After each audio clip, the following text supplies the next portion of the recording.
Happy Monday, everybody. We are right Southwest Manitoba.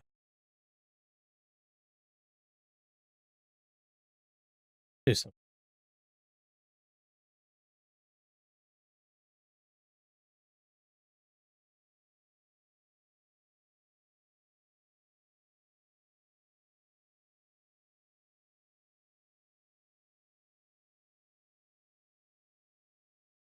Get done. Please remember to button subscribe. You're brand new.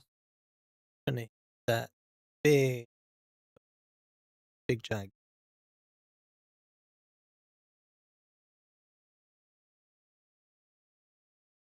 Make it work. I think it's flipping.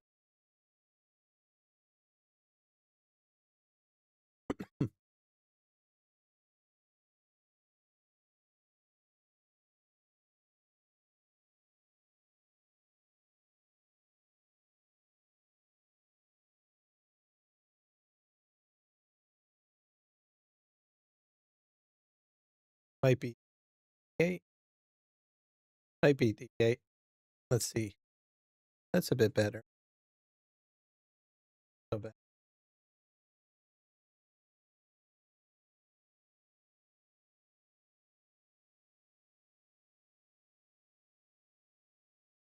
Wonder if I. Let's see if this works better. Does this sound better? AI boost for cleanup. Echo reduction.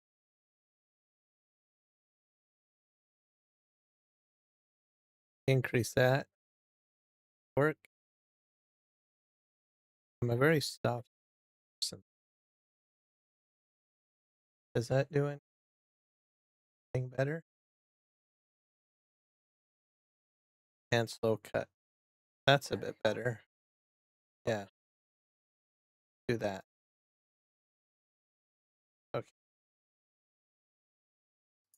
Turn this off.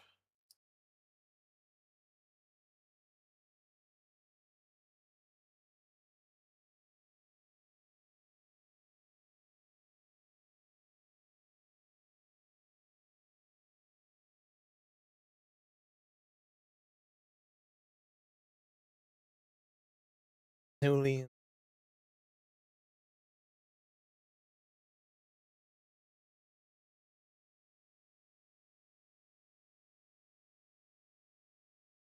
Oh, there is a version. I think we'll do it later. Because every time I do an install, something goes wrong.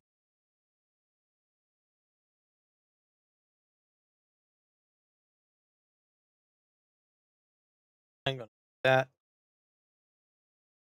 And I'll publish.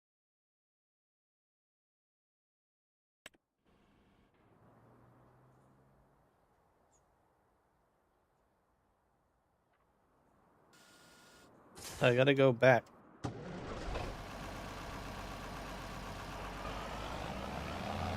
to the town to pick up my other one.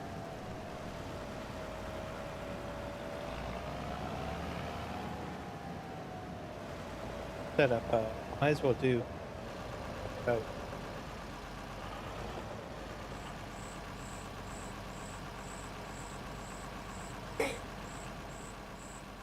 a long way.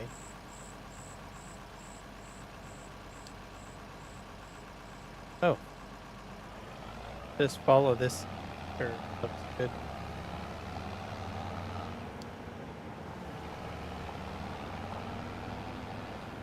I generated it.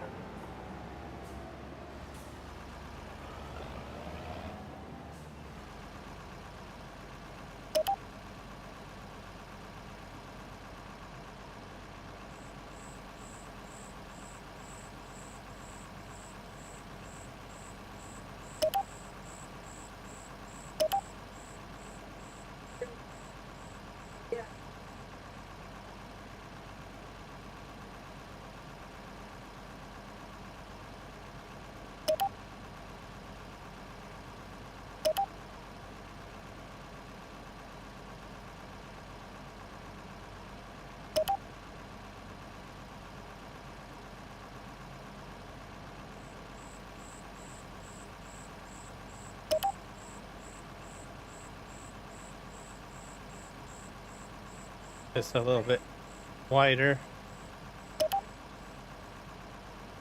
Dodry, welcome in. Hi, I know, right? Small created.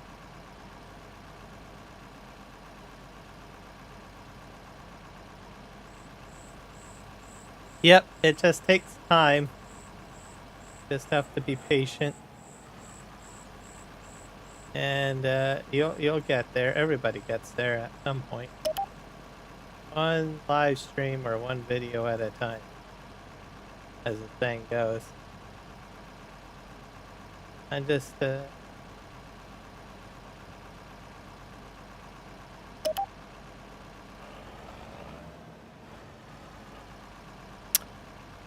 thank you for the follow, Jogo. Give me a sec, guys. Figure out. Okay, this is setting up some auto drive routes here while I'm heading down. I need to pick up another windrower. You're gonna sub? Fantastic. Yep, I'm trying to get up to 1,000 subs. So if I can get up to there, that would be great. When I get up there, I plan to do a community stream. So I was hoping to get up there a little sooner. So the plan is still there. I plan to do a community stream. So it's always like the, what is it, the last 100 or the last stretch of the race that things slow down. That's where I'm at. I am so close. We'll get there. I'm looking forward to the live stream when I do it as a community. It's going to be a good one. Because I got it all planned out. I've been planning it for like months now. I'm excited to do it, but I haven't reached 1,000 subs yet. So, gotta wait. Okay, did I do this right?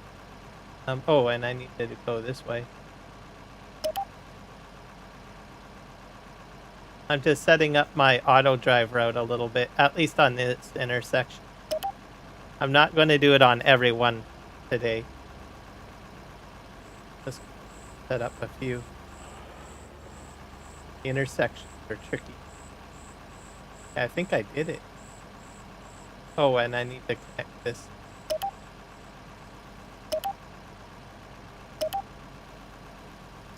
Gets a little... Whoa! Crikey! Holy crap! That scared the crap out of me. Thank you for the subscription, hacker. Welcome in.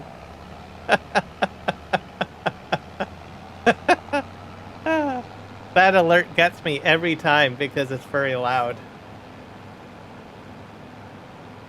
The funny thing too is it always happens. Usually that alert goes off when I'm really focused, which is the perfect time to catch me off guard.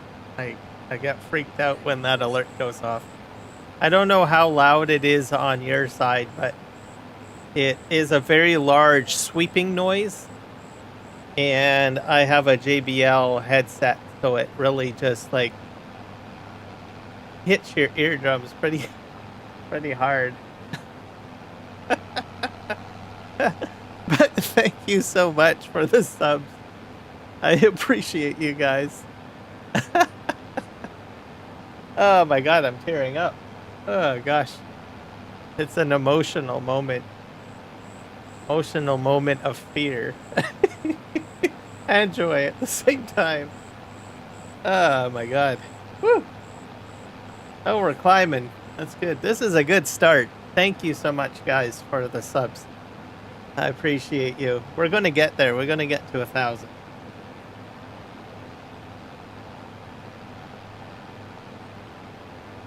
And then we can do that community live stream, which will be great. Have a bunch of fun, as usual.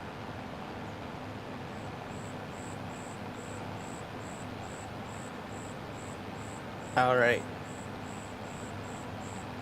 Gonna get there. Oh yeah, I also turned on the real mud mod. I put that on and I have the real dirt mod on, by the way.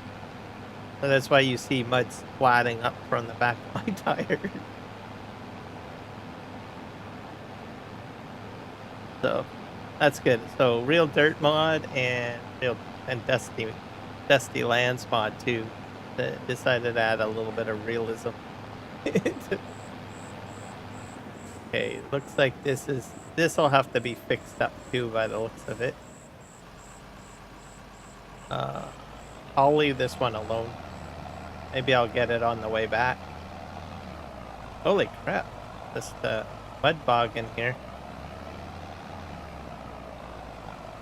Oh, that's real. Is it raining? This is like real mud. This. Oh. I'm just all over the place.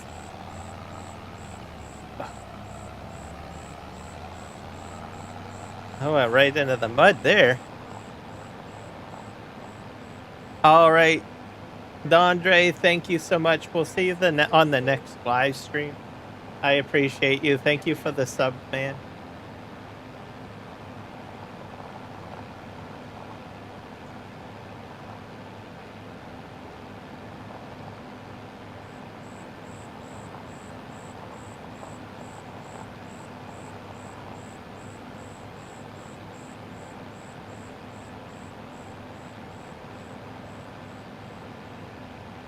We're gonna get to downtown and try to this set up. So part of the road is missing too. Look at that.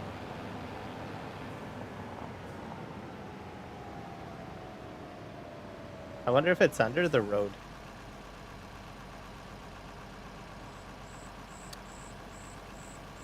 Get my That's not really good, is it?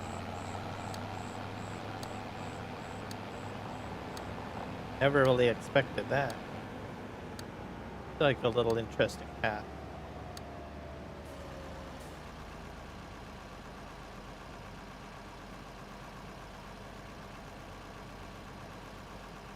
That looks confusing. I don't think I like that. That's all set up. Like, it's going both directions.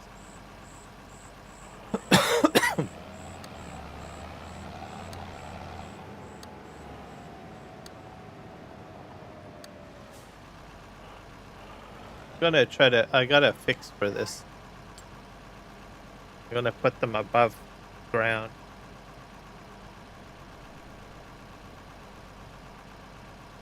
So those auto drive routes, they go in when you open the map for the first time. It asks you if you want auto drive to create a path for you or a route for you. It can save you some work, but I don't know. On some maps it works well, and some maps it doesn't. I think you're better off just recording it yourself, to tell you the truth, because you'd have to go over the entire route to make sure that there's no errors or bugs or that or misplaced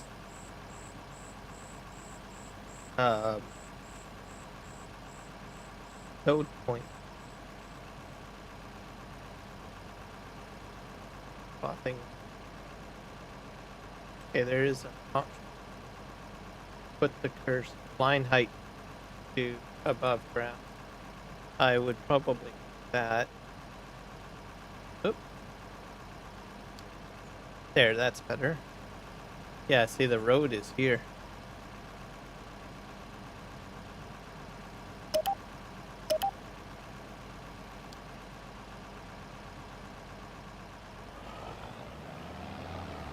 Maybe this entire road might have to be done. I don't know. Some of the work is already taken care of, which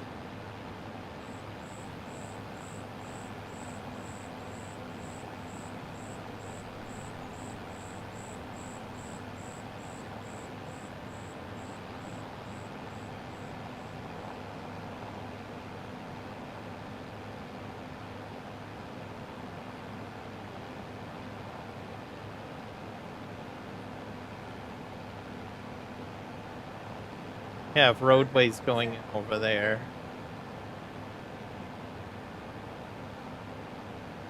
I'm going to just do a little bit of work on the auto drive stuff.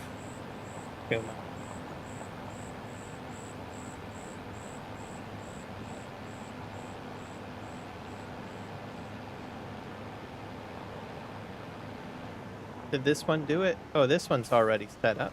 Look at that. That's a good traffic spline. Saves a lot of time. I think it's because it's on like a main road.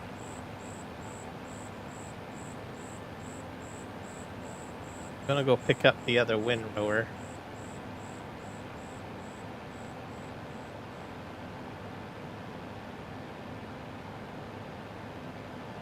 We should be A-okay. Oh yes, if you guys want to listen to music, I got music playing on Twitch. I will give you guys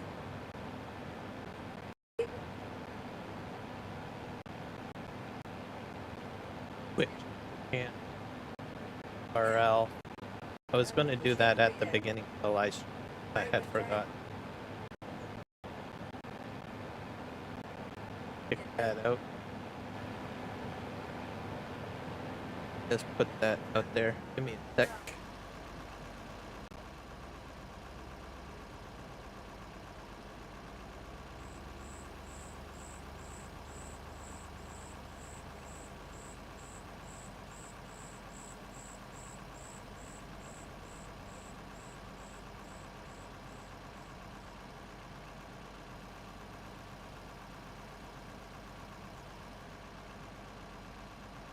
There we go.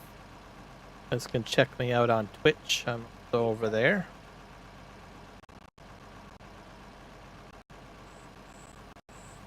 I'll just pin it.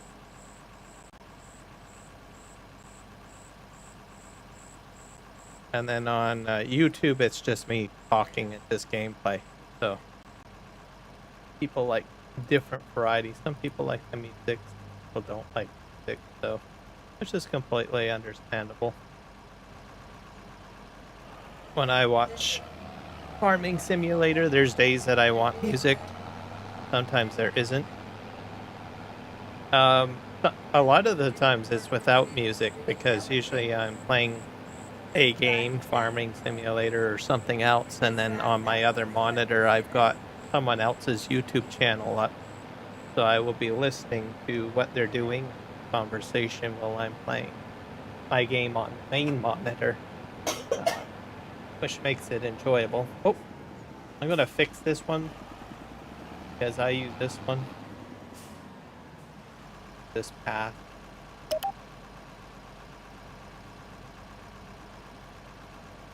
This is the grain mill that I've been selling my poppies at. I don't know what this is called. I think there's only one that I can. So I think I'm gonna just put this like, I'm gonna use a label, that one. I'm gonna call it Crane? No, something. I need a better name.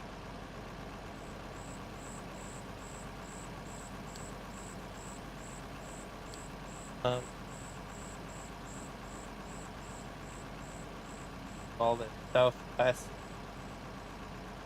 MAN is an abbreviation for Manitoba. Grain terminal. That sounds interesting, right? Instead of just saying train. Grain terminal. Oh, CN. I call it CN. Which is Canadian National, by the way. That's the company that runs the rail system in Canada. Well, one of them. There's also CP, which is Canadian Pacific. Also known as now Canadian Pacific Kansas. Because they own Kansas Southern, I believe now. Alright, so that's labeled. This So that'll be used for my...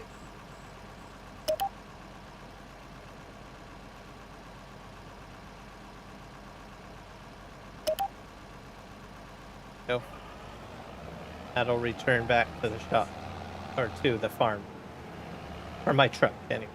I went truck. Just okay. So connect this one because this goes to the shop. There's a one-way route. Never thought it. I...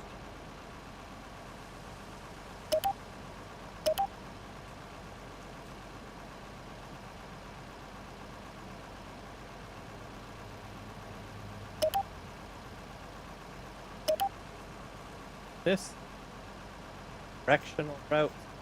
Love them. Go.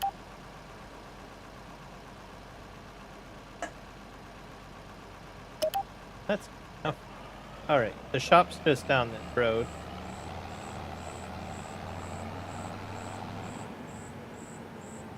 I think I want that.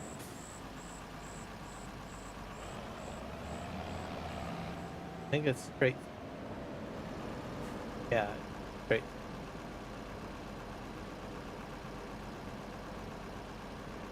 This looks like a one-way road. Yeah, that's confusing. Okay, but it's okay. I would have set it up as a continued bi-directional road through here.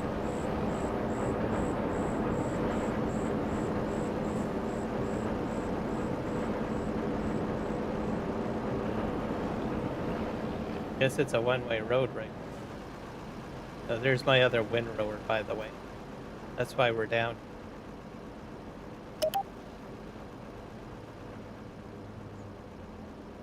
If I can.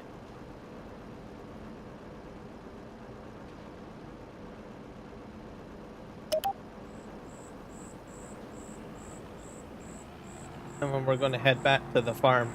I think some of these routes are going... I'm going to call this one shop.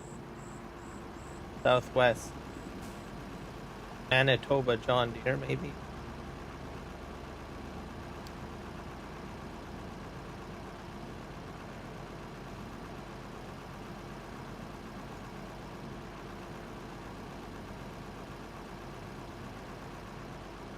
Actually, Southwest first. The tile, we'll call that. Yeah, that's good. That'll work out great. Yeah, Southwest versatile. Head and pick up our windrower. It's warm today. It's like 28 degrees Celsius where I'm living. Very sticky. Oh, summer is definitely started. So I've got like a desk fan going. Got a fan going behind. Let's connect this up. If you guys like auto drive and course play quite a bit, you might want to check out last Saturday's live stream. I just everything to do with whatever I was doing on the, what was it called, the grain network map, is all auto drive and course play. So if that's all you want to really see, like just a complete focus on that, you might want to check that out. I probably will be doing, I'll be doing another live stream on next Saturday to continue my work.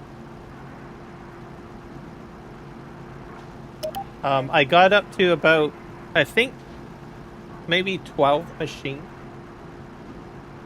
running on auto drive and course play. So I had that many machines running automatically.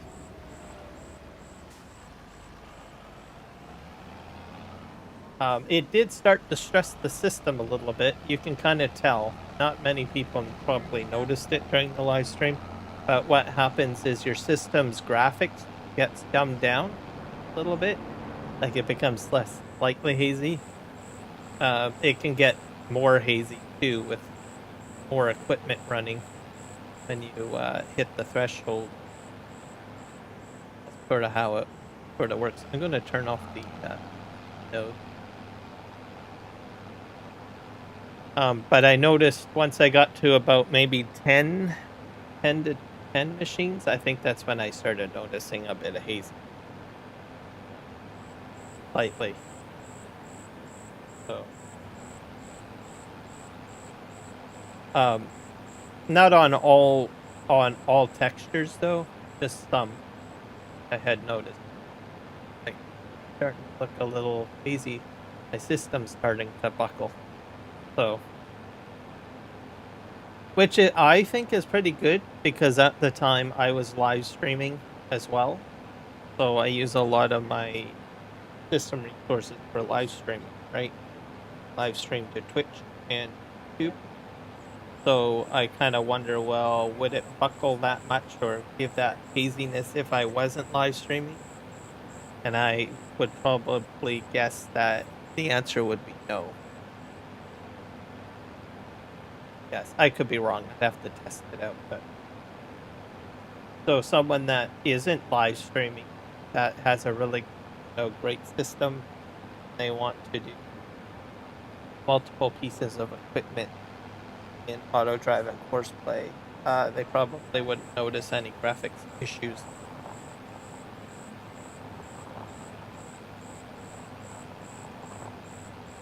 Now that map is also not as big as this one, so that one was a 2x map. Up on the mod hub, it came out last week. It's like I think it's called the Grain Harvest Network or something. It has a lot of John Deere equipment on it and Fendt equipment that's already there. 3 trucks. So and large fields. All of the fields, every piece of land is a field, pretty much. But you have really large fields, and I think you own them all. And then you just go out and you just start harvesting. How it works. So if you're not interested in setting up a farm, going from scratch, you just want to crank out a lot of wheat or to start harvesting, have fun, that's probably what you want to get, right? Like, try that map out. It has a bit of an American style look to it.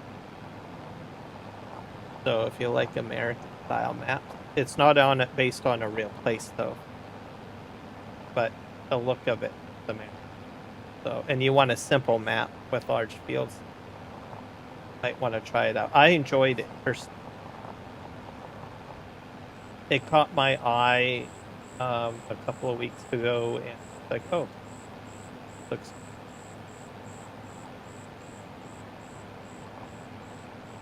Has a very similar feel to my Western Australian that I play, where there's a focus on just large fields.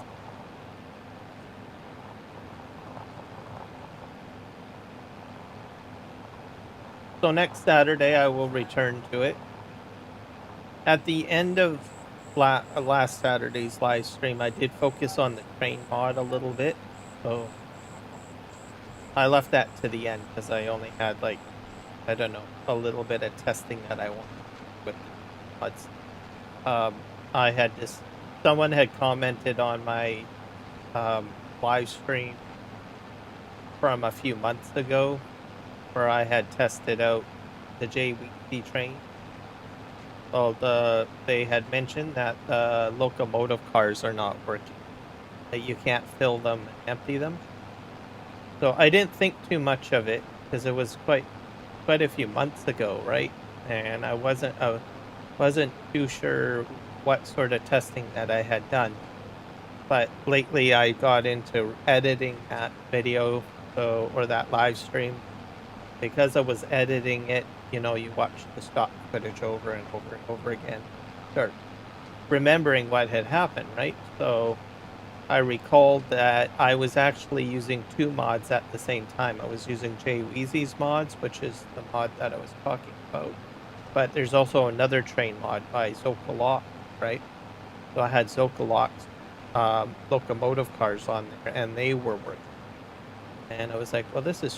When I got the initial comment, I was confused. Because I was like, well, it does work. But it wasn't until I realized, oh, that's because I have the Zoka lock cars. And I think I assumed J-Weezy cars would work. So, last Saturday, I tried out the J-Weezy cars. And sure enough, my viewer was correct. The J-Weezy cars just don't work. Just to make sure the Zocalox was working, I put them onto the map on Saturday while I was live streaming, and they still work. There's an XML file that's missing. I don't know what had happened. So before this live stream, I went to Jay Weezy's itch.io page, and I just explained that that the train cars will not unload or reload. So another mod I tried on that with relation to the cars, the train cars, is what is it? The grain transfer mod, which is basically to put it next to the railway yard for filling. I had done that as well. So, and that worked out great. And a few other things. So, great.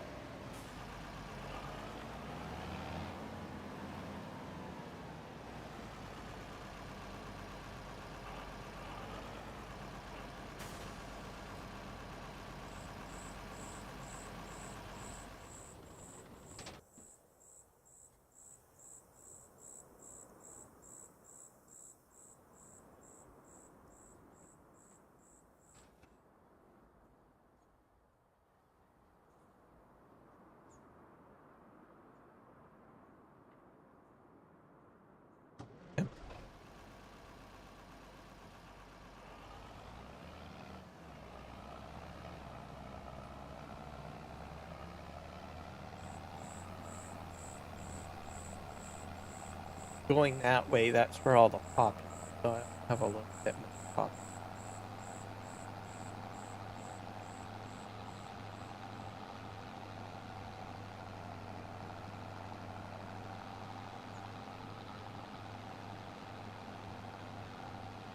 Put the two windrowers auto drive force play. Or sorry, just force play. I'll have to buy some. A baler. Selling some poppy. I got poppy.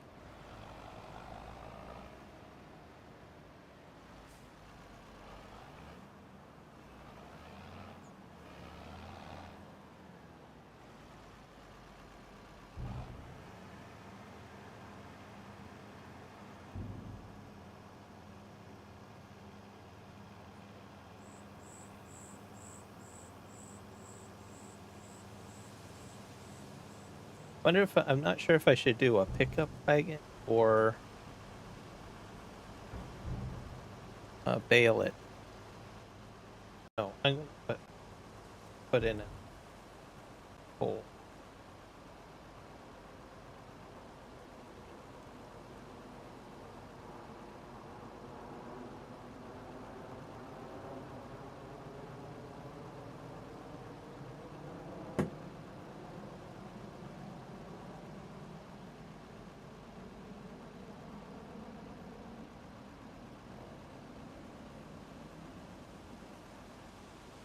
Hole. Yes. Oh.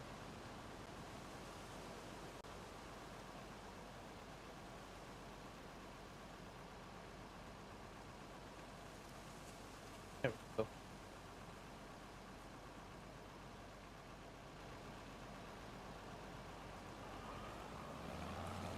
Hello, second chance.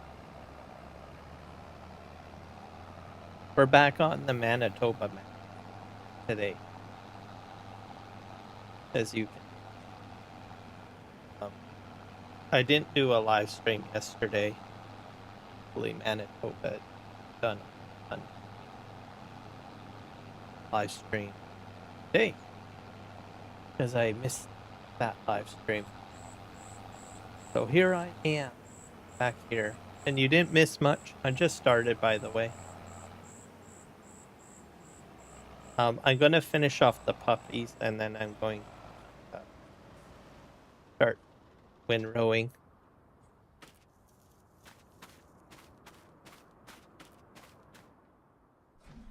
It's very warm today. We're up to 28 degrees.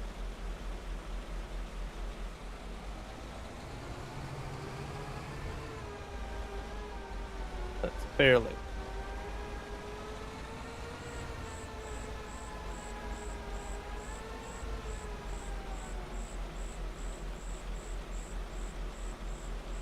Oh.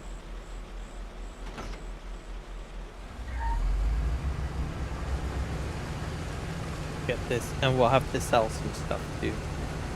So I'm not sure if I want to use a pickup wagon or if I want to bake the straw.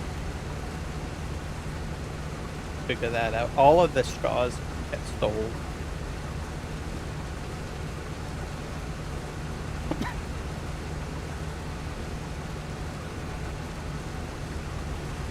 So what are you farming right now? Are you farming Simulator 25?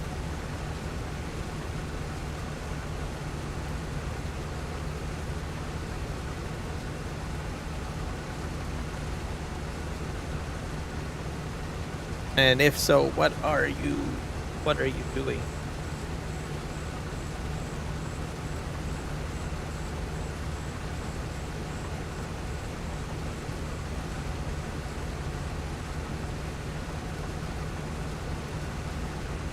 Whitcomb?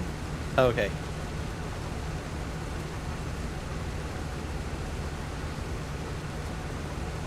Are you planting or are you doing? And what are you? If you are planting, what are you planting? I haven't gotten to planting yet. The plan is to do lavender. So quite very good.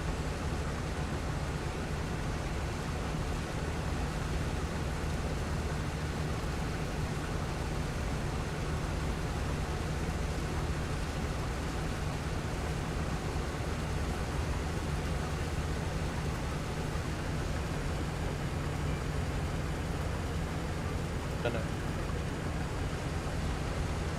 do the windrowing.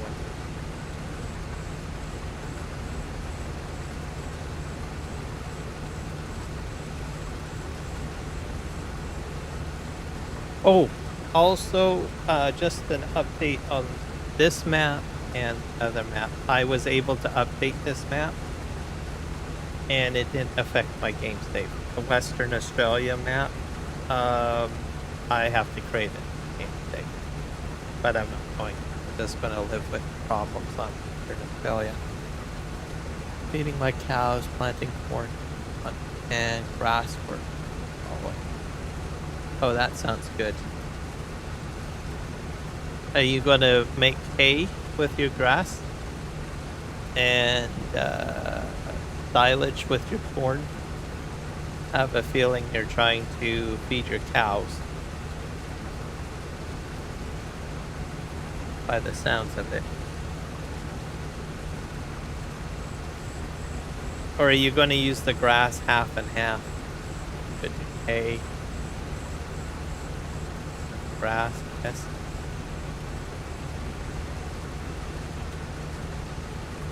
I've just gotten into practice of doing hay, especially if I have sheep, because sheep will actually eat hay. So, unless I want the grass to be for silage.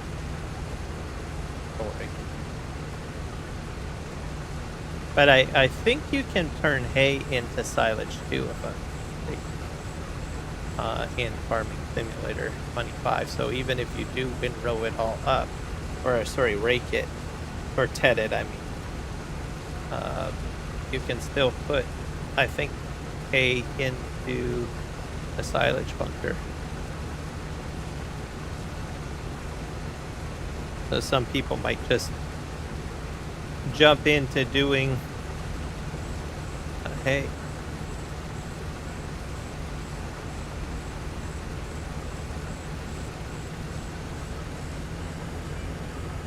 just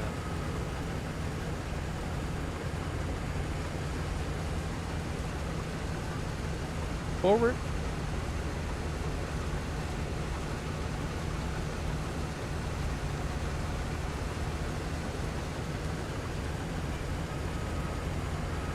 See, there's a lot of sharp turns on this part.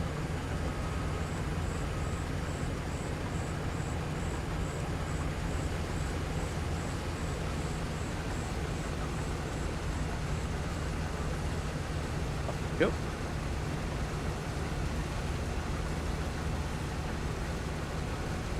Do you have all one variety of cows, or did you do mix?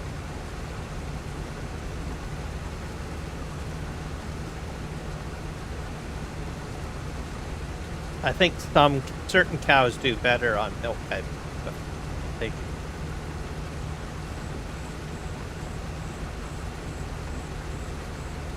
we're gonna do another. I think there's 2 windrows.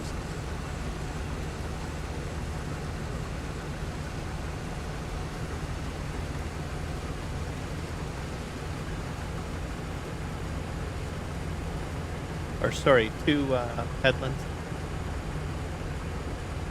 Several. Oh, okay.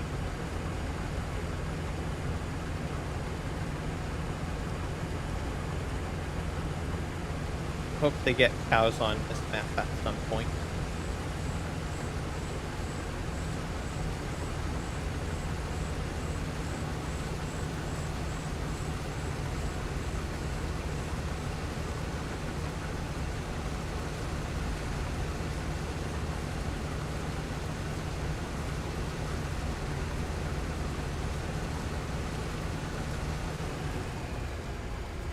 Oh.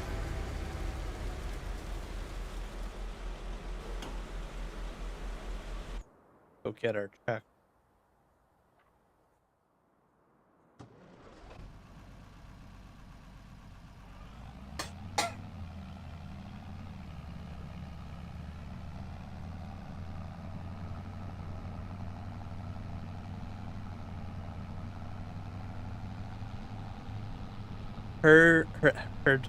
Hertforders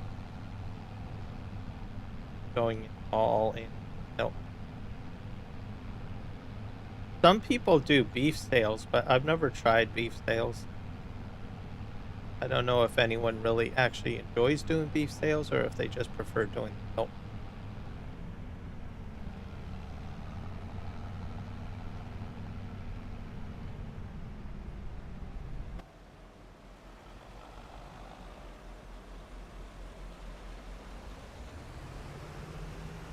There.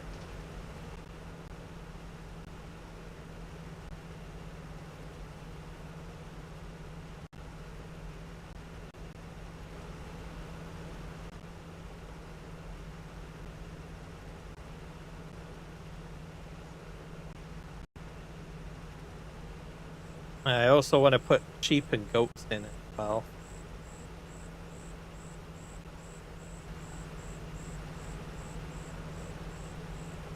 So we'll just have to... Okay.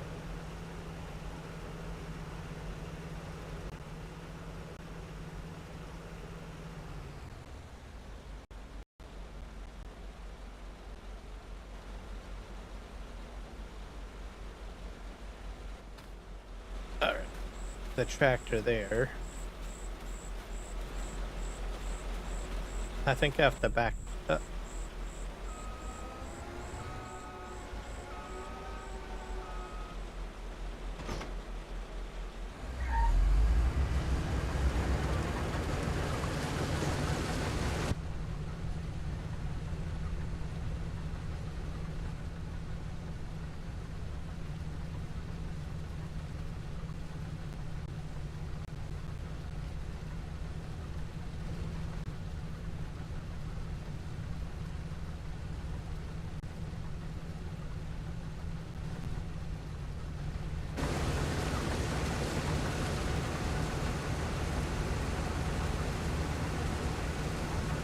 Also, chickens.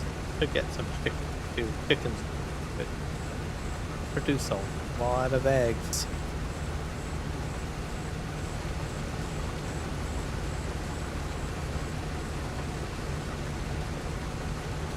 There's some people that do, back on the cow subject, they get the butcher mods.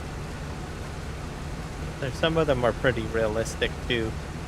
You have to lift up pieces of meat, what have you.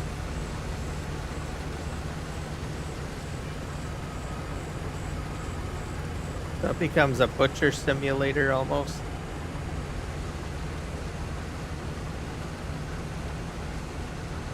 For ultra realism.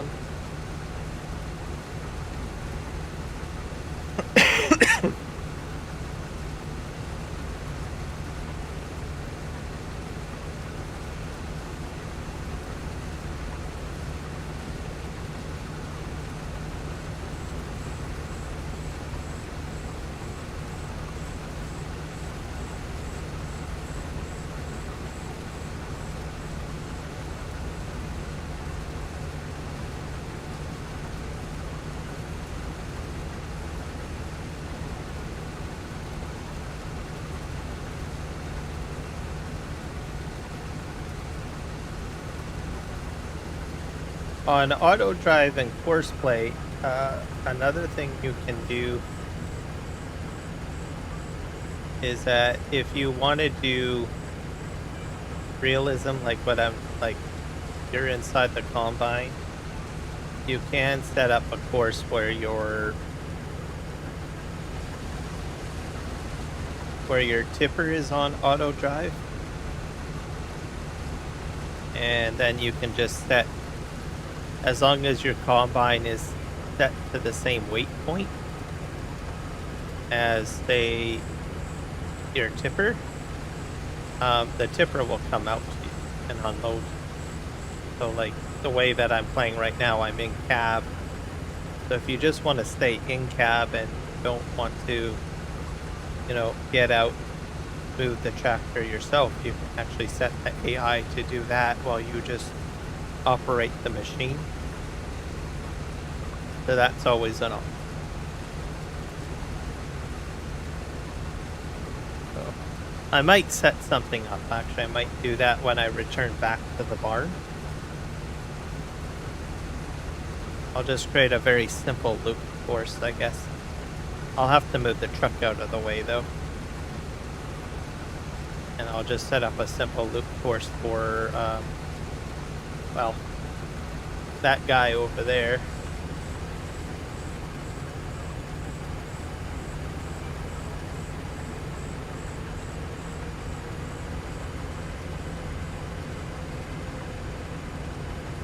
I'm not sure how many. Looks like there's only like 3.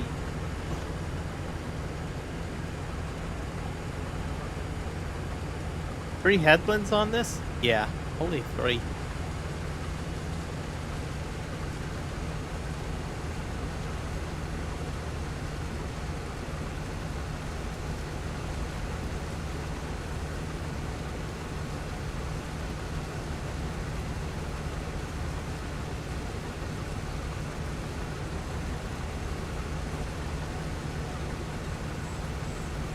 Hopefully I get this done before it starts raining, because there is rain scheduled in the forecast on the map.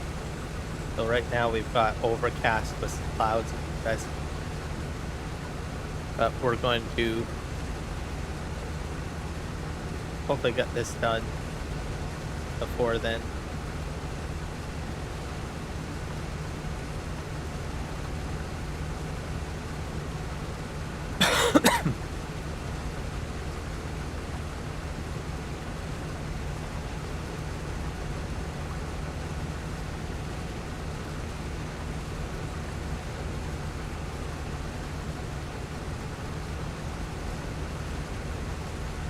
Then we'll set up the windrowers, we'll get them doing their job.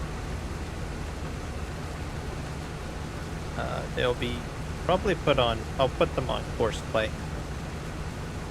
They'll do that, and I will probably buy a new tractor and either the baler or the pickup wagon.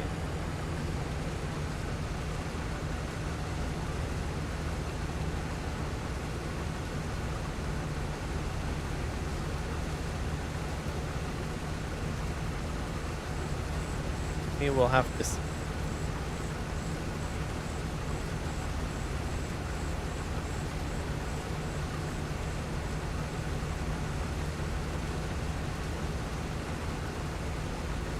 And the straw will all get sold.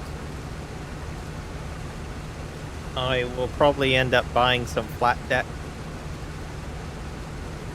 trailers to haul it into town, sell some if they end up being bales, or I'll have to truck them back into town loose.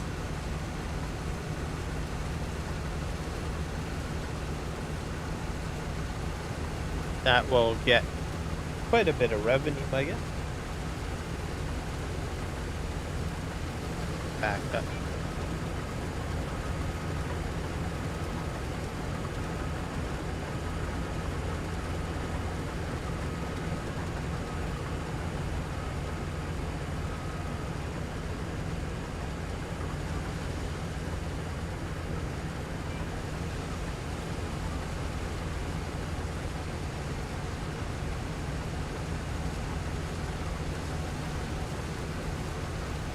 This area is what is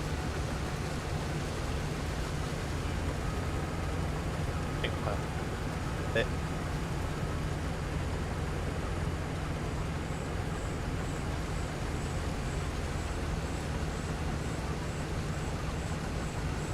There's a real experience mod that I was looking at earlier on the mod hub. So everything you do allows you to gain experience. And then those experience points open up benefit. So like higher yields, lower cost equipment, stuff like that. Which I thought was kind of interesting.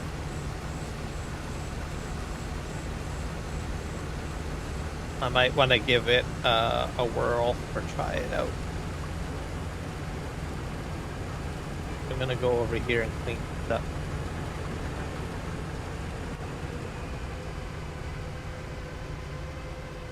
Kind of a different take on, I guess, farming simulator gameplay. Is it kind of a survival feel? Which I thought was kind of interesting. So you're gonna have really bad stats in the beginning, but as you work the fields and you gain experience points, it unlocks.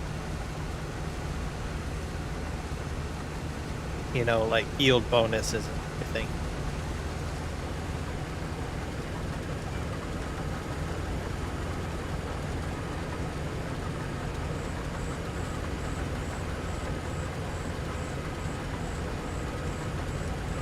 So people could have a lot of fun with that, I bet. If they want to play it like a survival. Yes. Except you don't run. You don't need to rehydrate, I don't think.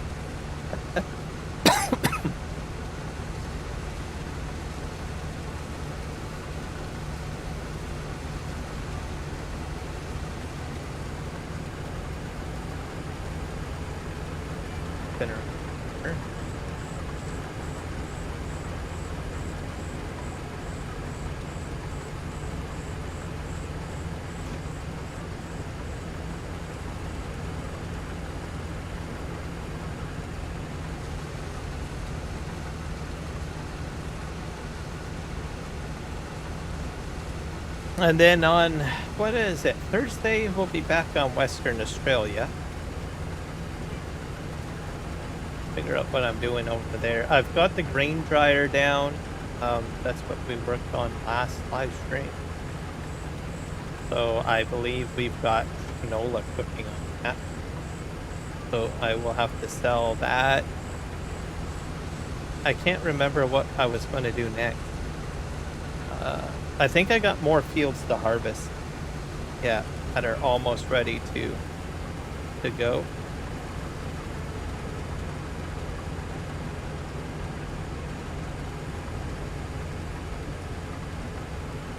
So there'll be a lot of harvesting over there. I put down the Mark IV, what was it, silo, and also the AGI dryer, which was good, and I was able to put both of them down because the cost, the revenue gain for selling the existing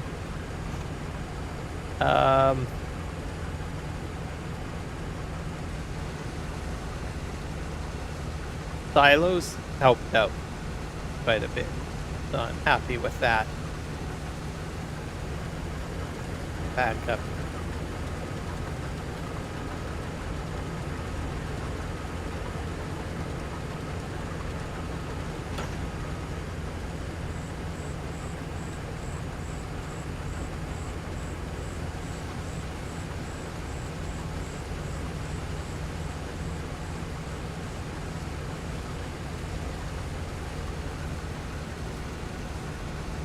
So my microphone needs an update.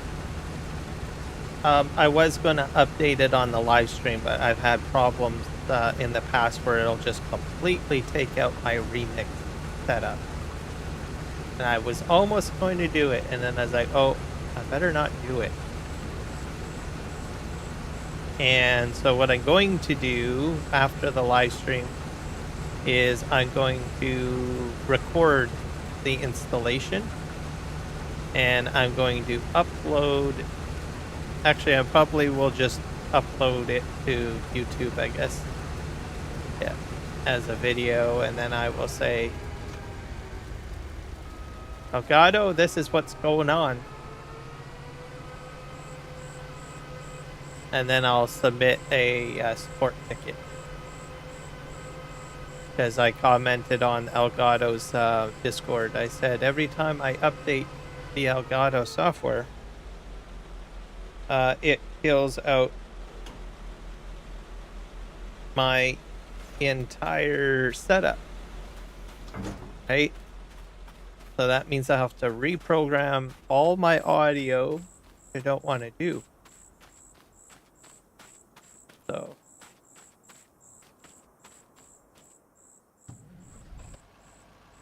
not a good thing, and you get problems like that.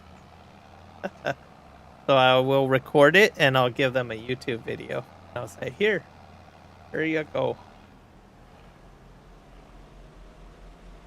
Hopefully they'll fix it. And I'll explain, I've had to do that since they switched to the Wave 3 software. And I said,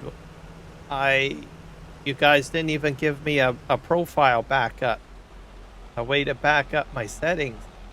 So Elgato is really good with giving you like backup options, like for this Stream Deck and all of their other hardware.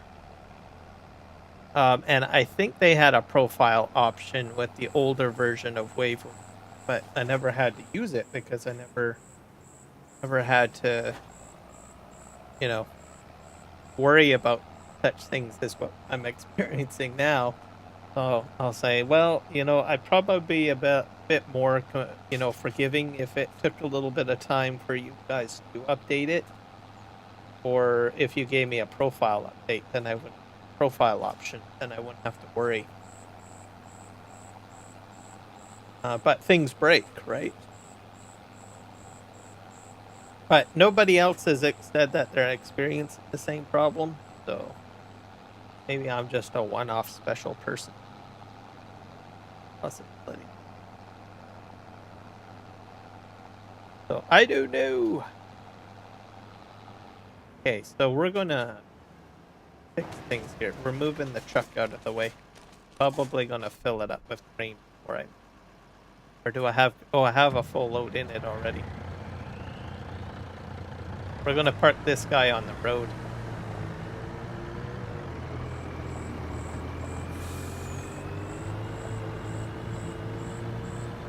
That he's ready to transport out of here, I guess. Because we will be doing sales. Way over here.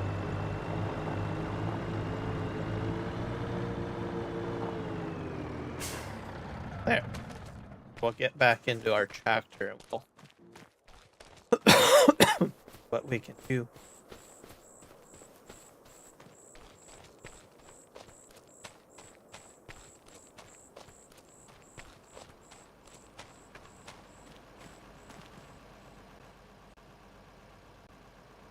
So yeah, that's what I'm going to do. Or the live stream.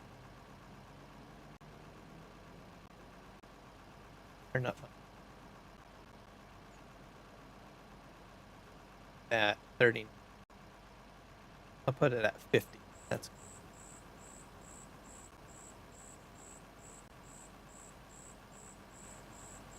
so I like listening to my music live streaming.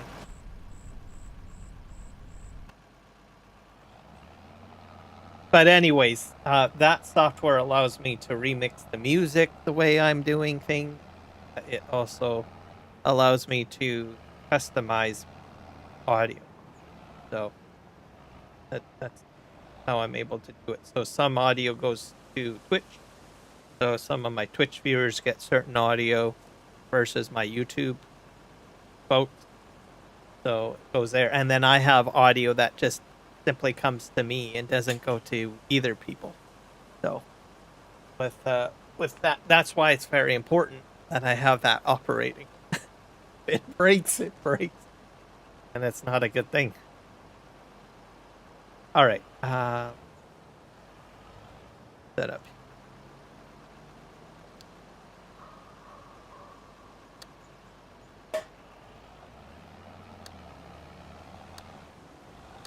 Set up our pathway.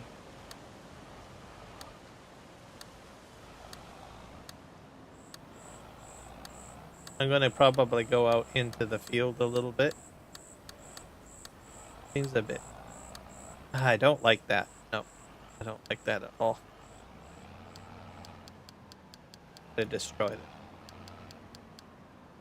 I don't like the fact that the hay loft is right there. I was going to go and try to set up a trigger for that.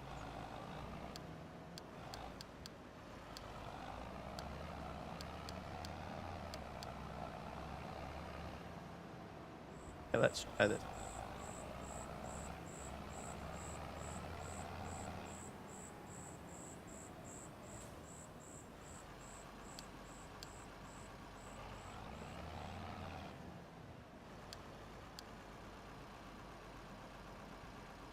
I'm just deleting stuff on the road there.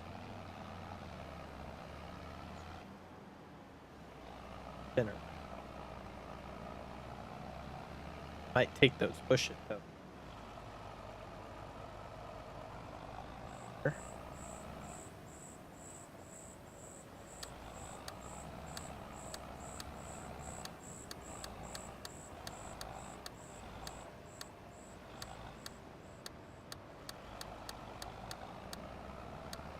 Go through the water trigger.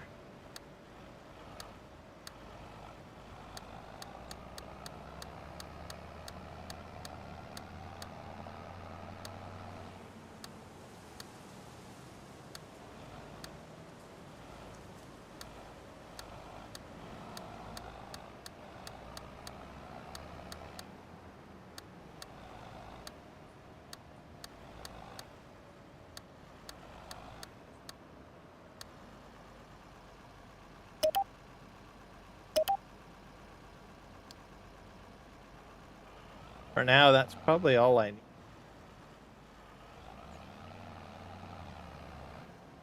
It's just the basic loop course. What we need is a waypoint. I'll call this farm.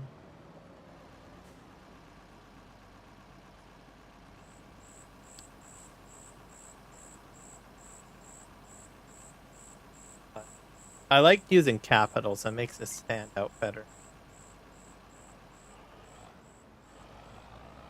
We'll probably set a wait area. Whoop.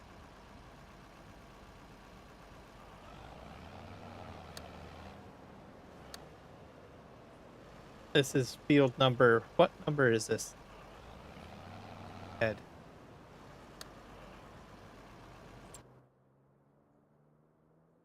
This is field number 26.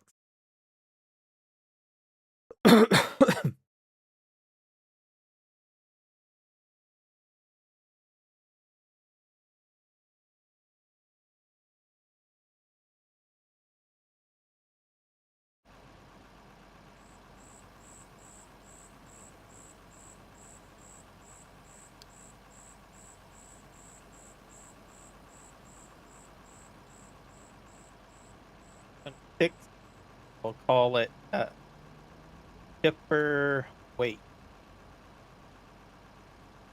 That's what you want. And I have Poppy that I have to take out. Turn off the recording, so it will just stop there. And this is just a basic setup. I could probably put another point here. I could get it to go to the gas if I want. Let's set this up. So, combine assistance. Go to the combine mode. So the weighting area will be field 26 tipper weight. We'll be dropping it off at farm silo. And then we just want to do its thing. Guess I should have went for a right on along. Then what this guy will do is he'll just help me with my work. So he'll just do the back and forth work from the storage over here. Let's see if he empty.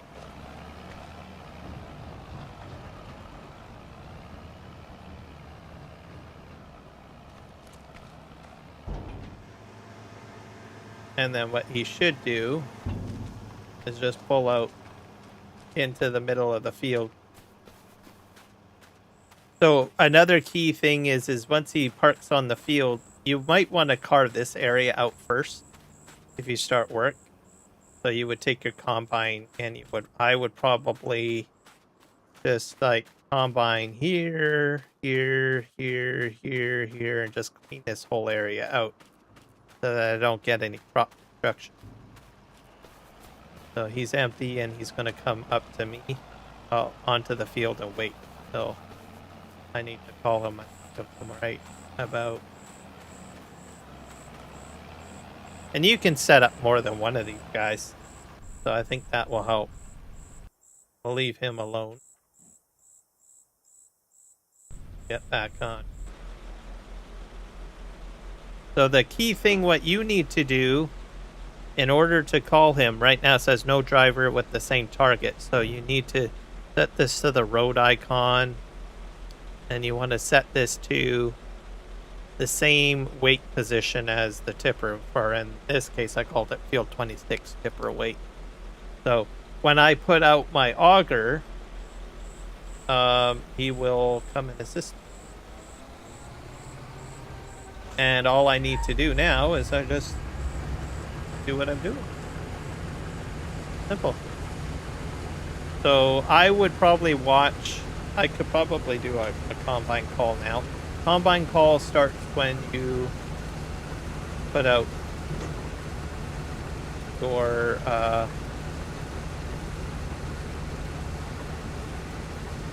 auger. So he'll probably start rushing over here. I think he is. Yeah, he's on his way.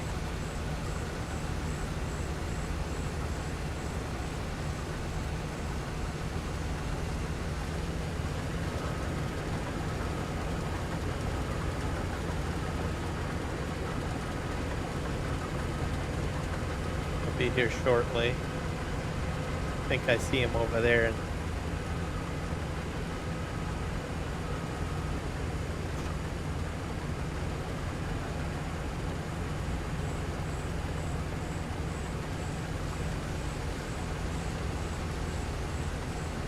Then when he fills up, he'll just return.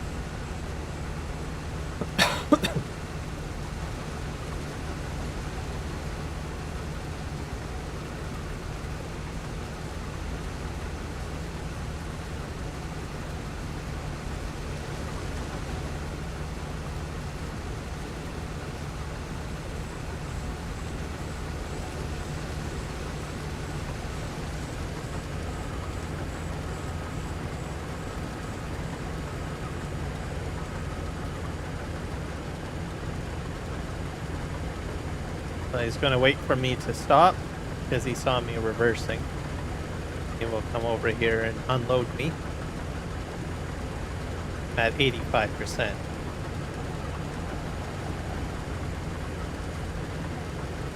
Not sure if he's going to auto adjust. There is a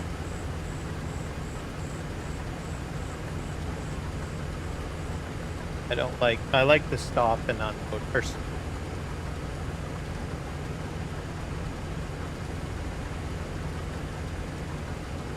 Active on that. No, I don't want to drive. Oh. There. So as soon as I turn it off, you'll just readjust.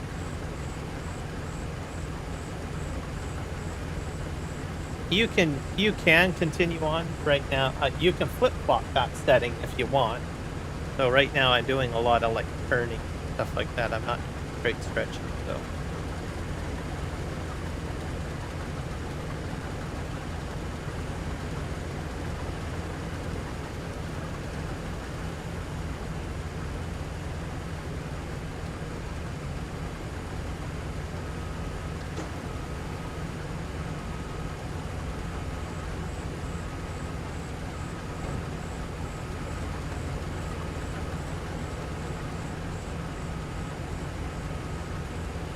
So that's handy.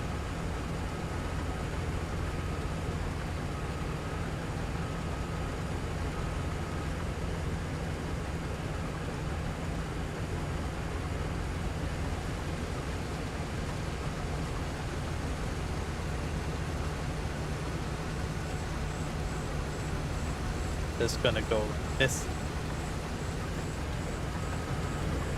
And then get straight. We'll go over there. What we're doing. This should speed things up. Well, I have some help with the tipping work. So you don't necessarily need to have like a whole whack of machine auto drive and course play. Just have like a small number of equipment. Like in this case, I only got one guy on auto drive. That guy. It just helps you while you're doing your realistic stuff, right?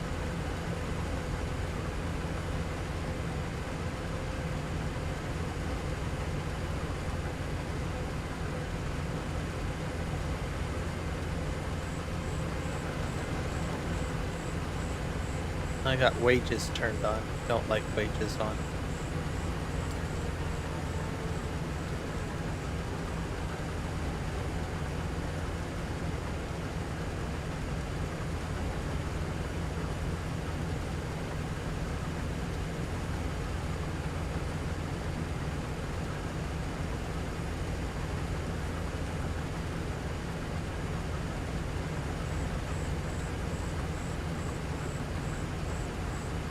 Driver wait. You could set that at a different one if you want. There. Right.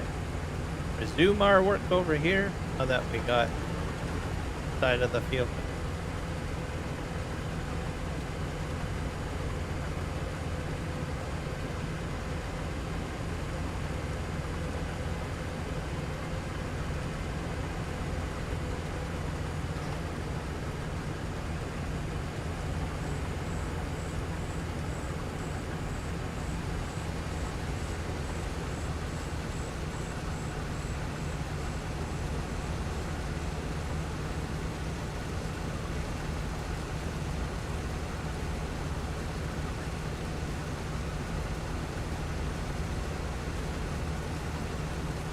So for this map and probably the Western Australia map, you know, I'm just going to do small setups. So what I mean by that is that I will slowly add auto drive and course play based on where I need to go.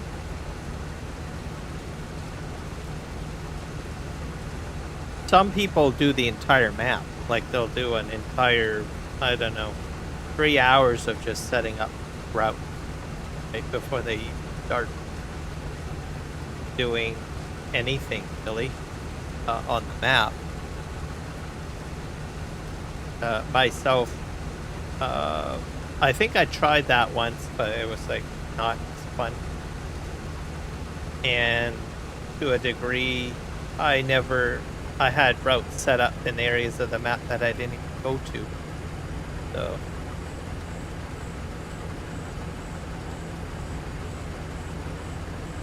So I just switched to where I need it, then I just build a route, and then I just add on and add on. Okay.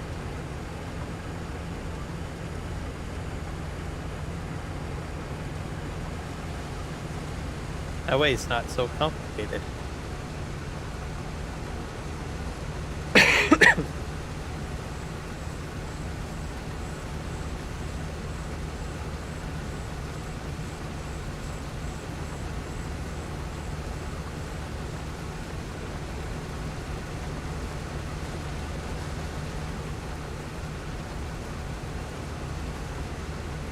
So this field will get turned into lavender, so that'll be the first crop planted.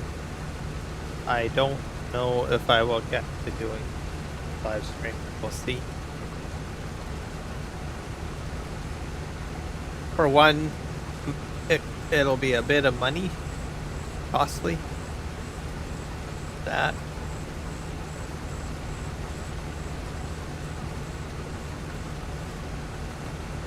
The silo that I have now, I'm probably going to sell, because I realized it's not the Mark Thor multi-fruit silo, so I'm probably going to put that in.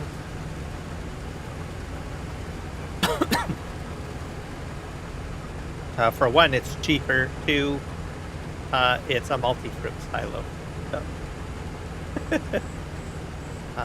that way I can put it in.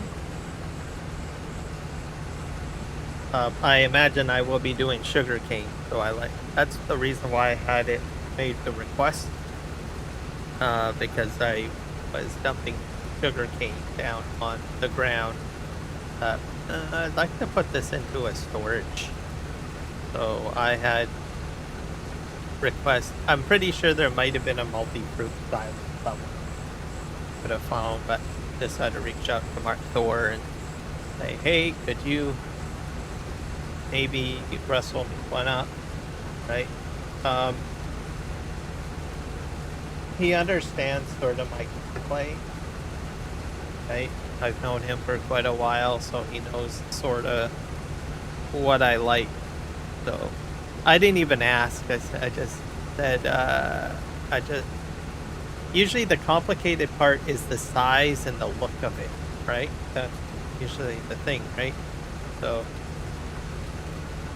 and I just said at the time that I needed a multi-fruit silo, or, well, a storage for holding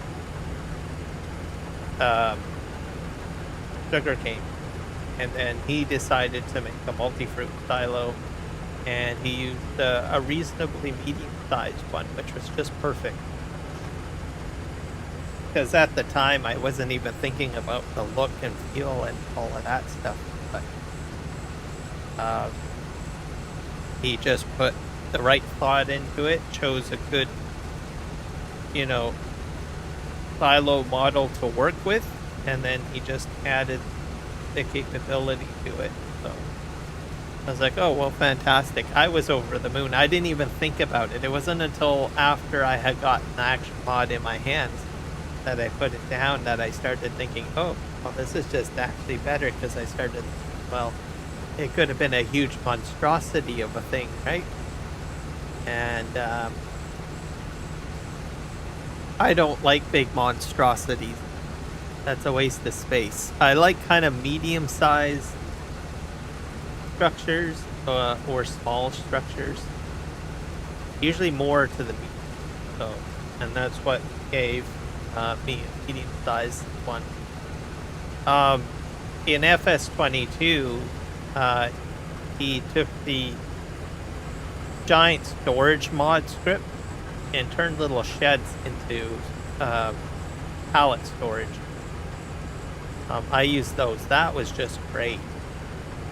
I think that was just fantastic. But with that, I used that quite a bit, because the one that giant gives you is like a very long warehouse.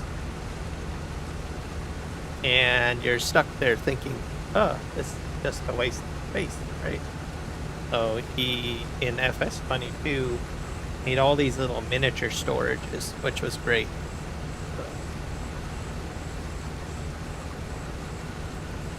He had a nice wooden multi-silo. Not sure exactly how he gathered his inspiration on that one, but I was playing on the Chilliwack map and had taken like a wooden silo to turn it into some sort of multi-fruit storage and production for fermenting. I thought he did a great job with that too, and it matched this excuse me, the style of my barns and stuff, and the way my map looked. Excuse me.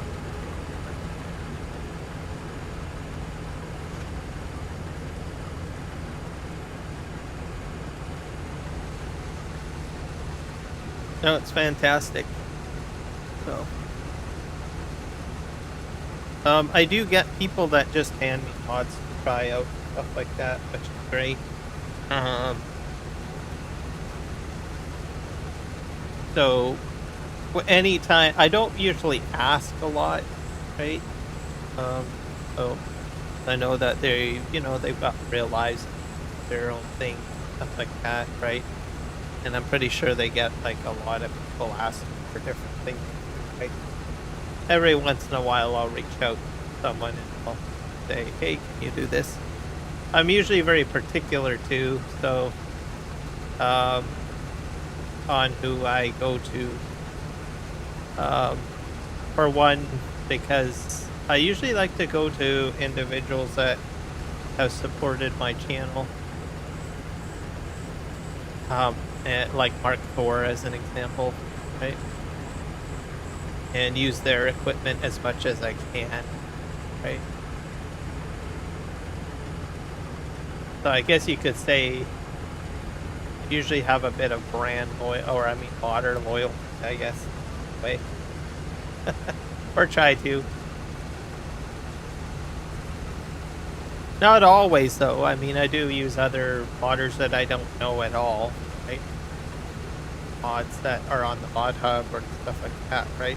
But usually special requests and stuff like that, I'll usually go to the ones that I know on a personal level. That, right? And if they do me a solid, right, and do a task for me, I'll put it onto the farm and I will mention so and so. Right? Mark Thor did this, or whoever. That way people are aware, hey, the work is done by. Gives them a little bit of, cred, right? Other streamers do that too. Same with maps, right? So if you get, if you take the 3Js as an example, right? They, Juan from the 3Js, was the one that, got the whole, Ganundental. I'm not saying it right, but it's I think it's a Saskatchewan, or no, it's a Manitoba map. Got that going. With Iron Thunder, he just went to Iron Thunder and said, hey, this is where I grew up, can you make a map for me and I'll give you some money, right? And now we have Ganundental as a and it's on the mod hub. It was originally just a 4X map, right?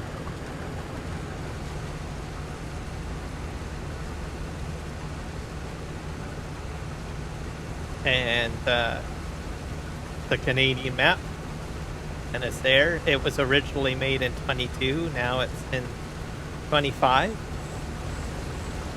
So there you go.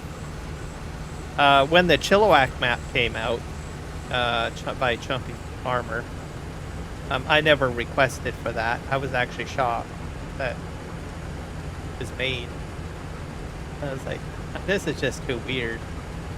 But it was very weird. I had no clue who Chumpy Farmer was. And that goes for Hilly Farms as well, right? And then there's like, I had the luck during my, start with live streaming in FS25 to have 2 maps like where I live, right? It's like, what are the chances of that happening, right? So I was very happy with that. I did an entire map series on the Chilliwack map, and then I did a little bit of a map series on the Fraser Valley map too. I had kind of hoped that we would have seen those maps make it into 25, but I don't know. I don't think it will happen. I'm on their Facebooks and their Discord, stuff like that. I'm kind of silent, so, but which makes sense. There's a lot of work put into map development, right? Real life commitments happen. And I think those maps were made during the pandemic, so probably at that time those individuals had more free time on their hands to build the maps. But once everybody opened up the doors and walked out into the real world, that free time kind of went away, right? So, I laugh a little bit about that, but I guess it wasn't really a laughing matter for everyone. But anyways, those opportunities were gone. A lot of streamers actually started up at that time too. There was a lot of people watching a lot more live streams during that time as well. I mean, what else are you going to do, right? If you can't go out, right?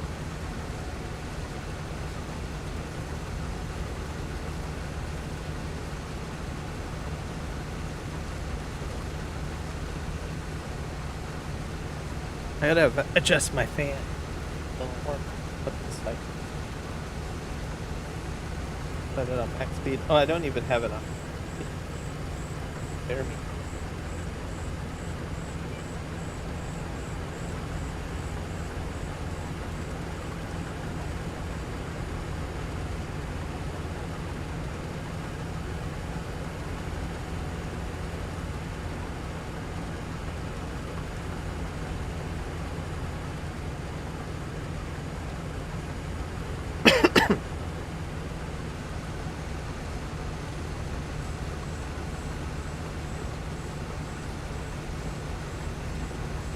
But yeah, if you're getting it's into like live streaming, doing anything, even if you're building a mod, right, or a map or something, I would say get into the into the community. There's a lot of different communities on Discord, and once you get onto Discord,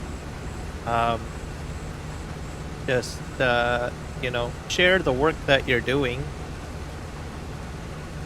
Some people usually just build a map or a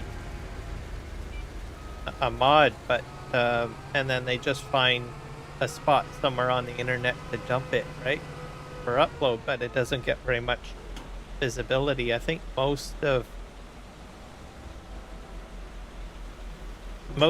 the if it's called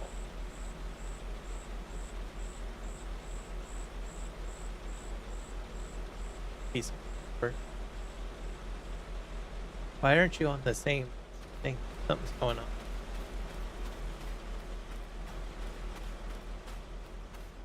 You do.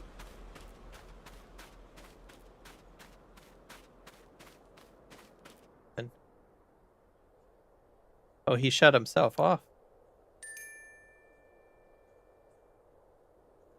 Can't calculate a path. Oh, I probably or adjustment. Yeah, this is the pathfinding thing. I put that at max.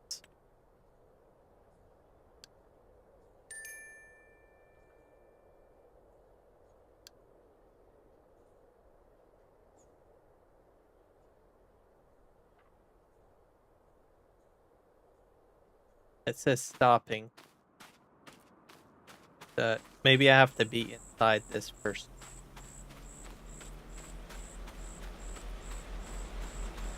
Could be because I'm too close to the crop.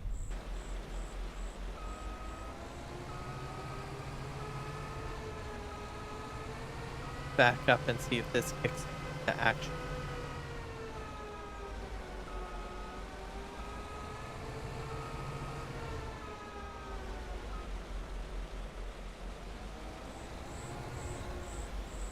Oh, I wonder if he's trying to empty.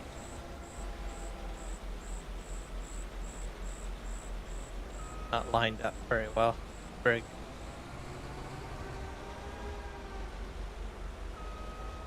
Back up a bit here. But yeah, so we're at what? 931 subscribers. So getting there. Hoping we'll get to 1,000. Great.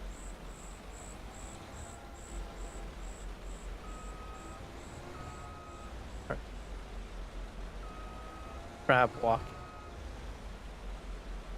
Have a forward.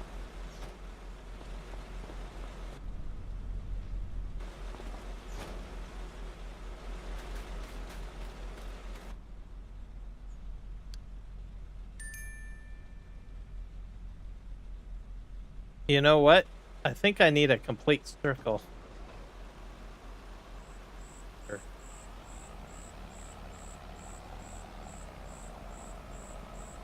This guy's full.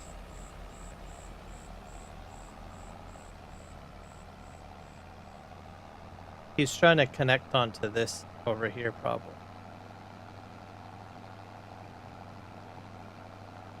Is this a bidirectional?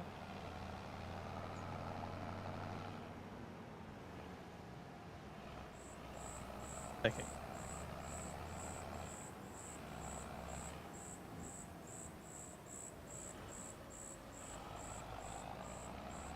The tipper weight area, I think I need to circle that back. I'm not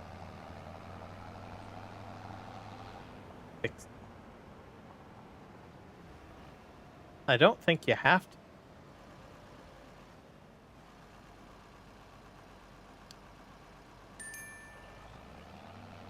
Oop.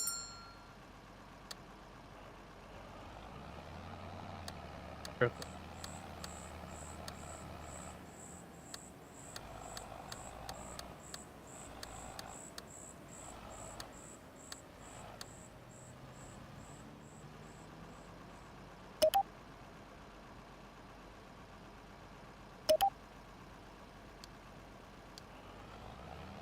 We'll see if that fixes it. The truck, I might have to continue down the other route.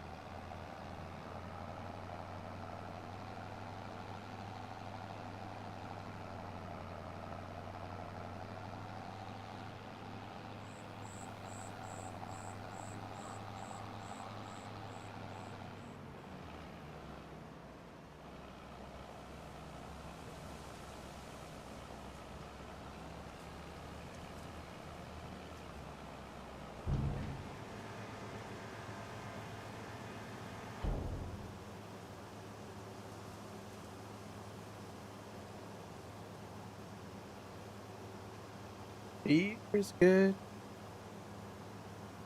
People are crazy.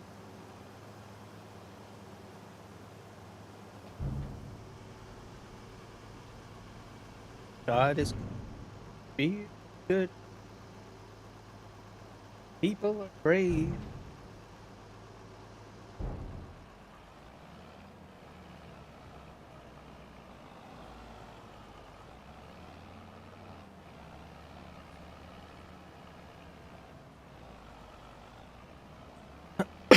Let's see if he makes it to my at the tipper weight point.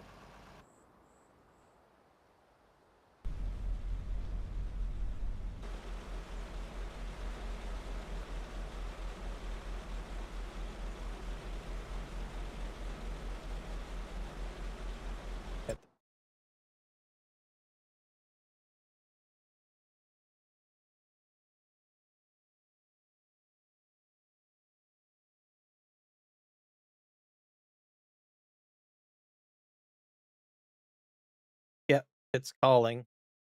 We're gonna take a shortcut through the field. Took a really oh,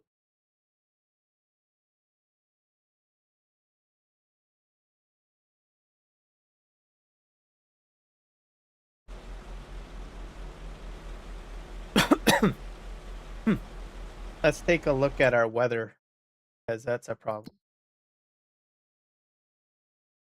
I don't know. August. This should be raining now. Tell you.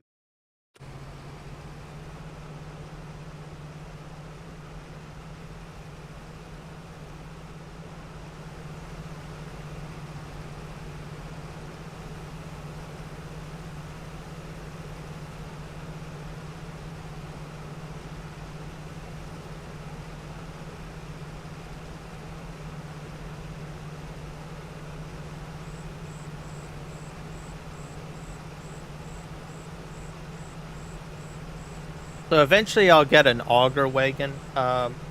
Those Argo wagons.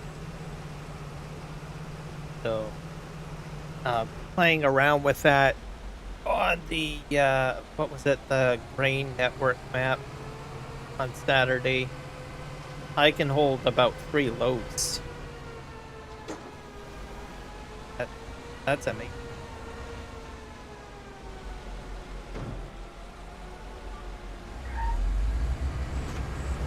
So I think I'll probably do that. Get an auger wagon, but especially one of those big ones. That was huge. That's a lot of grain. But I do need a large tractor for that, so I'm optimistic.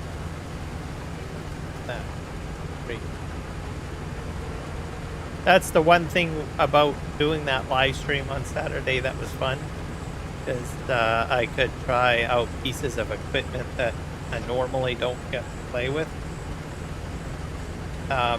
Because the way I play the game is a little bit of a slow build-up to what the goal is, right? So doing testing live streams are fun. I enjoyed it. There's more stuff that I want to do on that map. So next Saturday will be mainly focused on straw harvest DLC a little bit, and doing like swathing and baling, things of that nature when I return to that map. So I'm going to be automating a lot of automation. So there'll be a lot of automation testing on Saturday.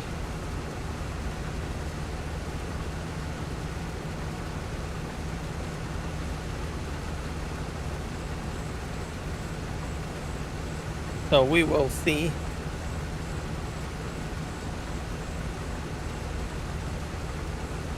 I got a miniature railway on field 1 on that map too. I might try to complete that.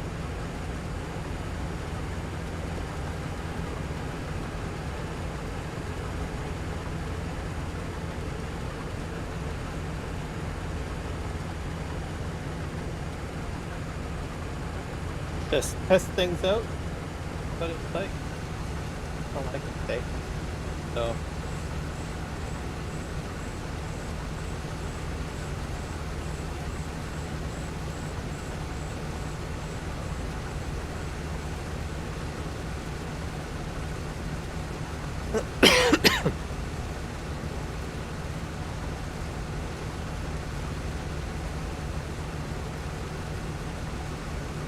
I did have some hiccups, I think, too, with the automation.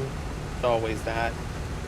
And getting to figure out everything takes a bit of time. Like they say, practice makes perfect, right?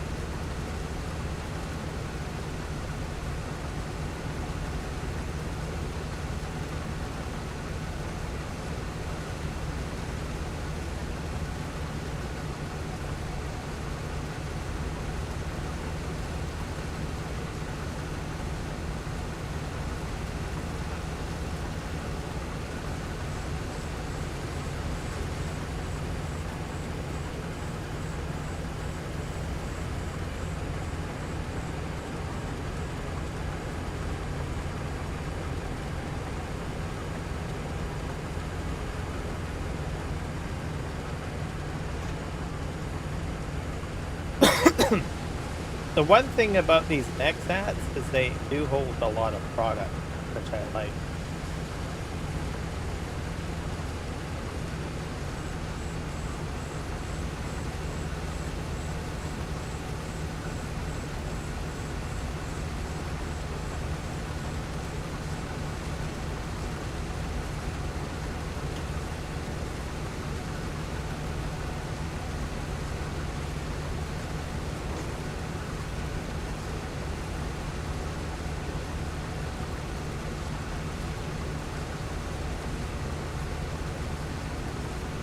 All over.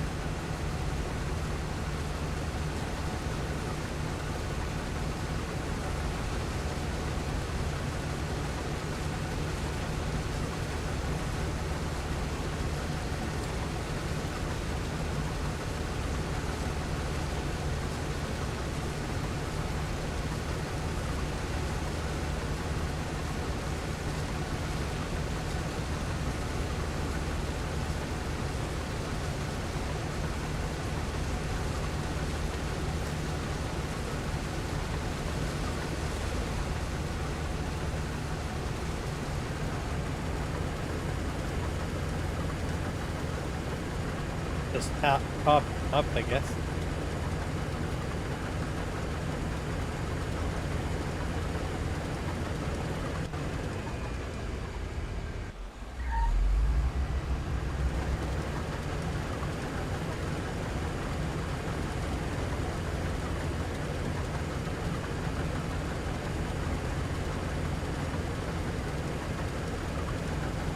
Oh, very busy.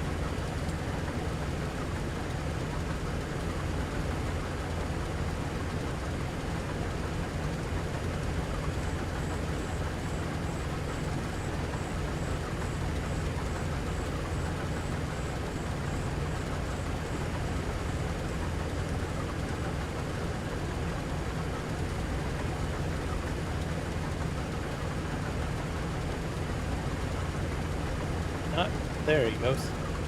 So I turned off fruit avoidance.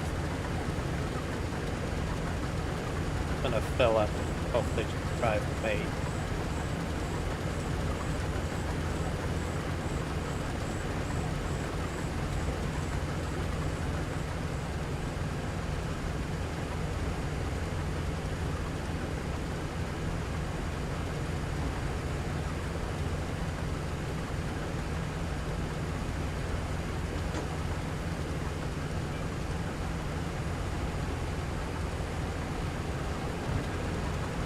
He's gonna unload.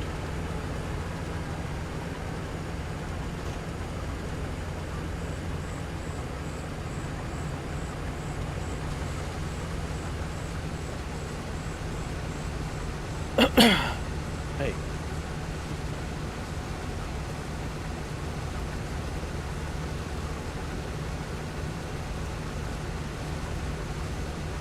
Fruit avoidance, I find, you know, it does add realism. It will cause the AI to stay off of your field. But I will just point out that it will cause hiccups. Like your guy will just basically stop on the spot. So it means you'll have a lot of managing of pathing like that. So I would probably just turn that function off and just make sure that it can't do any crop destruction. In most cases, it will sometimes just avoid the fruit, you know, even if it is off. That function is off.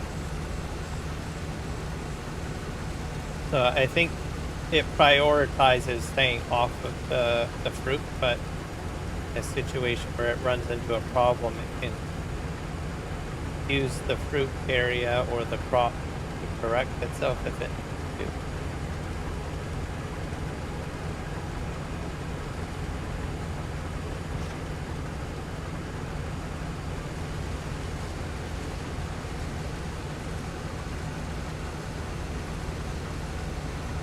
He's going. Go.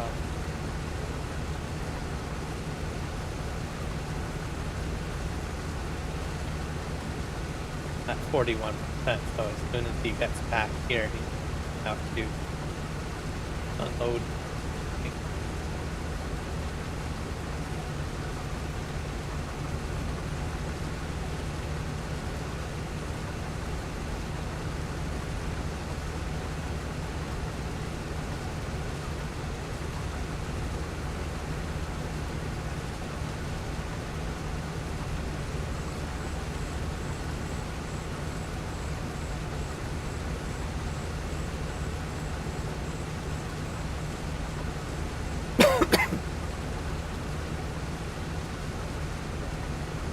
So he's doing shipping and transport.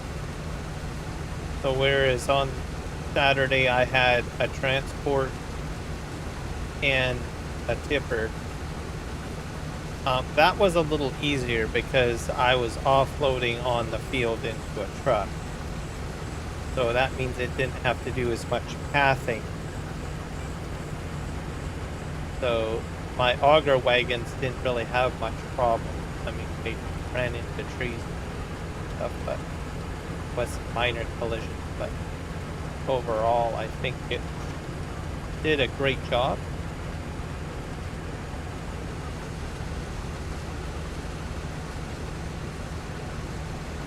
I think I could probably call it.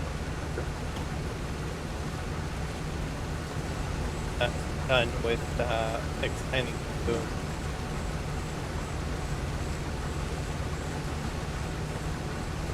He's on his way. So keeping an eye on him on the map is a good idea, because you need to call him early if you can.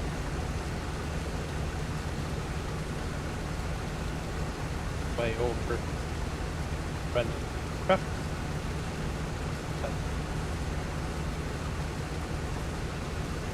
Got a little stuck.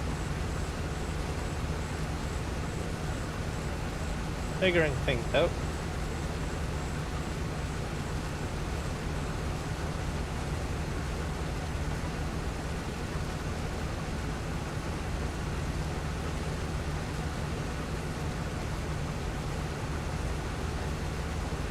So for me, I call him at 60% because of the distance. Smaller maps probably don't have to do an early call frequently. This way.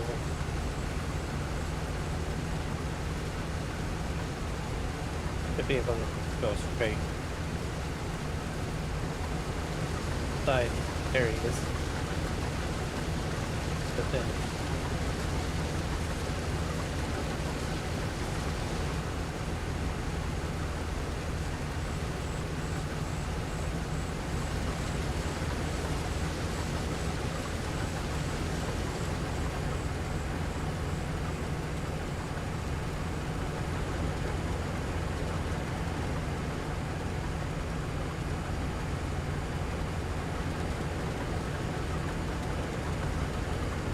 On following, has the opportunity, probably swing.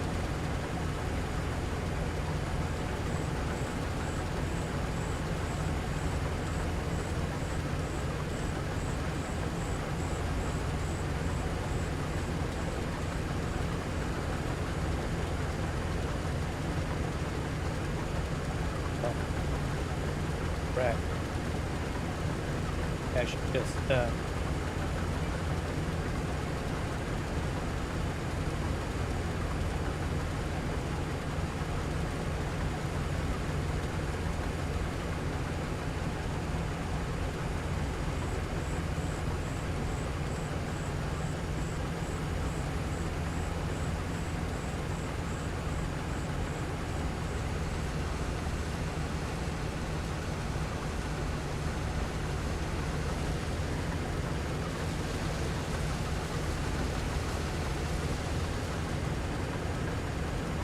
correct itself.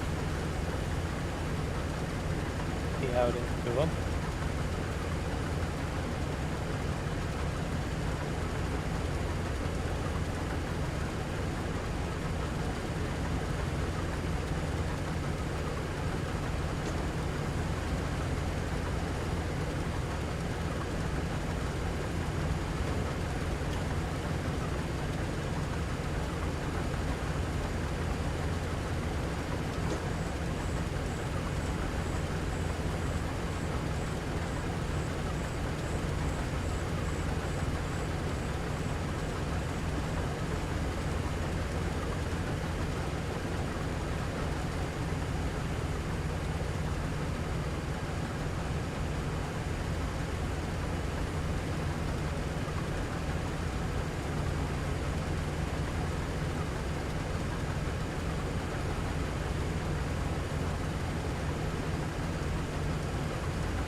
So this is a very low yield, 84%.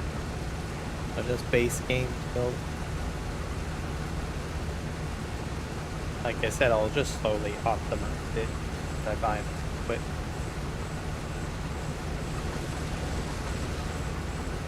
So slow build up on kill.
So probably right here would be the spot for unloading.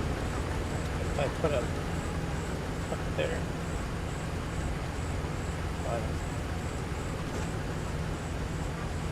Look at how I would do it and then have the auger spinner. That's one.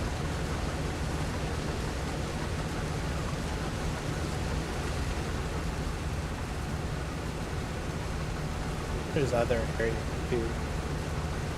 Like the other area I plan to put grass down, just down.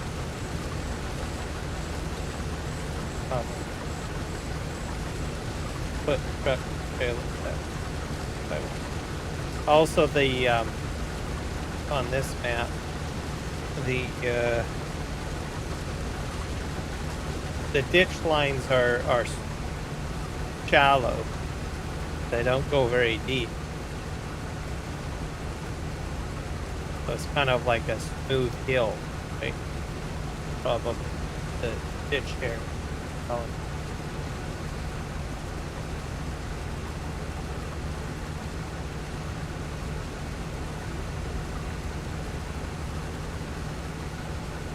So the roadways are generally a little higher than the field itself. How it works. I guess in a way the roadways act as natural water barriers in case there is flooding.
All right, here.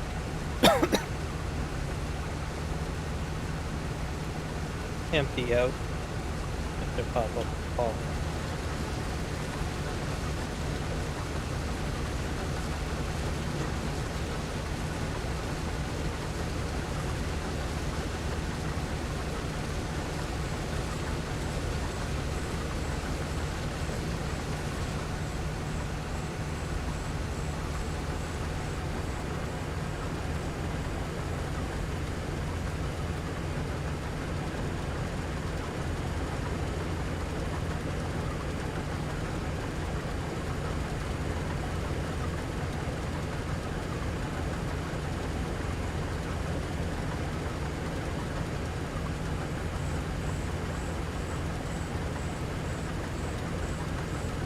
I'm gonna scoot over there.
Alright, head over here.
I'll have to see if the Macdon pack will actually pop.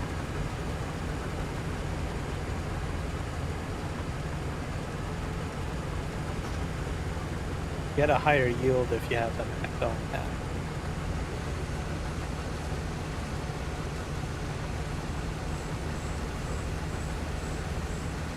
Also, it gets done a lot quicker too, by the way.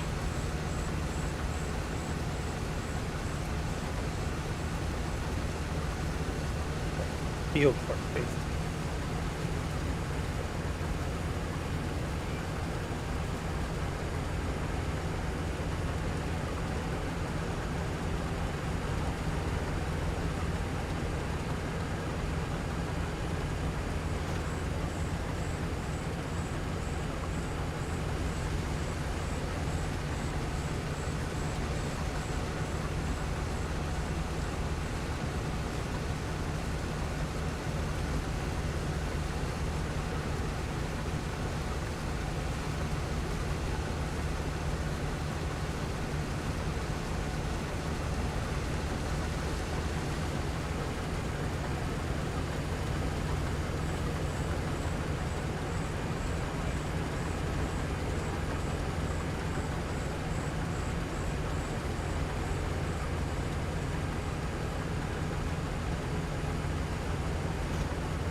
call the tipper over. Oh, yeah.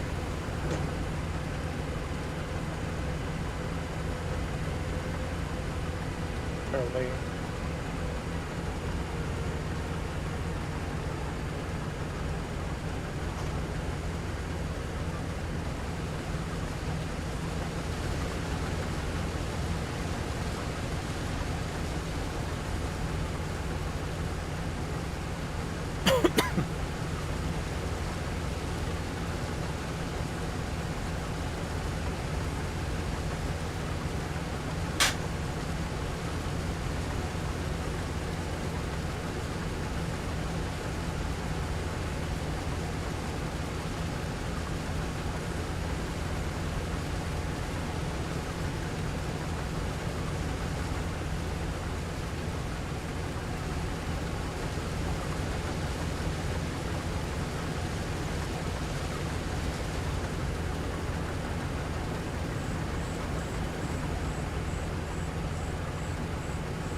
He's still trying to avoid fruit, so it's not so bad.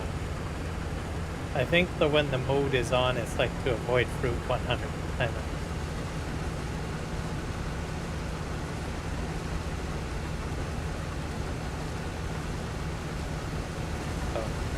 So, taking his way around. Cautious.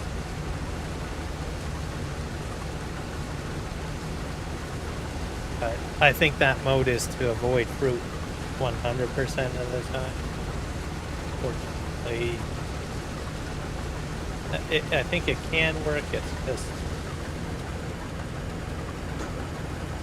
a problem that this all over.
I have a feeling right at mid going to jump into doing paint, so hopefully get done this time. Get hit with that. Well, we gotta shut your harvester down. Right. Alert goes away.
Alright, let's see what we're doing here. Looks like it's paint.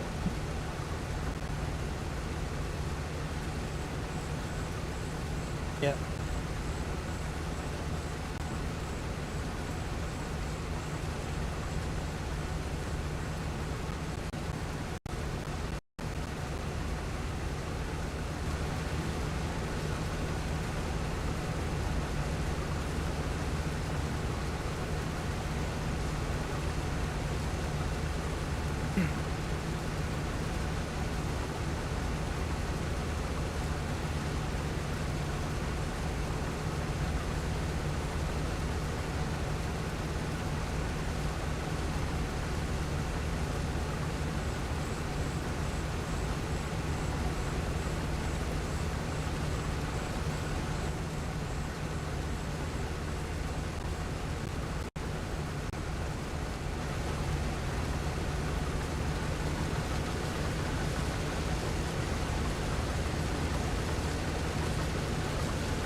Call him down.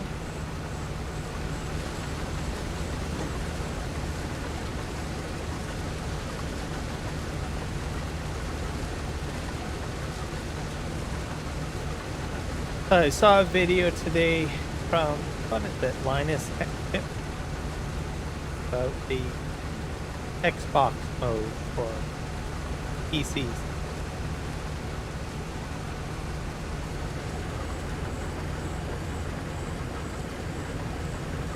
And I don't know, it's basically to get rid of bloatware and also to improve frames per second, I guess, on the computer. You saw like maybe a 2 to 3% increase in performance improvement.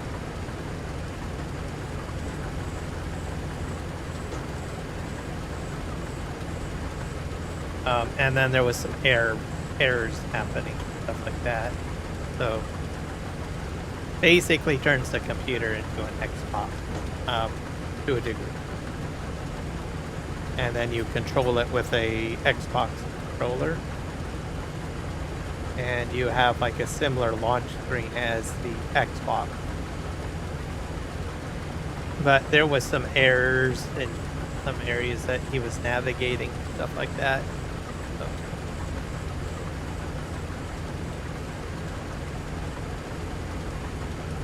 I don't think it's something that I would use. It's very similar to the theme desktop.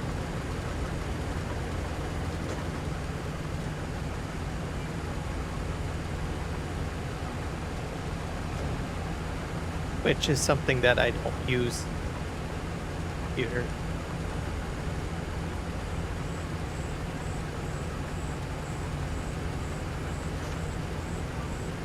But that mode, when you use it, is completely Xbox controller controlled. I think you can still use the mouse and keyboard though, if you want.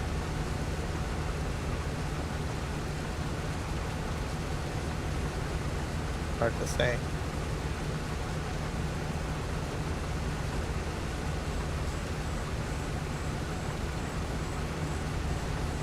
But go figure.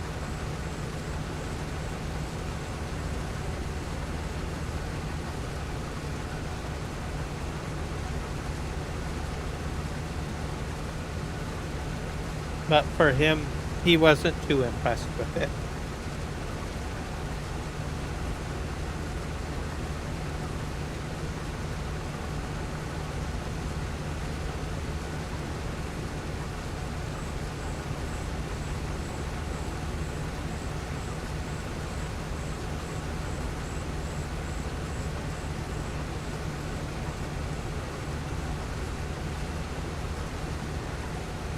I remember, I don't know where Linus Tech Tips is right now, but I think he lives in the United States, but I always watched him.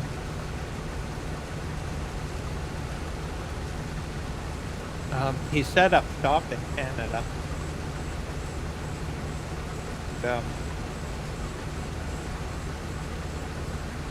Can't remember who he was partnered.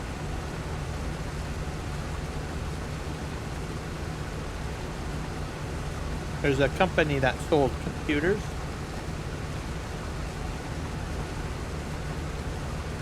Big brand. I can't remember what it's called. NCIX. Yeah. They had locations in Canada where you can custom build. They're mainly a computer part and electronic warehouse, but they allow you to build a PC. They have a PC builder on their website. You go there and use their services to build. He partnered with them a lot. I think that's how he got started. I think he might have been part of the company. Stock ownership or something. It's all across Canada. I bought, I think maybe 2 PCs from them, or 3, till they ran into financial difficulties and they closed out.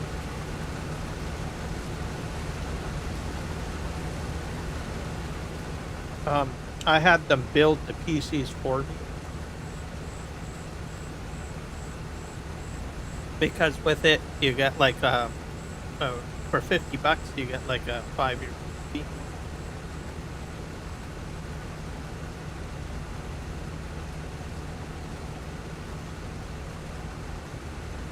You can take it back to them, they'll diagnose and fix it. And you get access to the on-phone support, text support, email support, chat support. And they are about 30 minutes away.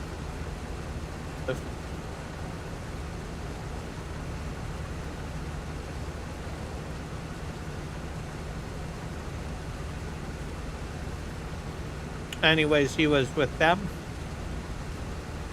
How he got his channel going. Then he expanded out of that into other things. I think he was kind of competing with Steve Dotto a little bit. And Dave Chalk. They had their, yeah, they were on TV. But with Linus Tech Tips, I think he just went full on. It was probably a smart move.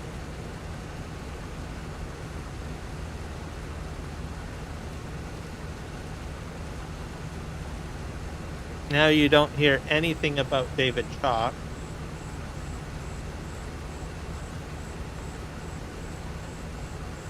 Or Steve Dotto. Steve Dotto is still around, but I think he does more podcasts. And he's probably online, but not as big as like Linus Tech Tips.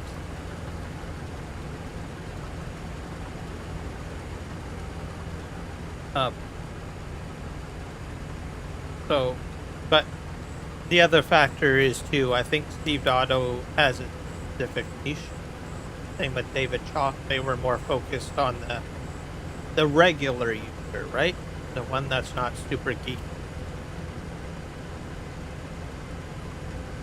So Linus Tech Tips basically cornered more of the technical person and gamer. Plus he's younger, right? He's not as young now, but he still looks full.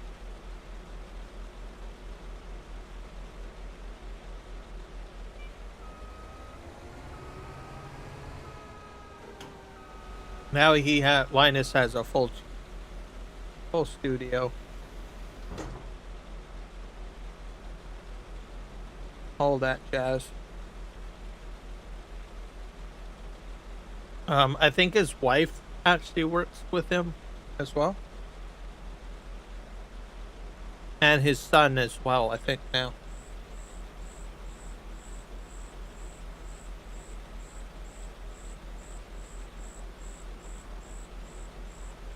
Which is kind of cool. Anyways, he did a review video. That function. I'm going to be right back. My throat is bad.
All right, grab some water.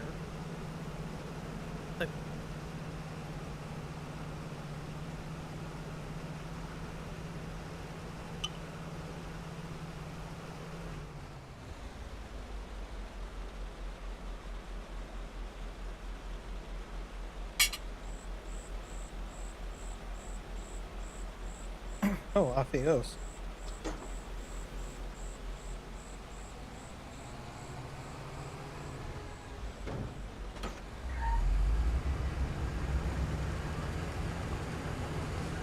So a couple of more rows left. Good to go.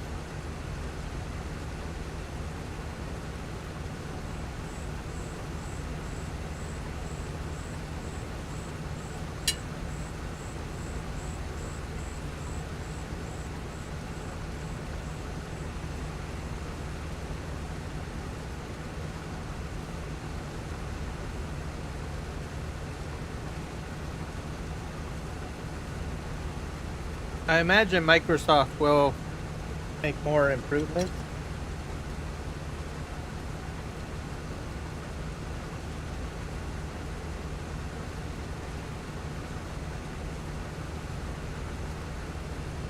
To the Xbox mode on computer.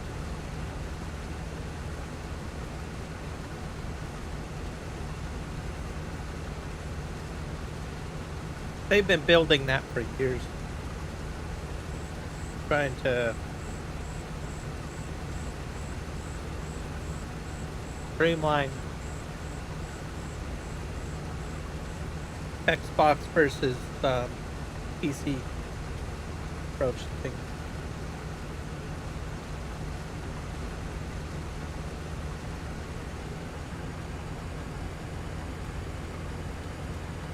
Have one operating system for all their devices, right?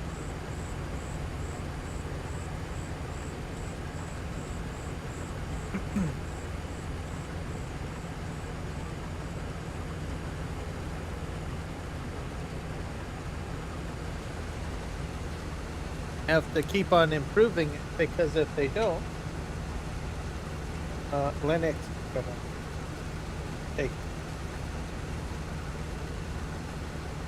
take opportunity of the moment, right?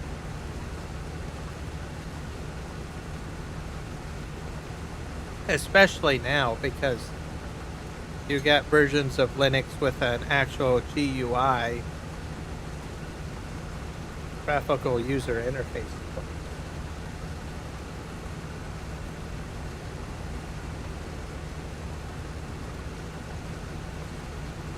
That means there's a larger market share available compared to when early days where it was just very limited Linux. It was more code based.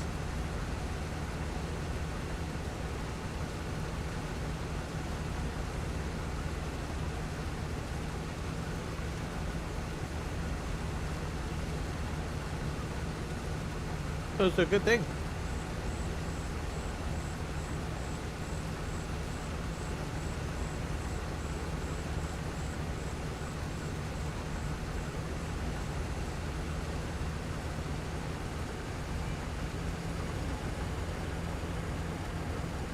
So how people look at it is Microsoft might be at the top, but if they slip in their ability to provide the products that work for consumers, it's someone else's gain and their loss, right?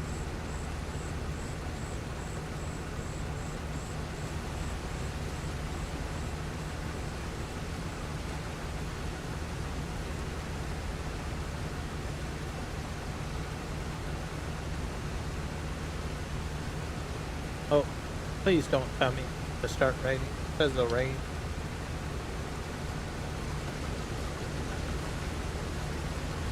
It's gonna rain. Or something. Oh dear.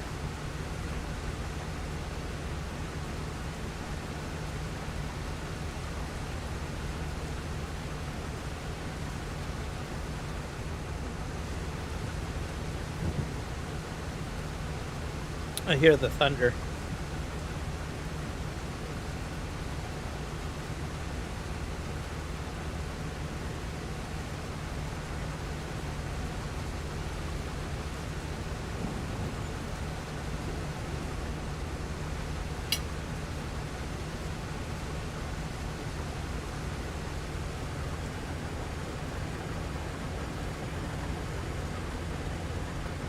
Got just one.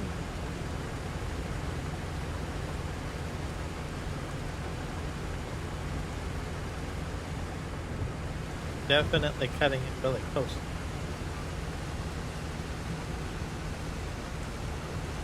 Yeah, it is raining. My yield will be very low.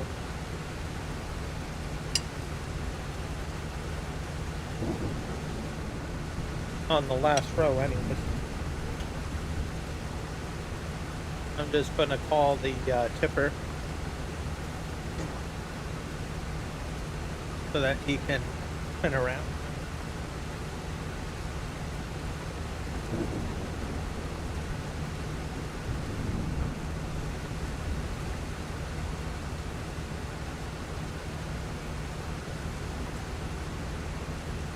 Speeds are growing.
Wait till he back.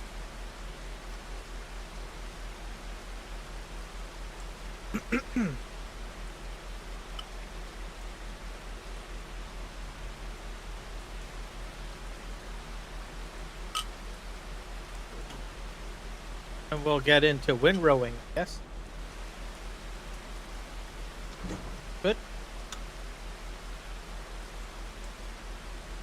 And I think we're bailing it.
I don't know.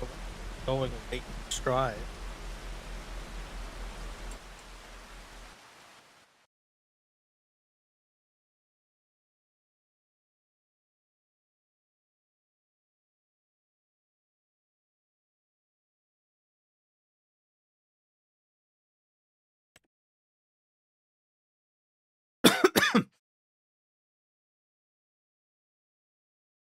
I got about $2 million worth of poppy.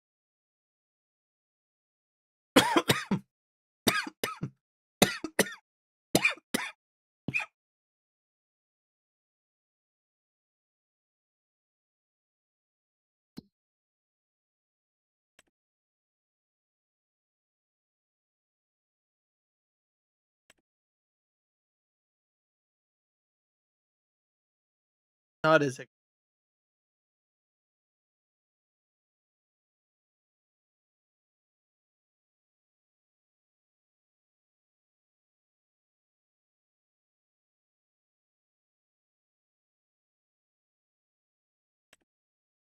are way more of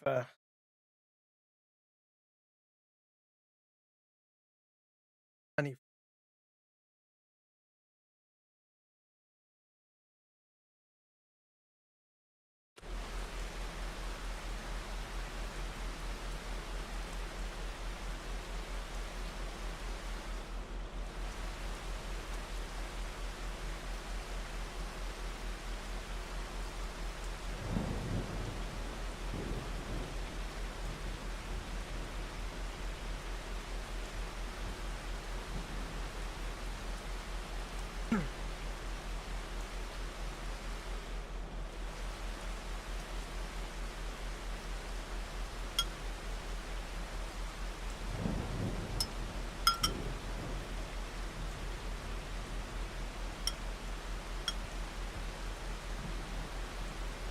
Here's my buddy back in the mud,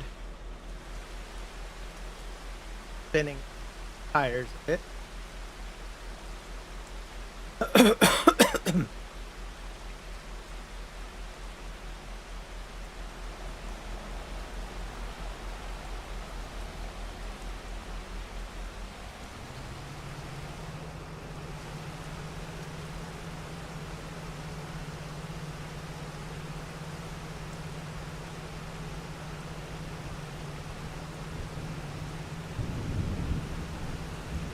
Great shifting.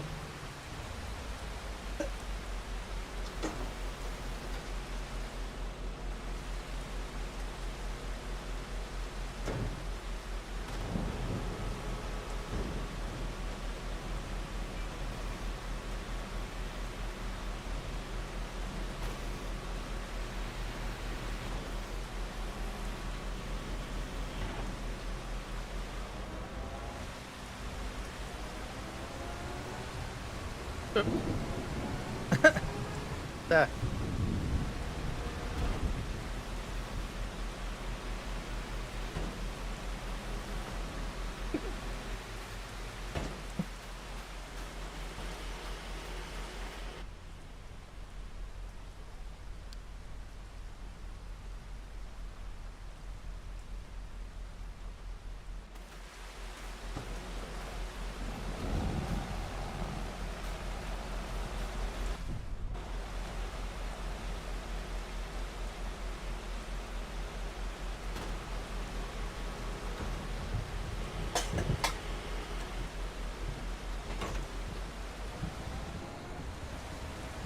Stuck in the mud.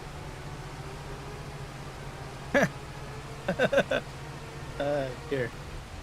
That's why you don't want to do combine.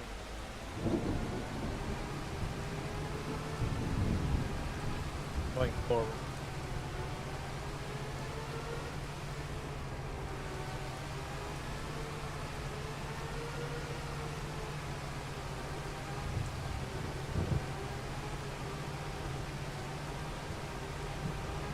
Once you get the momentum going, go.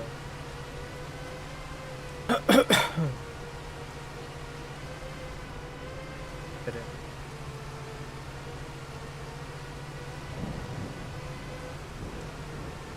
Second.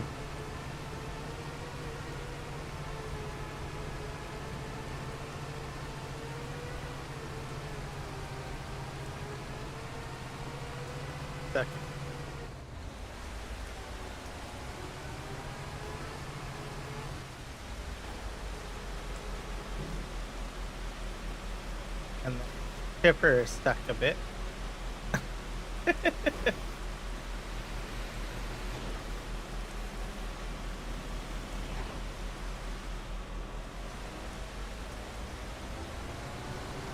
Because the bottom is digging into the ground.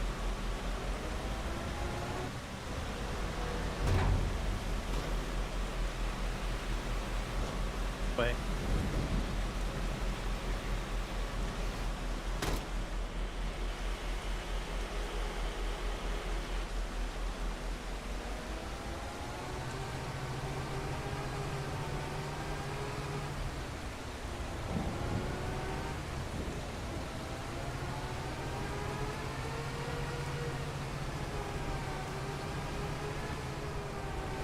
Wiggle my way out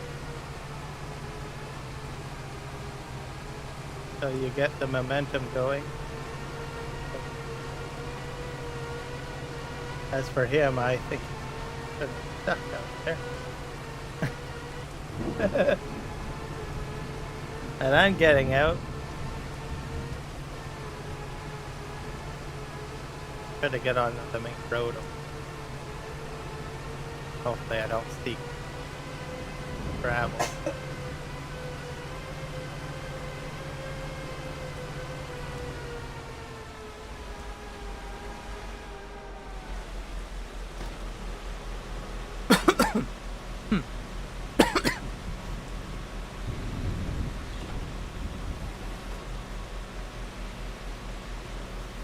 Much moisture in the ground.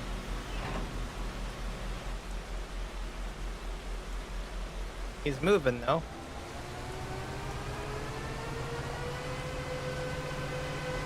Oh, it's got my combine stuck.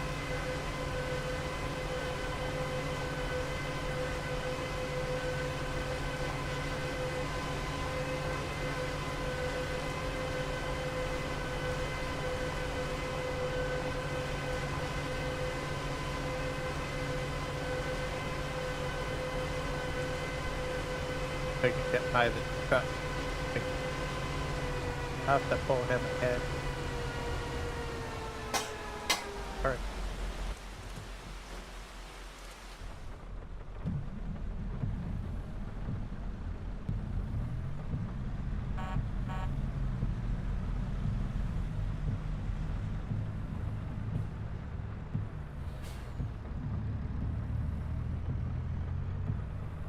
Park too much on the side because I'm full load of Poppies.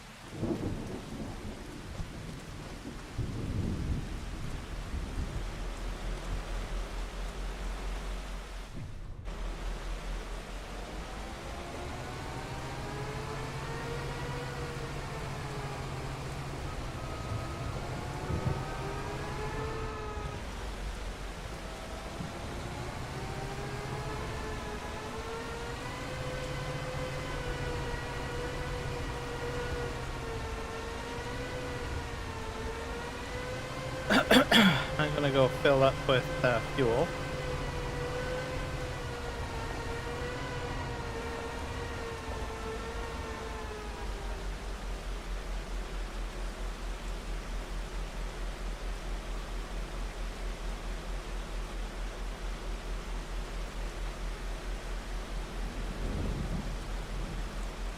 Fantastic.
Not stuck.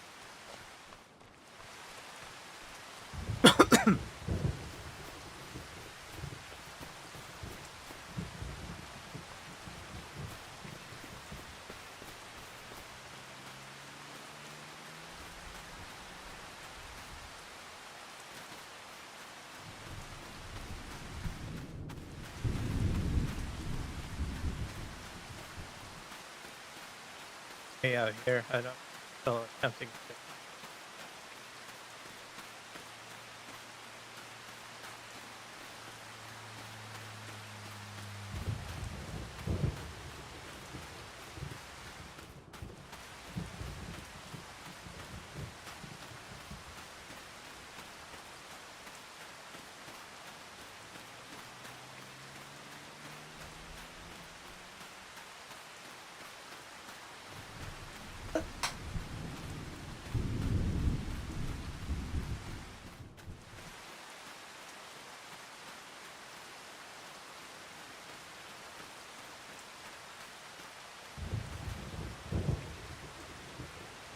Yep.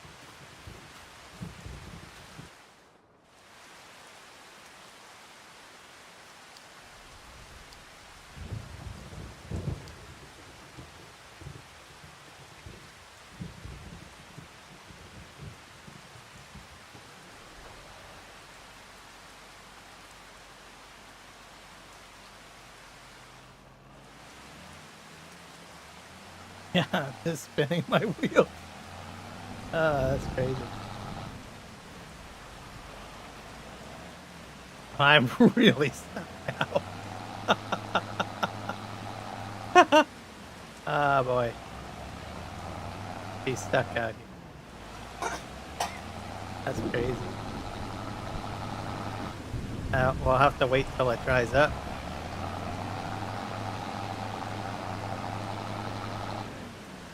I don't even have the trailer attached.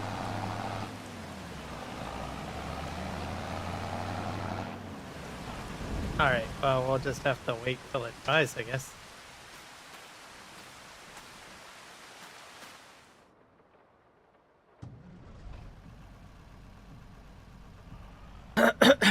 Yeah, I can't go in.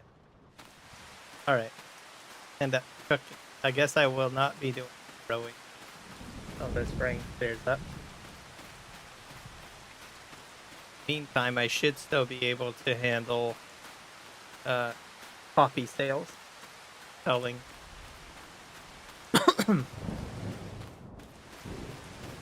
Selling my poppy.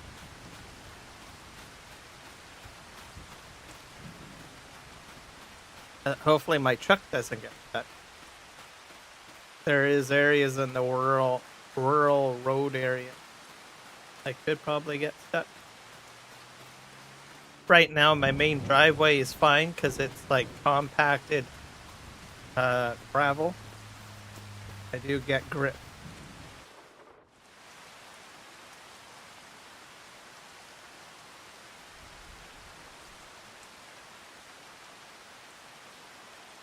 Probably put my hazard light. You got those on.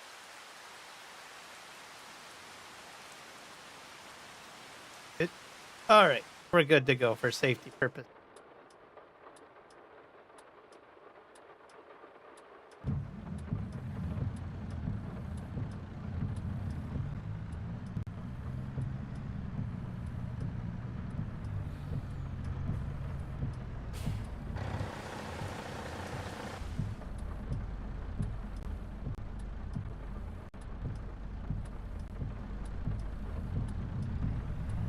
All right, off go. Throw it down. Oh, our poppy.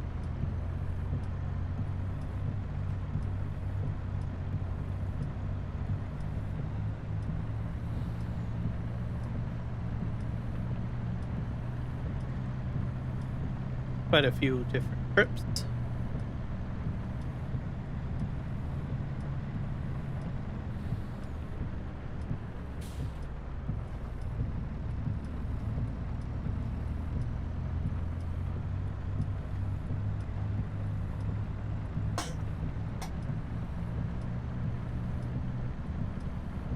So if I go too slow on here, I could probably spin out.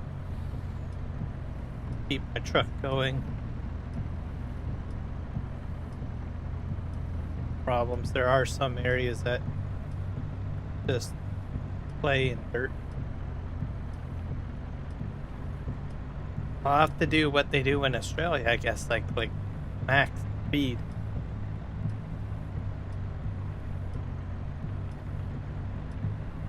Keep the momentum going.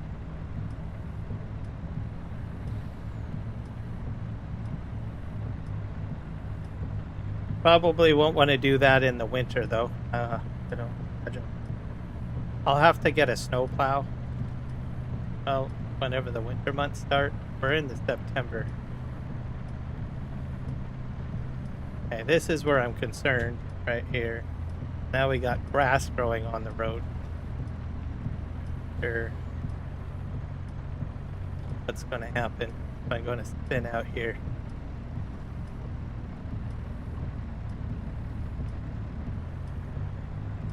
Have to keep on going. Also, right up at the railway area, that's a spin out area too. Better here.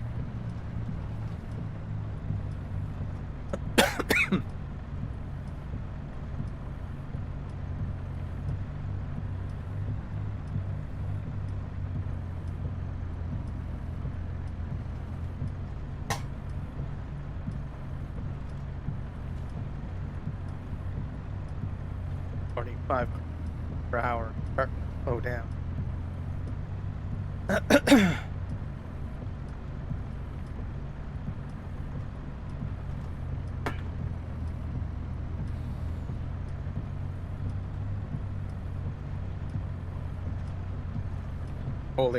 Pulling two trailers full of poppy seeds.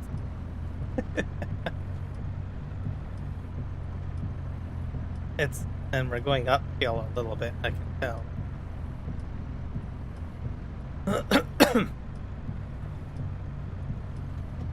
I don't know how I'm going to make the turn up here, because this is where I can get bogged down.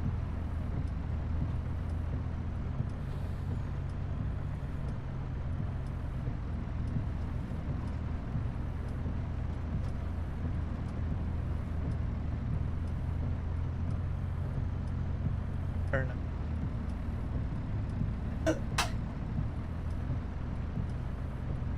Don't want to go too far over. Crap. Made it.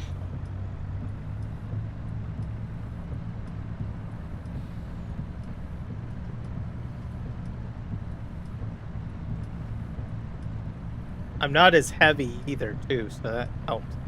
My weight is distributed over like three trailers, so.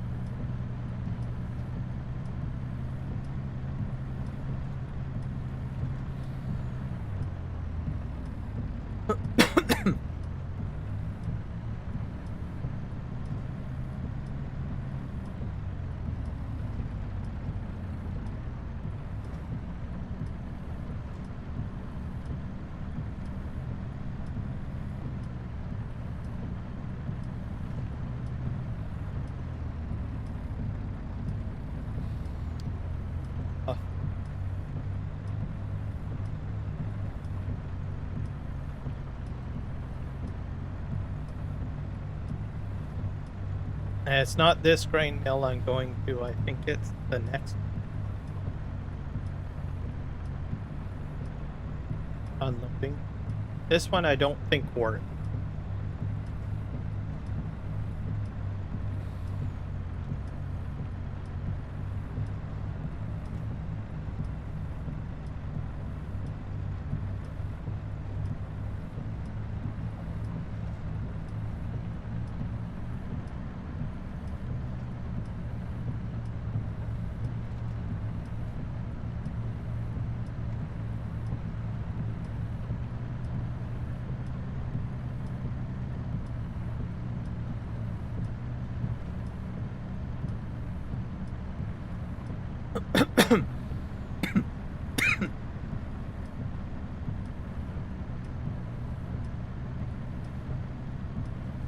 Alright, we're on the street. I should be able to pick up speed.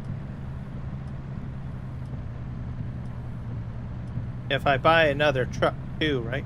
I can disconnect this and put other truck on.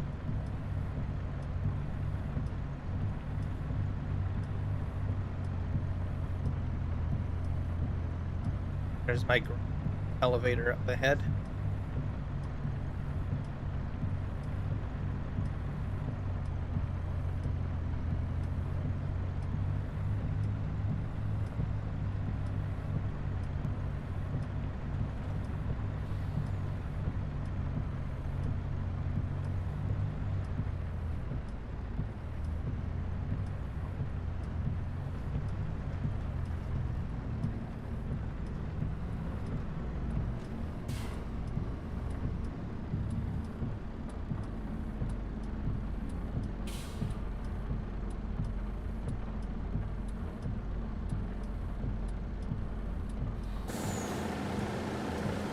Buddy.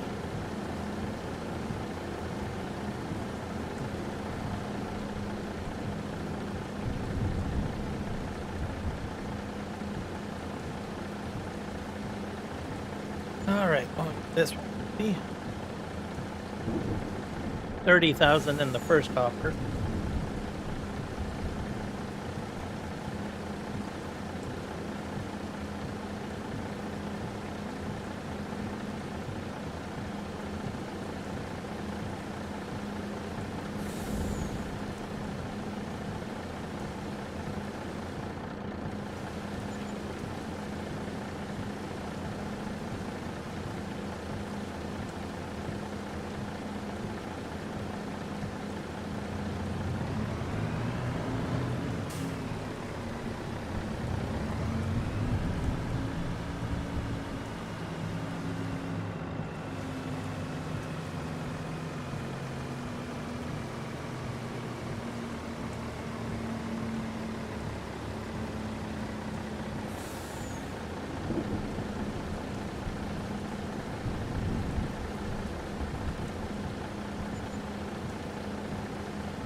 $35.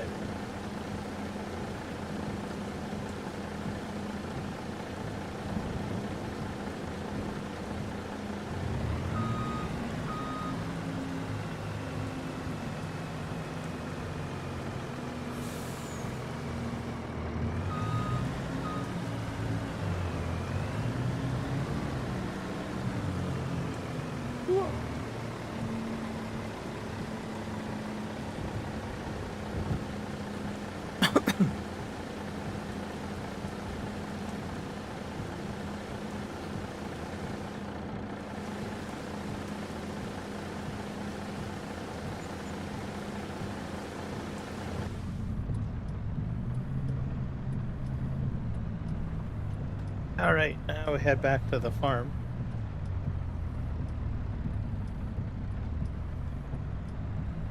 So.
Little swampy in here.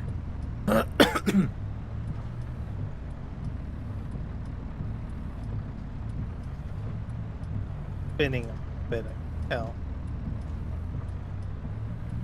Struggling to try to. That's not with a full load either.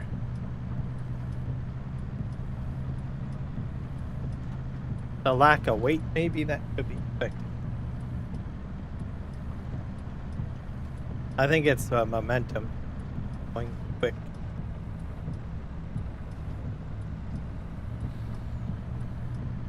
That can make it back to the farm. I don't want to have to call a tow truck.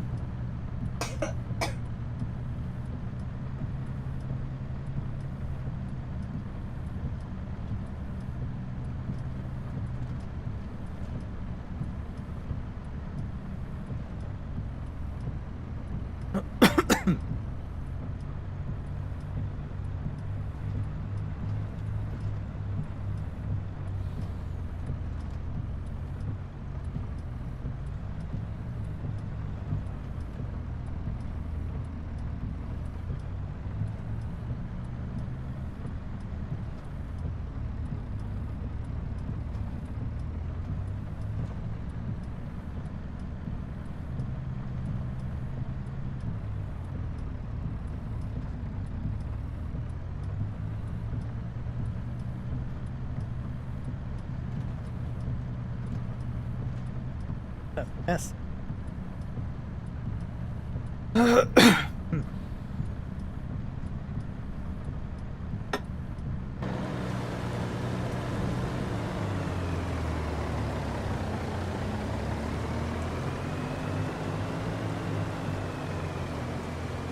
Yeah, I'm just a spraying mud.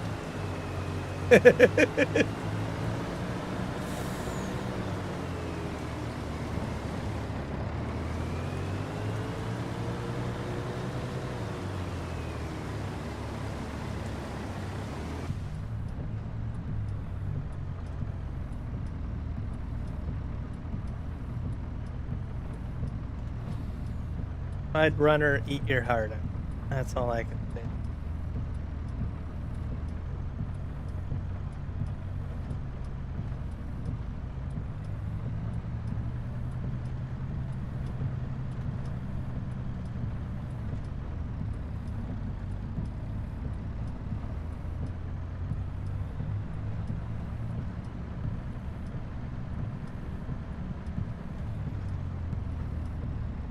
I think I got more traction.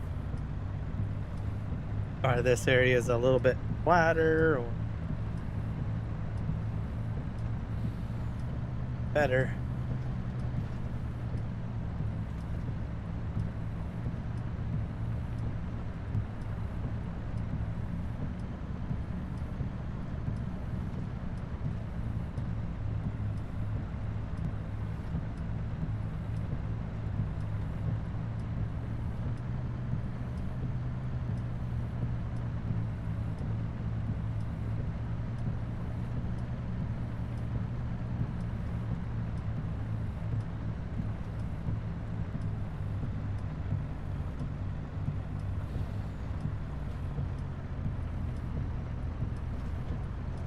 This is more compact.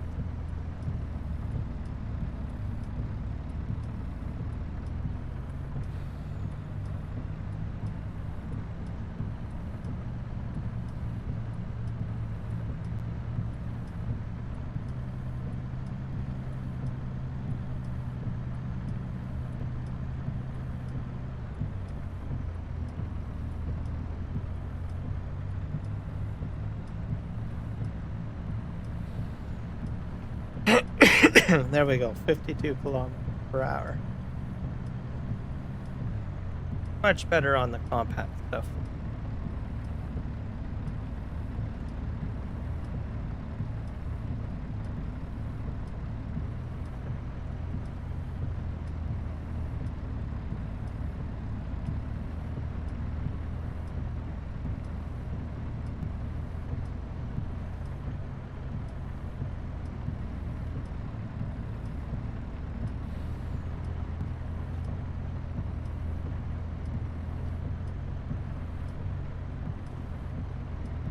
Here's the main driveway.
They got about 10 trips, I guess.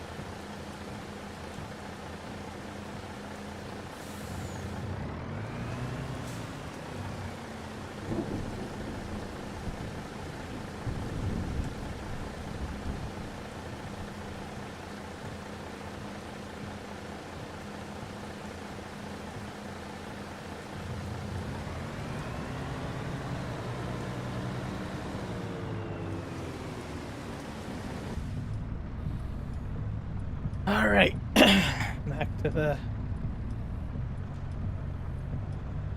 rail yard.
back into the marshy part of the road.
All right, upgraded to the international. Has a little bit more horsepower.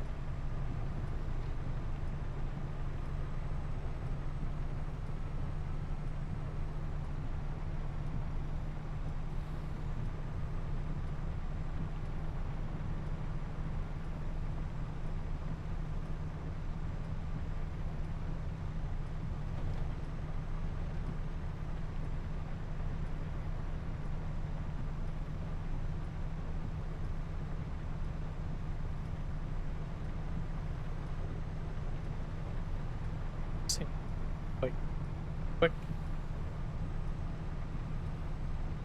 82 kilometers per hour so far.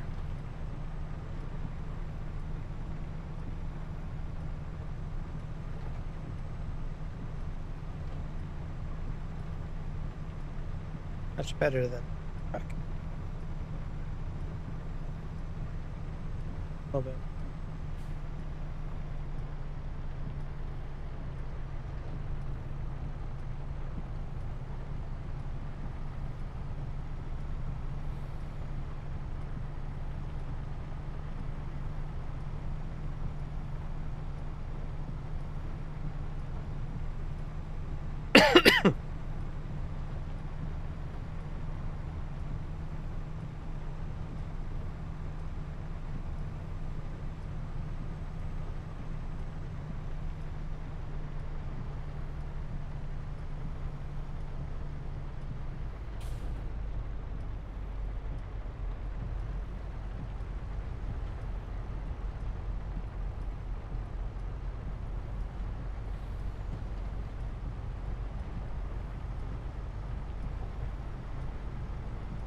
Yeah, far better.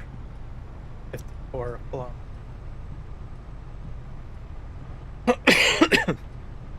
Not spinning out as much.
All right.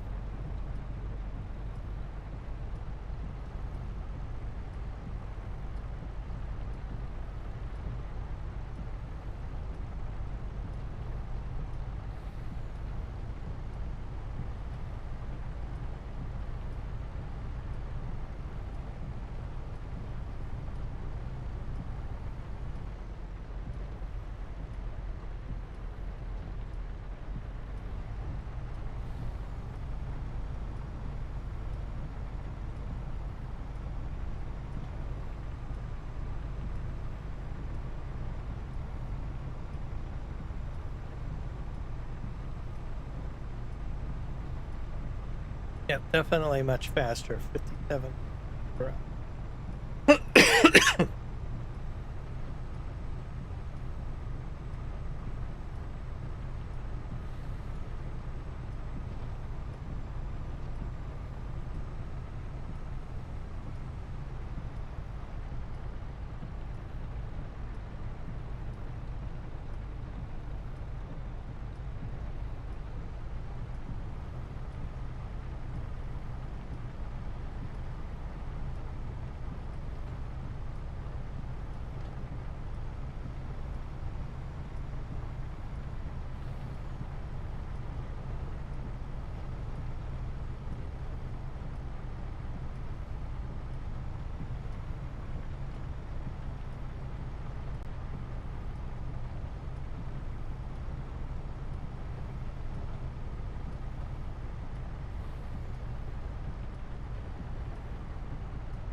Yeah, so I got about 30,000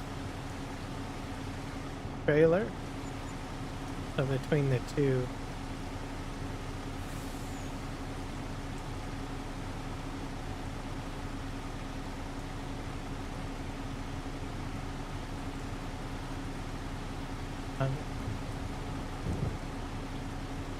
The rear trailer seems to hold a lot more. 5,000. Okay.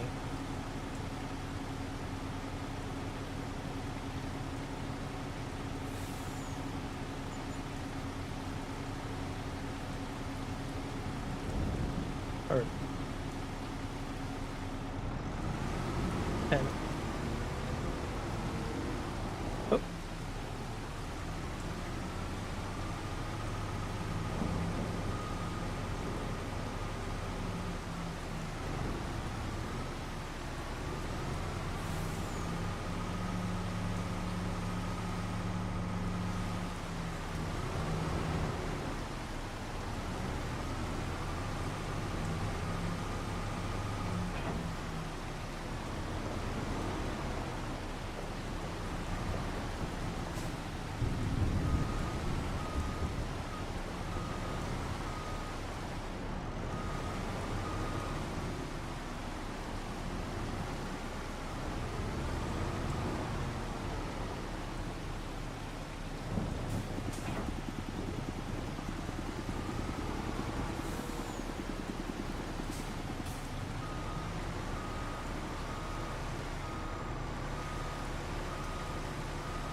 Issues with mud.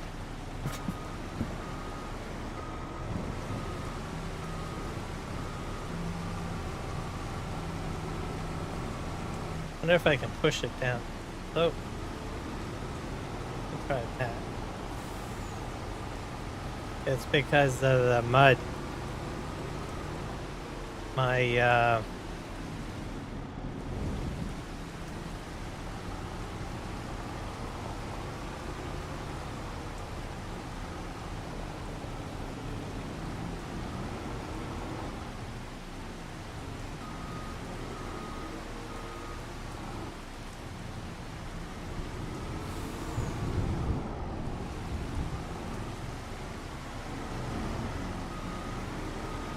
nope.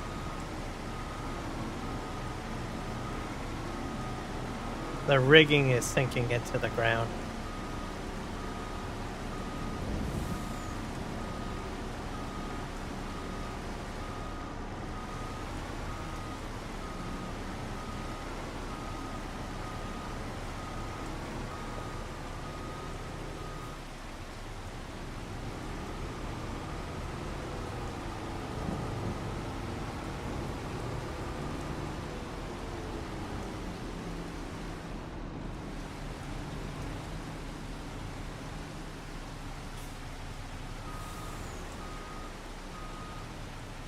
Triggers up.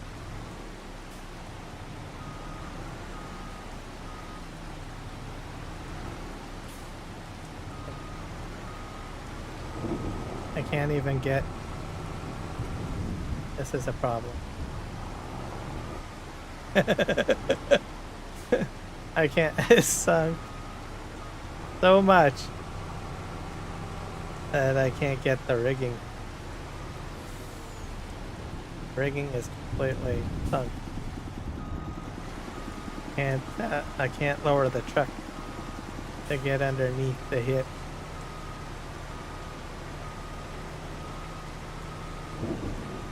See about this rigging. Probably same problem. Oh, that one's breaking. I wonder if I can.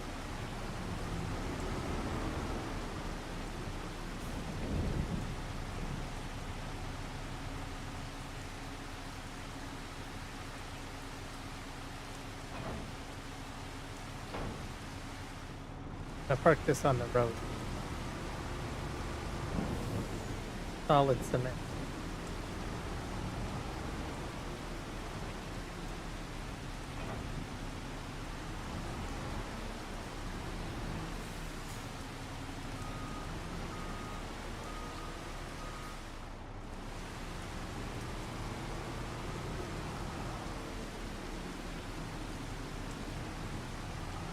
Push this onto the road.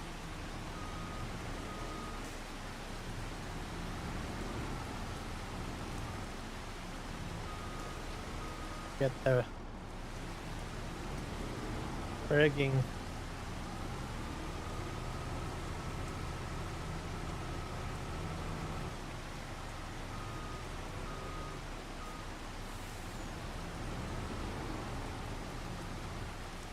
Fine. I don't think it'll work.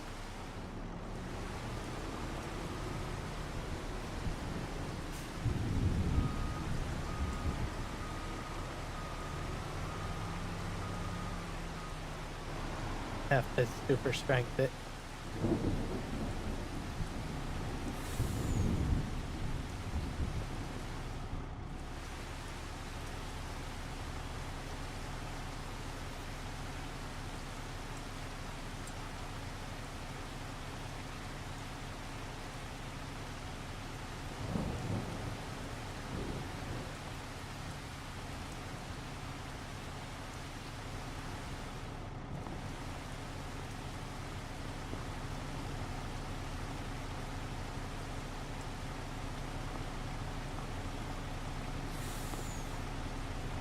Fine.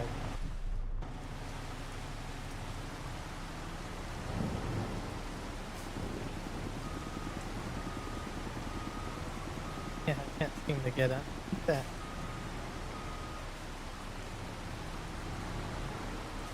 If I lift it.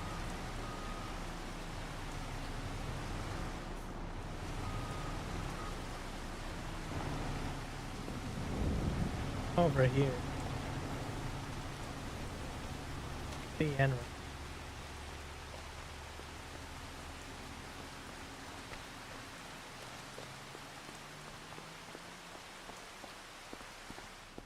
That's right.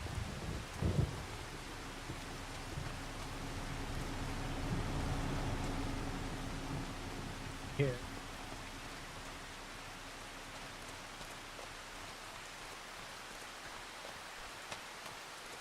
For bales.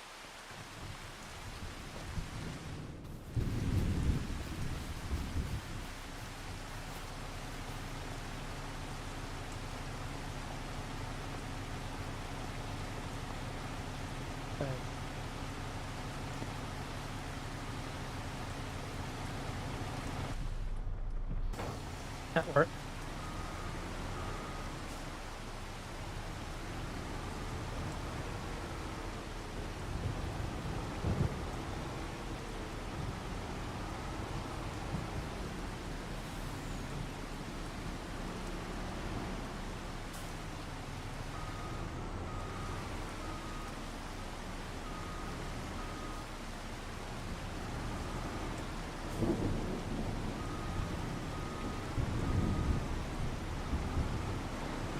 Problem.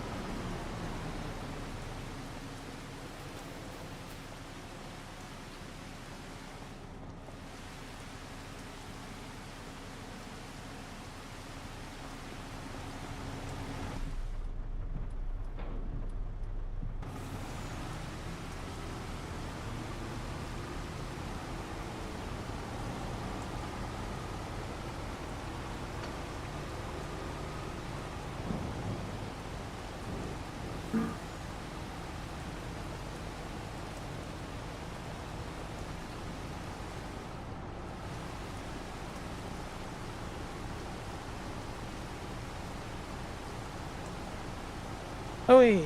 Back to the farm I go.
6,000.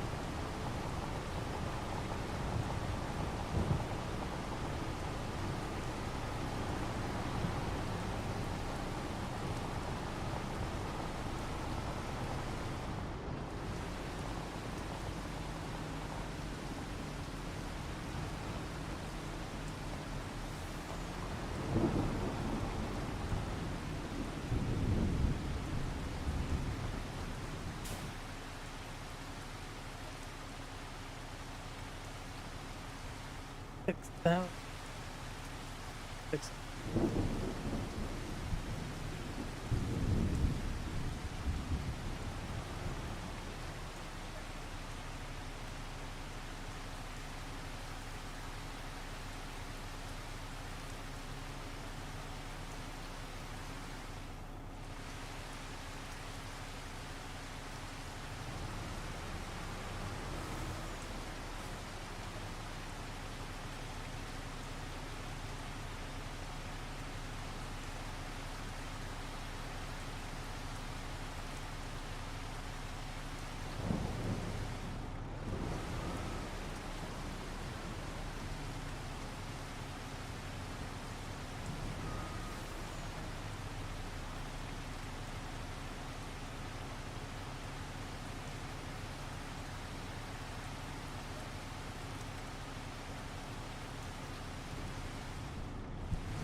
Oh, oh, oh. Our storage is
Throats.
There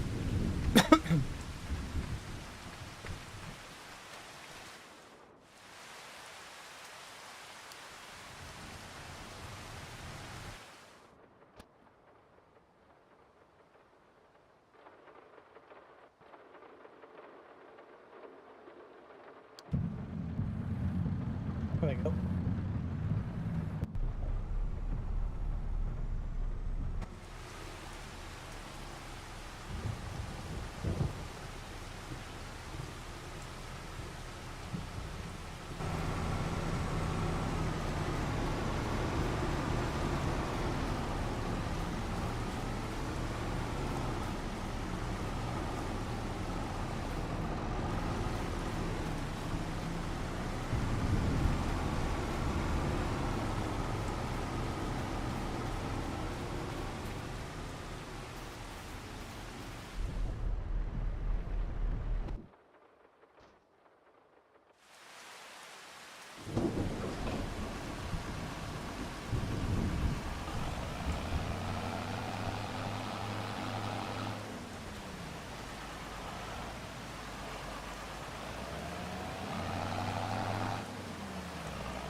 Perfect.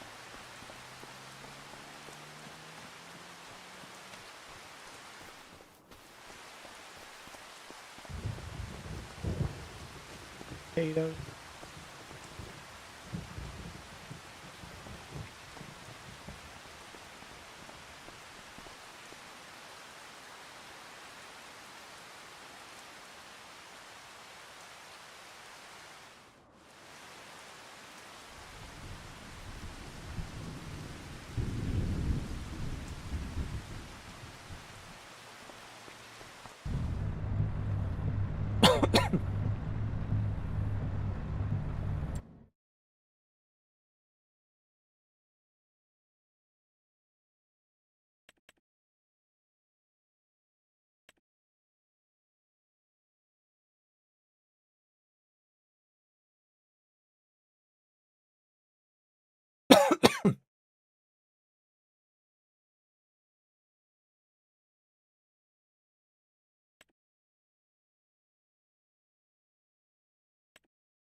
Turn it.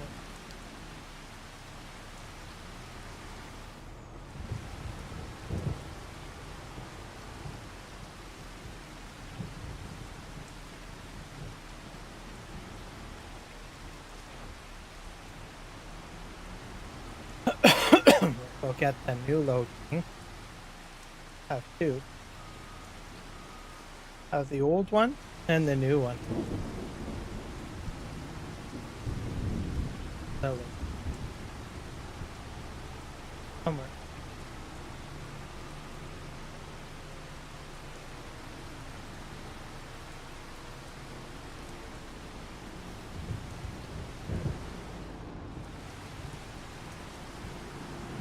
It's already connected. Cool. This is the new one. New style trailer. Let's back up.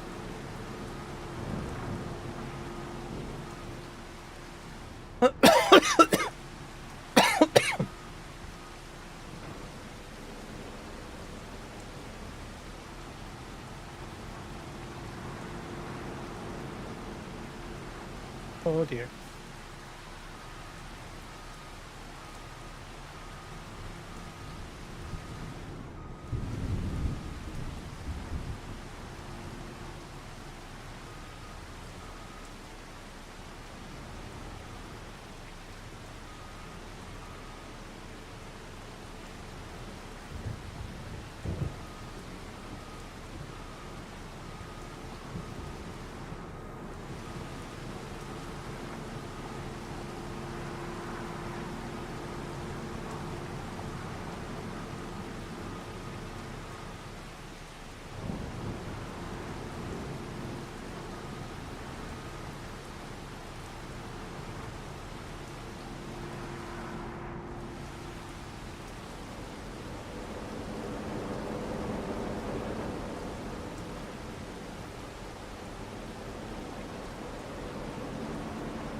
Off he goes.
It stops there.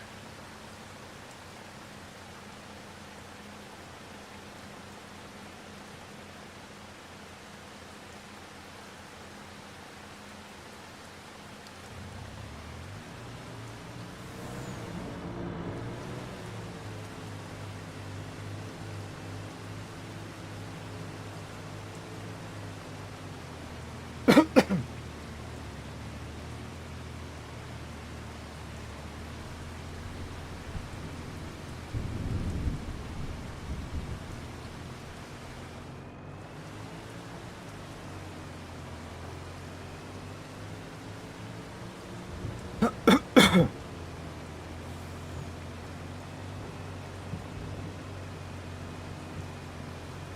least we have a cookie now.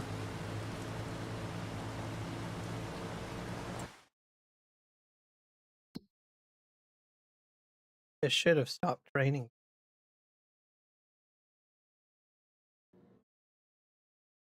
Rolling into 5 at least.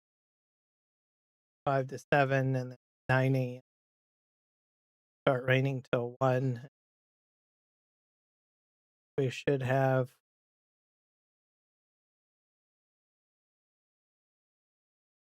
good weather.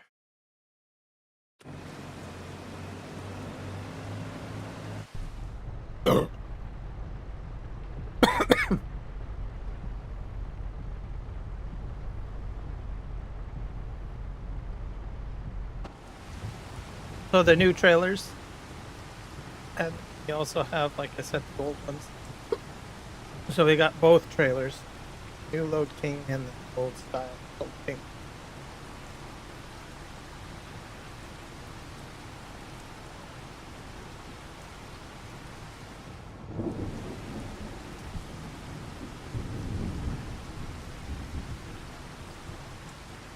Got a head-on collision coming. We're slowing down.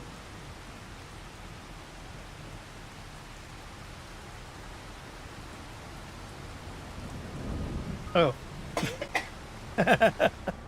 Crash. Golly.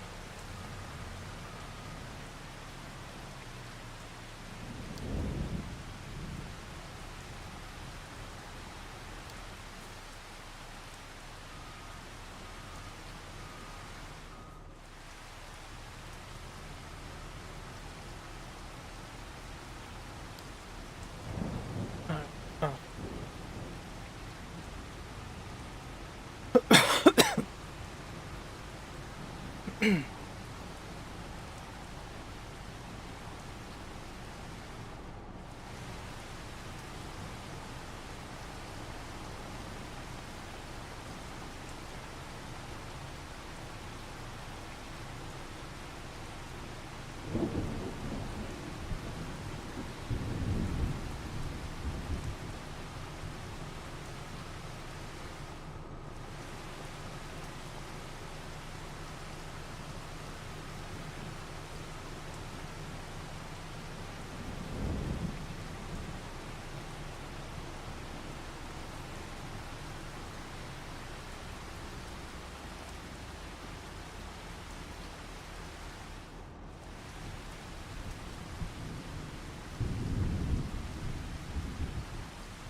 Seems to like to just stop right there for some reason.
Get this guy hooked up.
I see some sunny skies.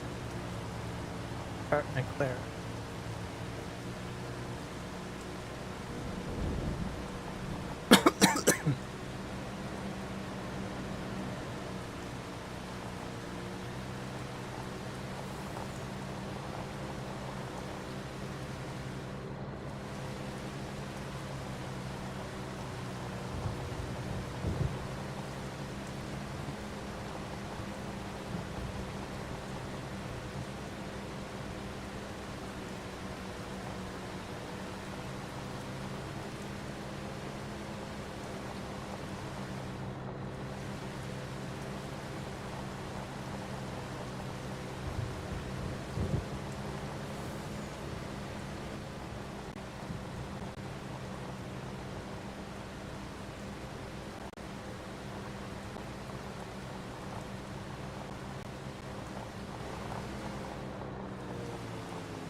There we go. We are out of the dip. Out of this top train. Get this to the silo and it will be good.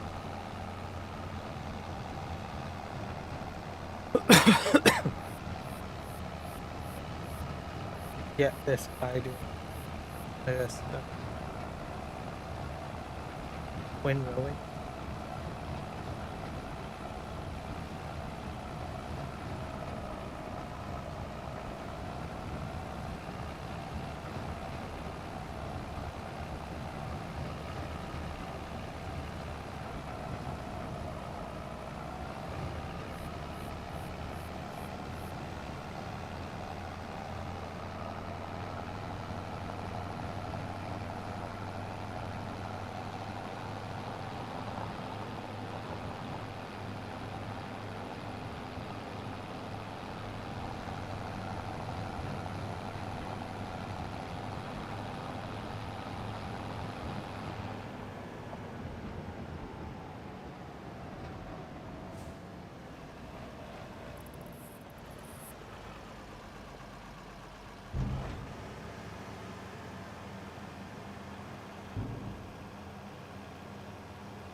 coming up.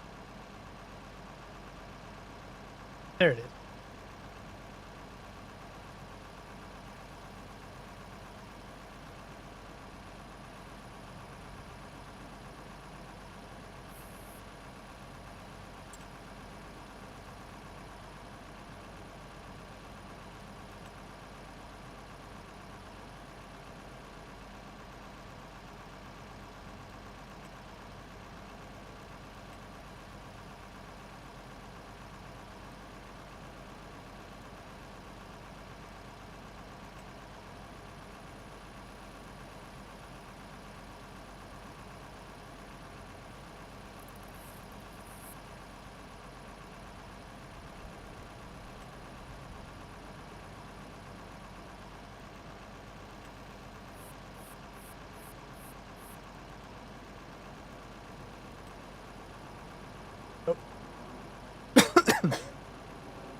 Oh no.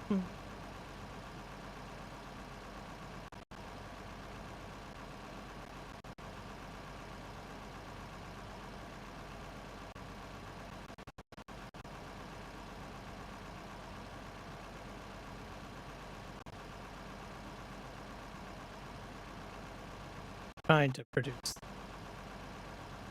Don't know.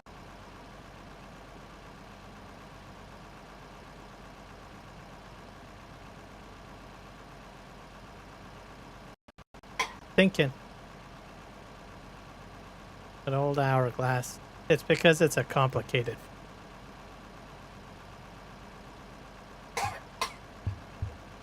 Yeah, so many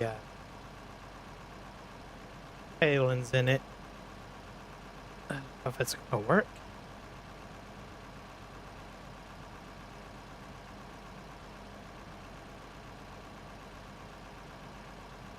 I hope it makes it. I don't know if it will though. It's like hourglassing for quite a while. Oh, it did it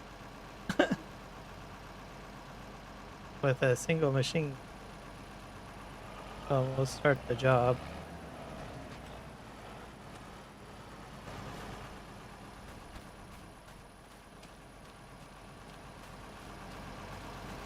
Easy setup for start on first waypoint. Yeah. Get this guy.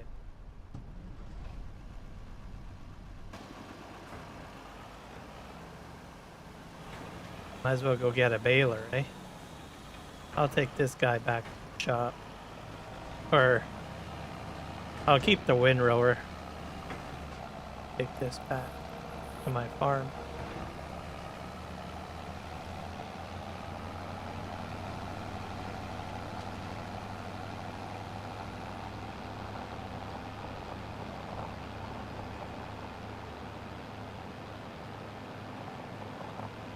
It's because of these tight areas that it can't really do it.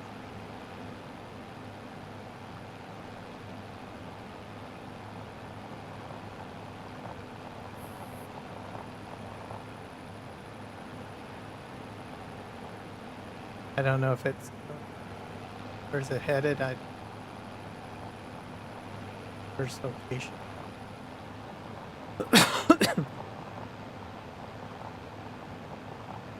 Go and park this at the farm, and I'll send the tractor down to the shop. Pick a baler, I guess.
Way. Let's see how our trucks. See.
think this truck is a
We are... Oh.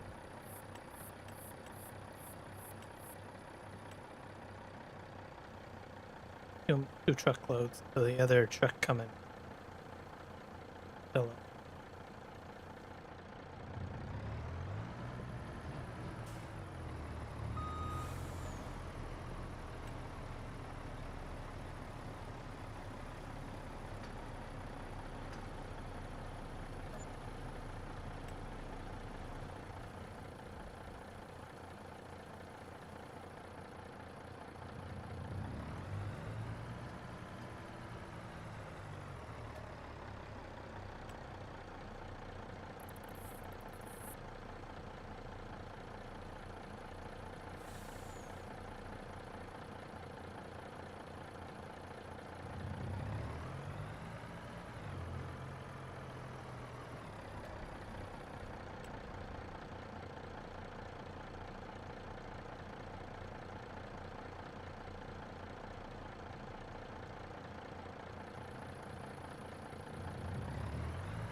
Put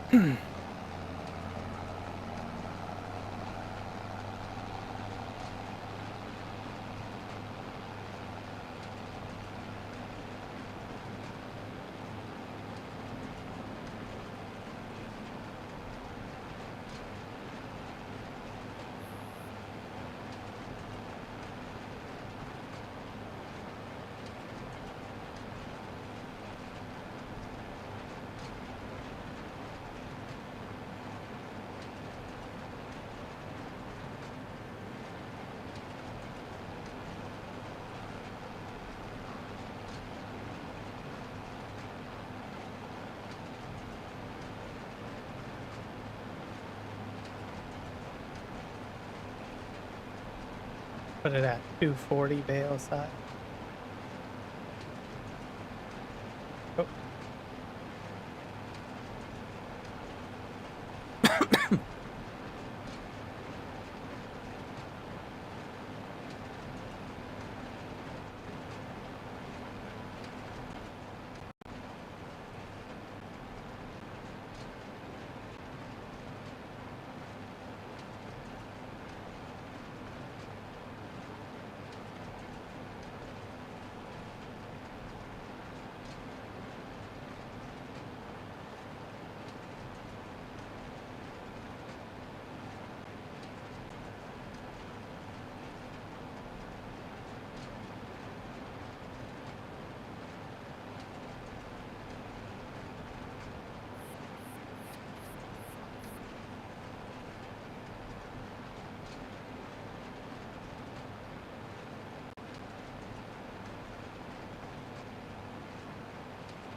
We're unloading.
Let's see what this is all about.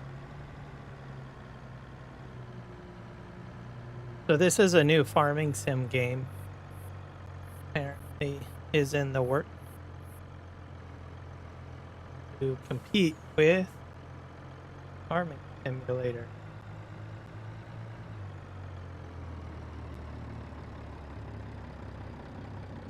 Clutch Simulations did a video on this. I will link his video in the chat. Find it if you can.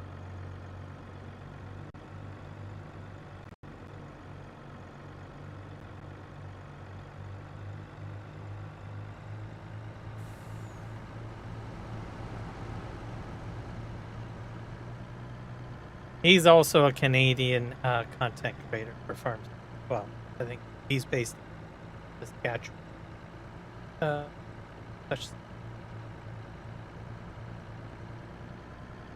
Yeah, he released a video like. Yeah.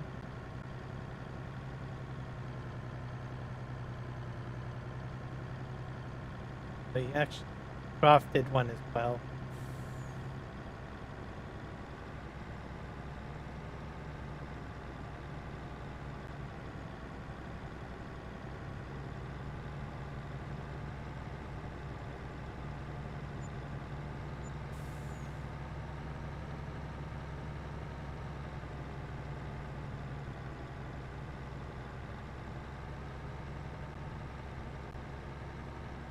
Let's see.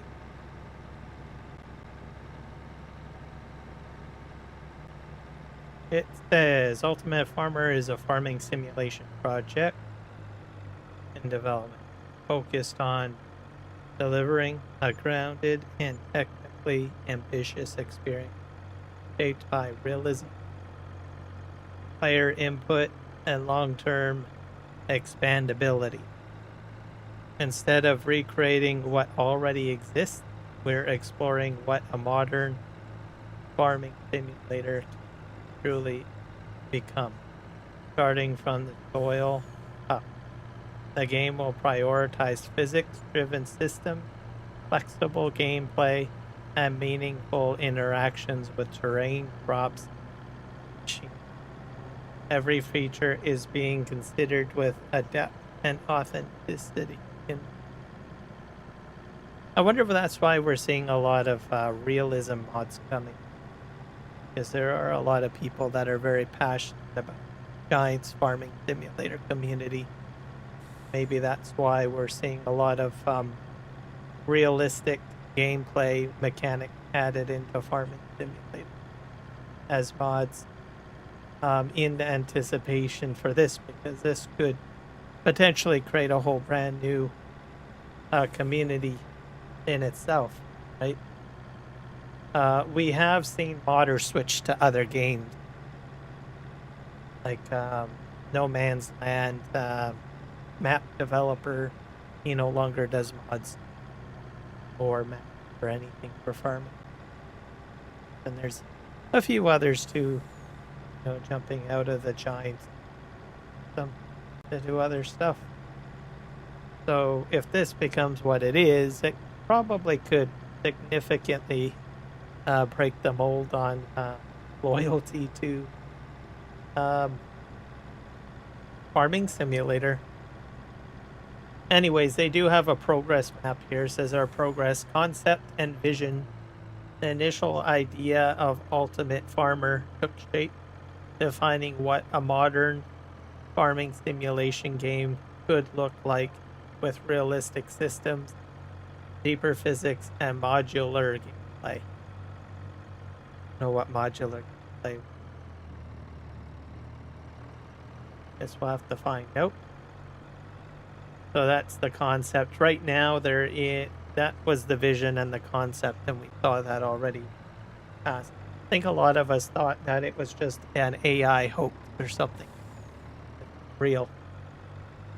We've got, currently we're in development, pre-development, which is we're currently planning, experimenting, and laying the technical groundwork.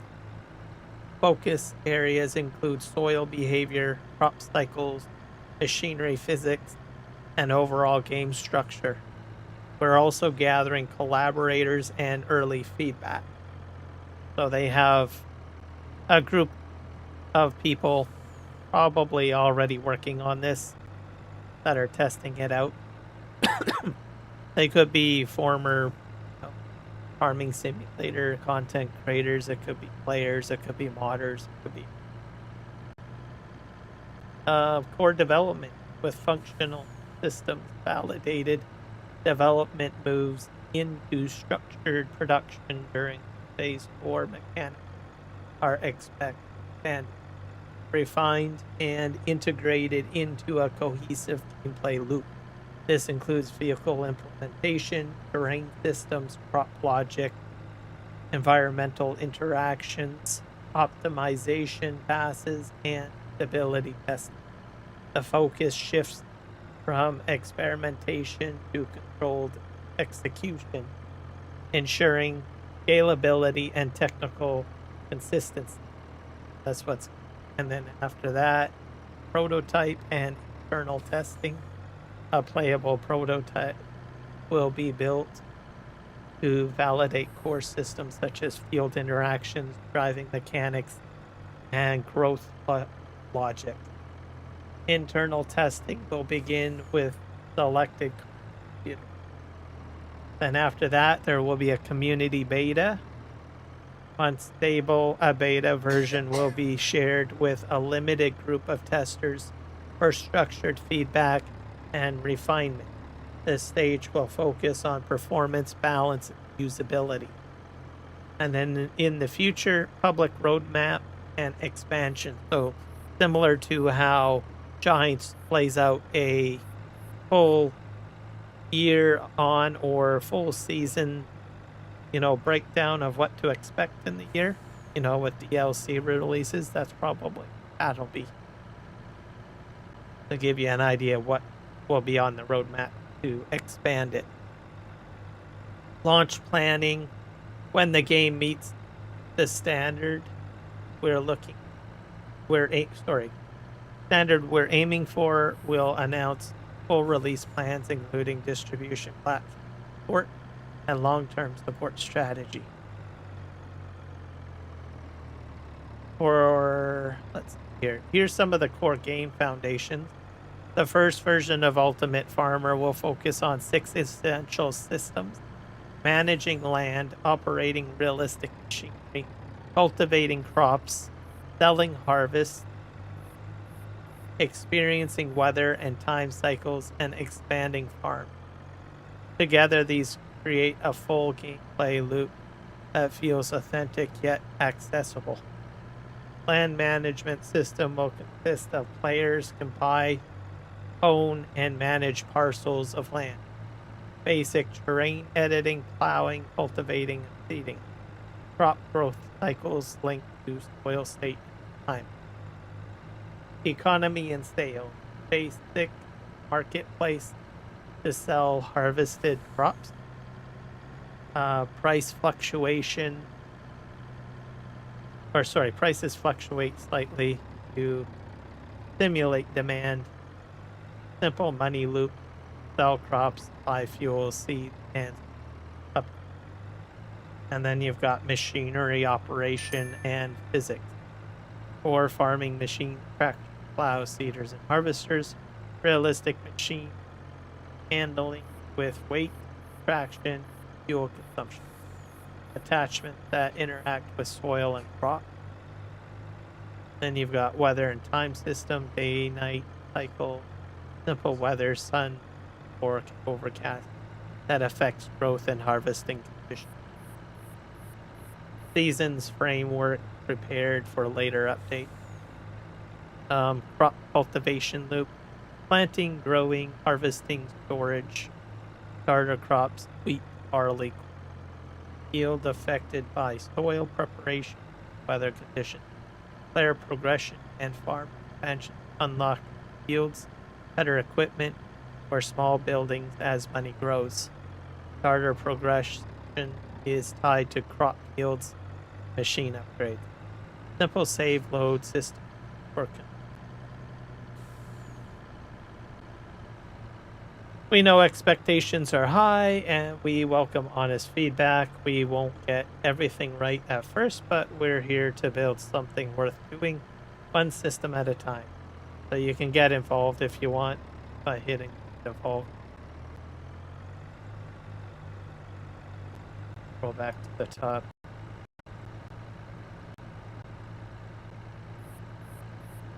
Go to the gallery.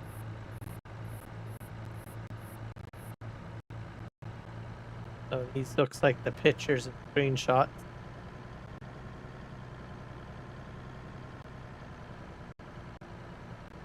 That looks pretty awesome.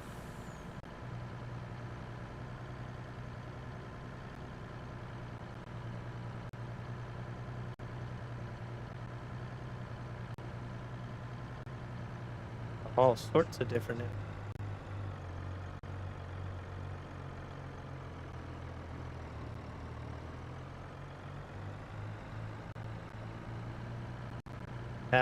This is the vision, and this is the actual what the game engine will support.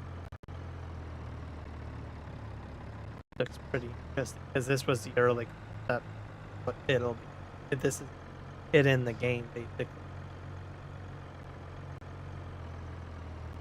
Then concept art, and this is in game. So obviously doesn't have all the little shininess that the grass has on this one, but I think it looks pretty decent. Notice little ferns. The gallery, they have a team. Meet the team. Ultimate Farmer is developed by a small independent group of creators, programmers, and consultants who share a common goal to redefine what a farm simulation can. Each member brings hands-on experience from their respective fields, whether it's game development, agriculture, design, or technology. Our approach is collaborative and transparent, built on a shared passion for realism, innovation, and long-term development. While the project remains pre-production, the foundation is already being shaped by a team that values precision, authenticity, and creative freedom. So we have Lucas in 96.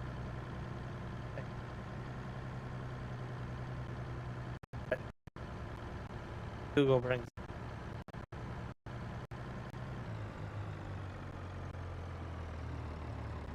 I guess he.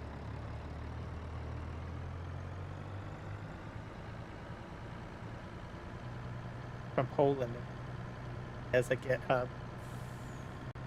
I'm guessing he built mods for farming. probably former water. That's probably why he put his handle in there. You got Bartek. So yeah, Synex is the founder, project lead, and world. Got Bartek, lead program, integration. So it's going to have the Unreal Engine integrated into it. Sebastian, lead 3D build design. And then Jacob, 3D machine art machine. Matthew, game vehicle integration. Tim Hill. Or if he's a mod.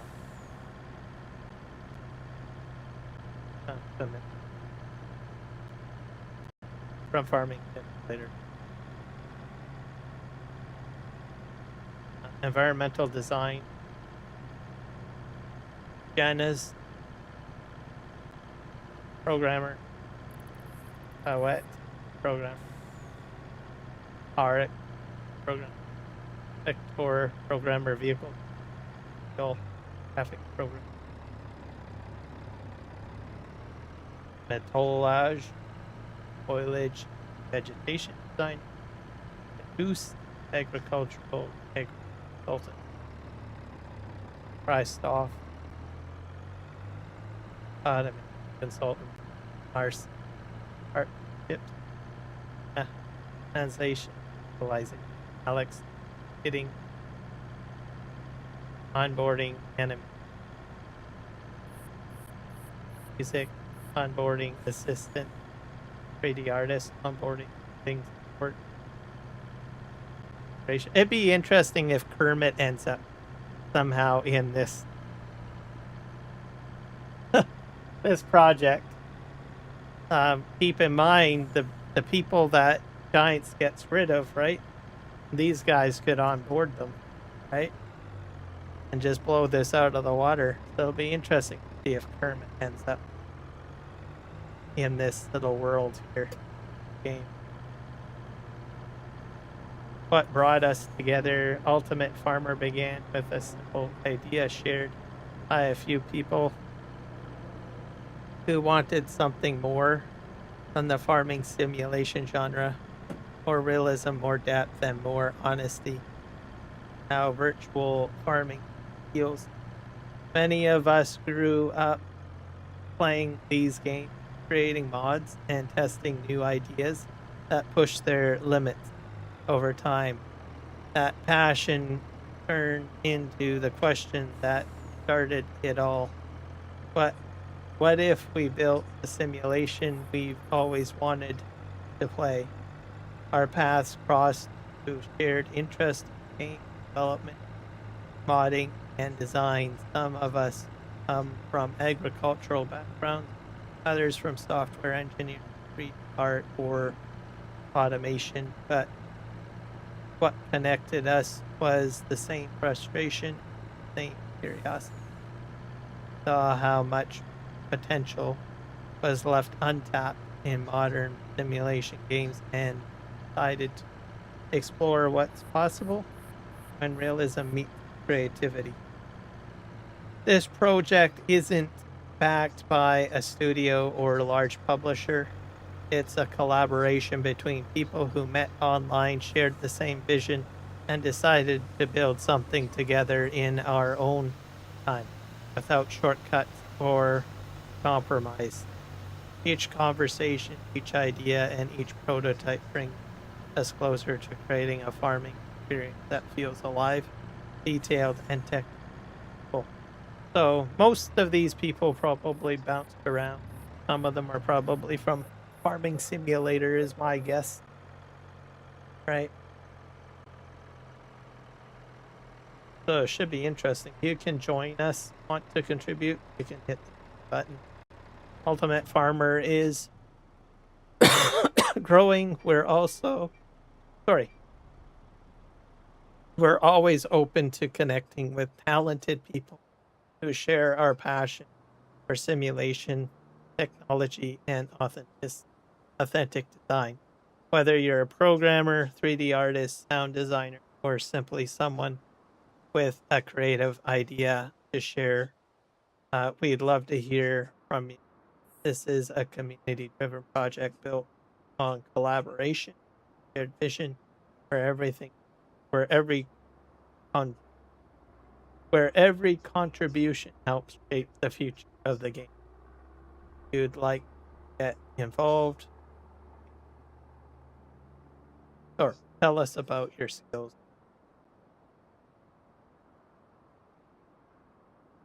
There you go.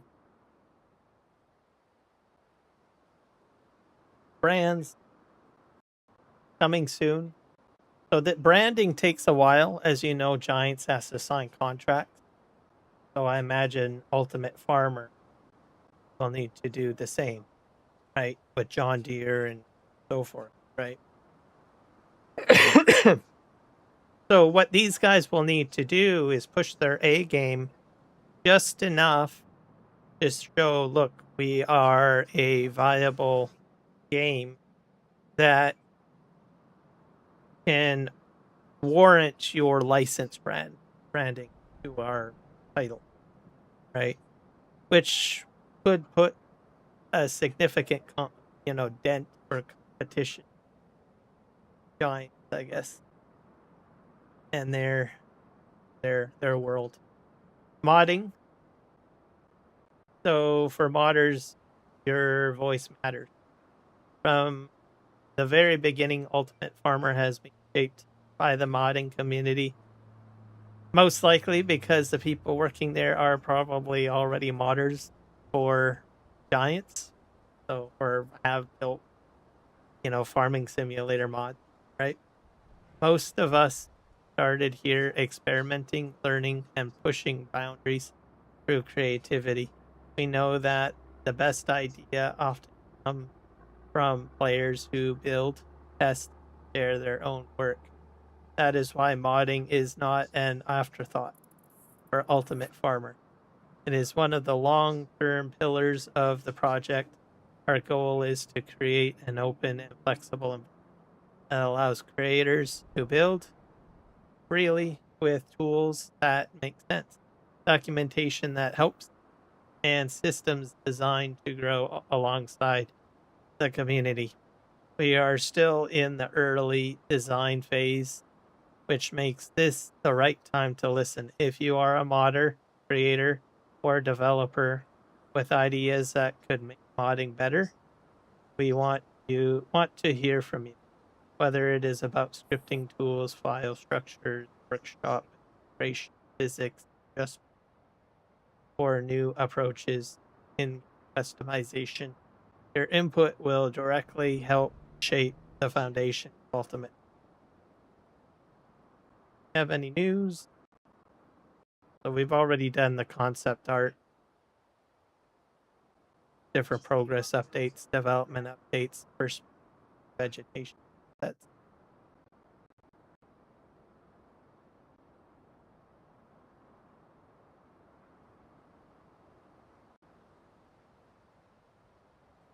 interesting. That looks pretty real. And I guess terrain, similar to what the meshing, almost like what Giants has, I guess.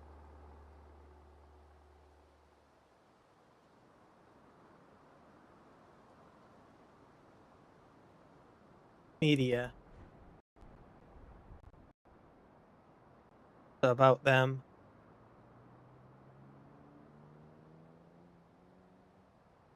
So I think it's going to be very viable.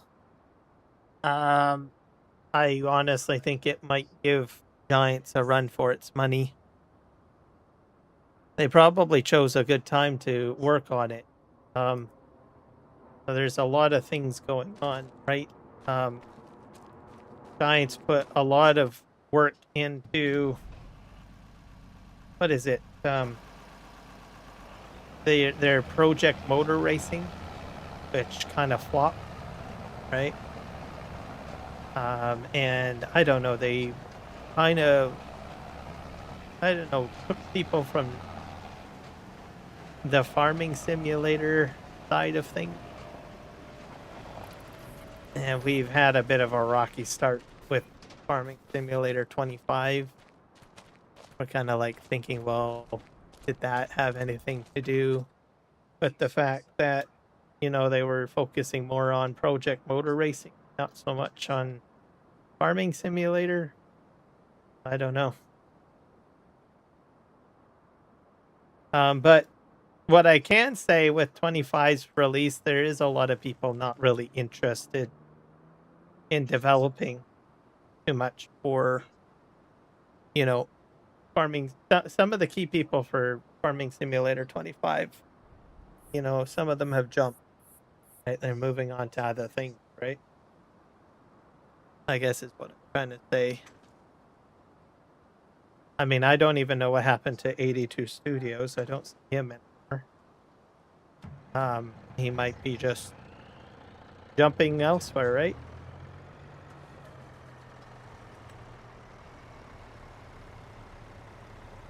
Just the way it may go, and it may end up being that way even more down the road. You never know, right? All right, let's get this. Partnerships are kind of interesting. I'm not in a Giants partnership, so I can talk about other games. I'm not limited on what I can talk about on my channel because I'm not held to partnerships, right? Clutch covers partnership concerns in his video. The type of partnership he has, he had indicated that he doesn't seem to be impacted, but there are some that are in some sort of agreement with Giants, right?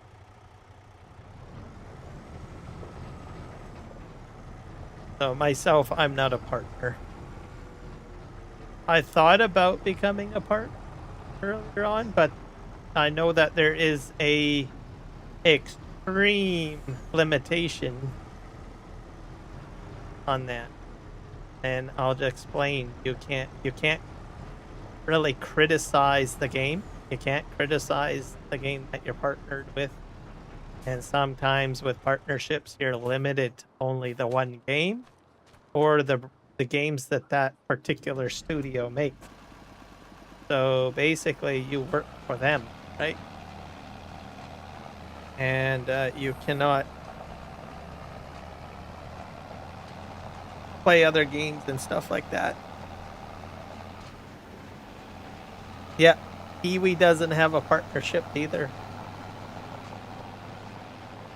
I won't get a partnership because I can see the difference. Those that are partners, right? It boxes them in my opinion.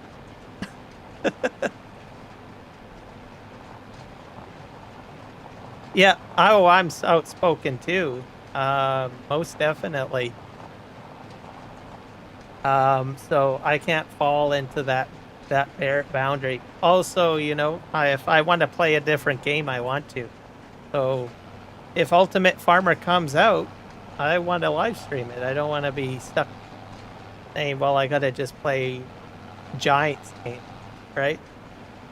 So I've been talking about Ultimate Farmer. As you can see, that's up on the screen right now. This is the competitor game, by the way, to Giants. So I went over the entire website. So, and there is a modder from that's on their team.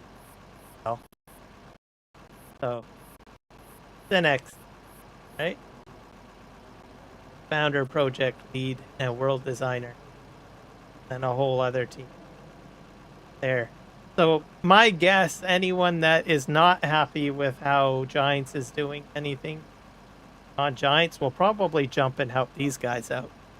Is what I think is going to happen. I'm going to minimize that. All right.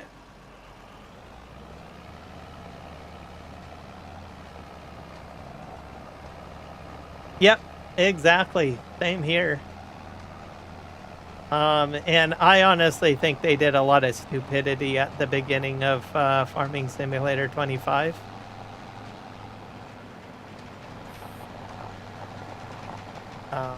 And also with Project Motor Racing. Yeah, I'm watching it closely too. If it becomes available, I will probably end up playing it. And I have a very good feeling that it's going to be very successful, because if what they can do is they can take, they can pick up people that Giants dropped, right? And also it seems like that it's being developed by modders, right? Former modders for Farming Simulator. So it basically brings it down to the modder level and the gameplay focus model, right? Whereas Giants is more focused on the studio thought process, the corporate process, right? So if I'm going to bet, I'm going to probably say that the modders, this game will probably do well.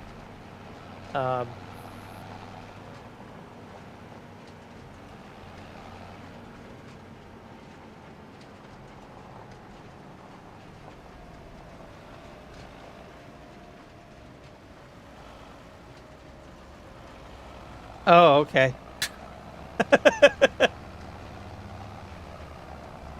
I imagine they do want to have non-disclosure agreements. It makes sense. The last thing they want to have happen is like Giants figure things out, right? Because they will be directly competing with them.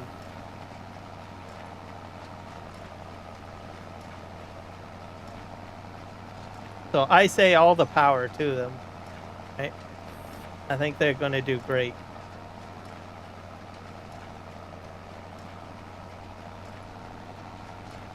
If I can make this any brighter.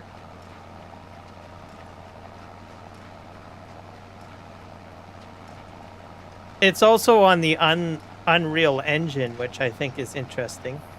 So it's not a Giants engine. There might be a huge amount of advantage for them to do that. The only downside, I think, is that they would have to comply with Unreal. But we'll just have to see how it plays out, I guess.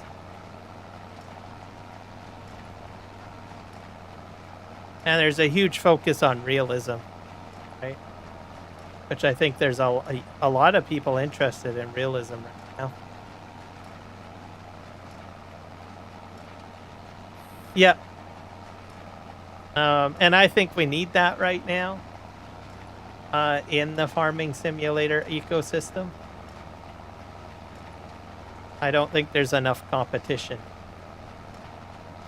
And I would probably say that Giants has like almost the monopoly on branding and other things at the moment.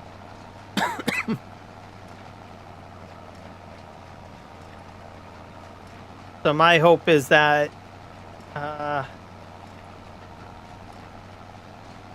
we will see a shift, and when they do release it, I'm pretty sure there's going to be a huge impact shift when that Ultimate Farmer hits.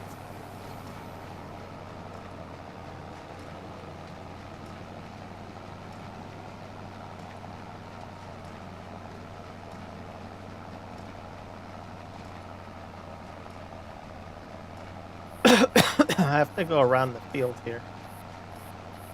I think most of I missed. I didn't do straw swathing. What will be interesting to see is if Hermit ends up over there as a community coordinator. You never know, right?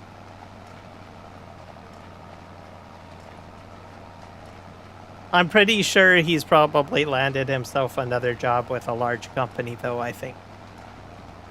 The amount of experience he's got, I imagine, would probably moved on to something else.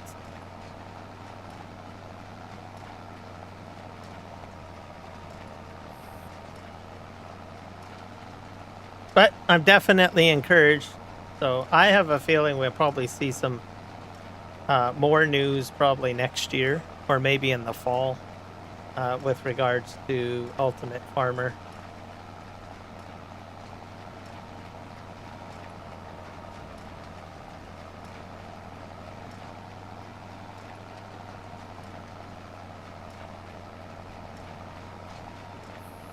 But in the meantime, I'll just keep on playing Farming Simulator for now.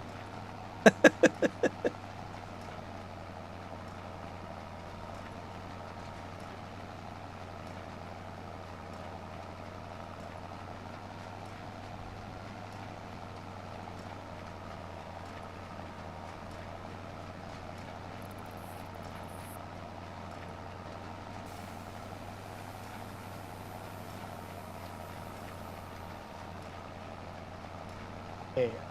Around here. I don't know when my windrower is on crap. What is it? On horseplay at the moment somewhere. Where?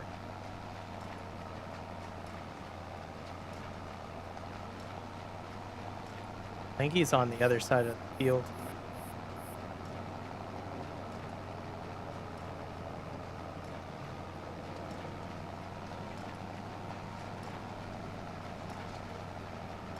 But yeah, I just saw Clutch's video like 2 days ago, so I thought I would talk about it. He also is outspoken in a very safe way. He brings up controversial subject. And he's a Giants partner, I believe.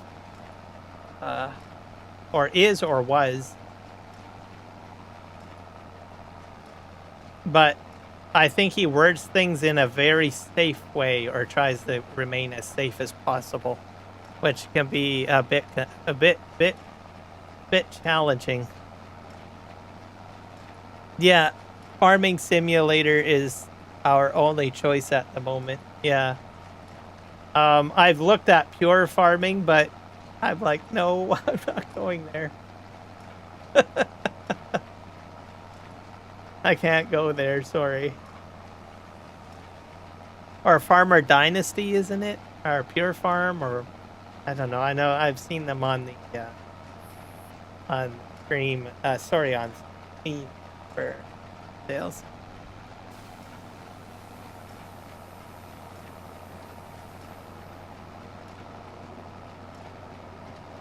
Yeah, and I have a feeling they're going to have a hard time with that. They do need to start listening to the customer base more. I think they've got the wrong person at the top. The CEO, right? Whoever is running the show, right?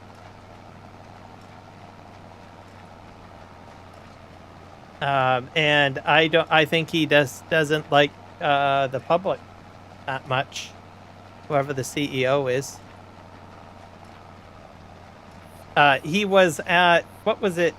There was a couple of farm cons two years ago he was at, and DJ mentioned him. That's in DJ's video, he said, that's the CEO over there. But yet, we never seen an interview, right?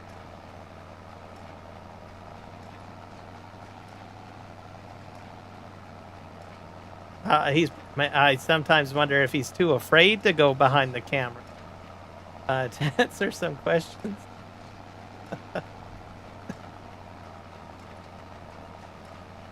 Which is too bad, right?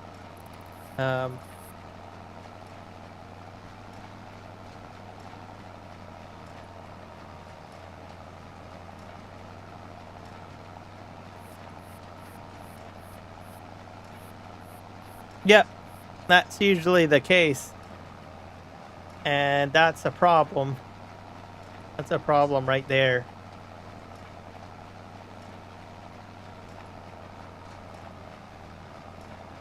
You need someone that is passionate about the project other than just making money. Like if you take, for instance, Mark Zuckerberg as an example, or Bill Gates, right?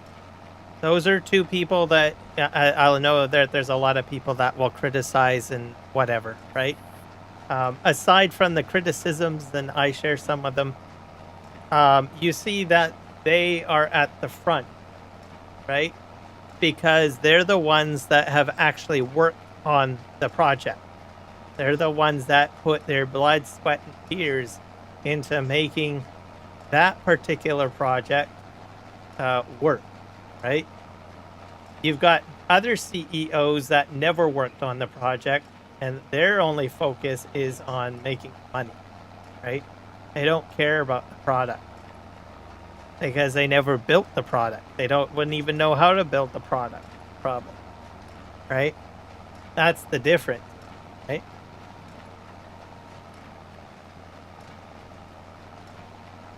I wish I didn't have to use, maybe I should have used Elon Musk. I don't know. All of those guys are controversial.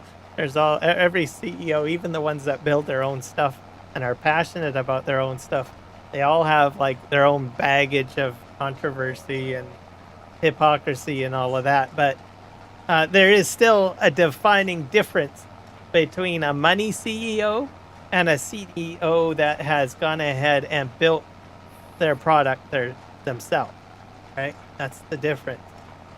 So, unfortunately, I have a feeling Giants has a money CEO. He's not in the building team. Never had much involvement. Just there to, how can I make this make more money, right? Which is a different thought process, right? Completely different thought process. Not to say that it's a bad thought process, but you can't be too much in the money area. You need to have some of your thought process in the development side of it. How I look at it.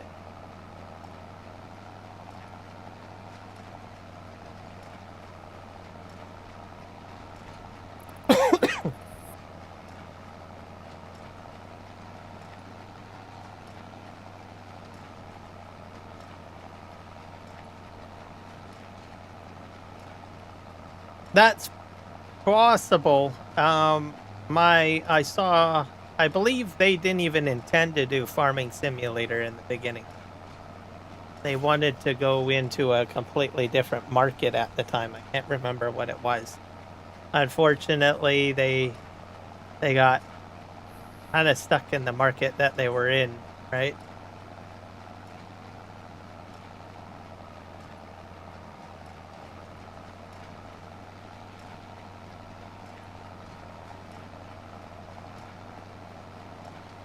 Yeah, exactly.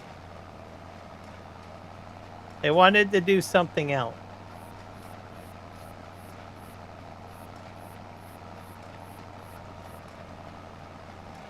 Unfortunately.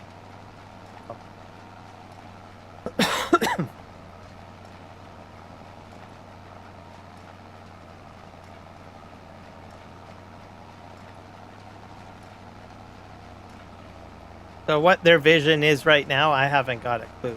So obviously they're a studio now, so they can take the Giants engine and use it as a competitor to other engines, right? Which is probably what they might be trying to do. That's why they were probably banging their heads against their desk when Project Motor Racing flopped, I guess.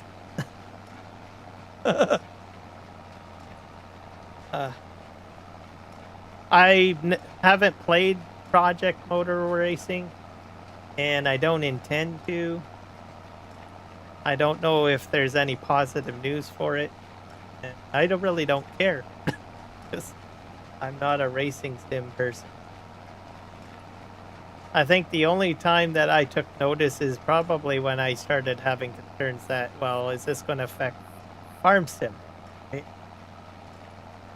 And I would say it has. So.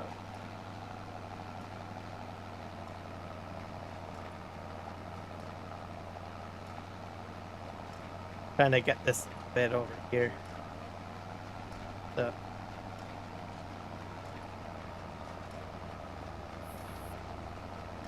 So back to Ultimate Farmer, I think they'll be successful, especially if their team is the garage crew, right? Meaning that they're going to build it themselves.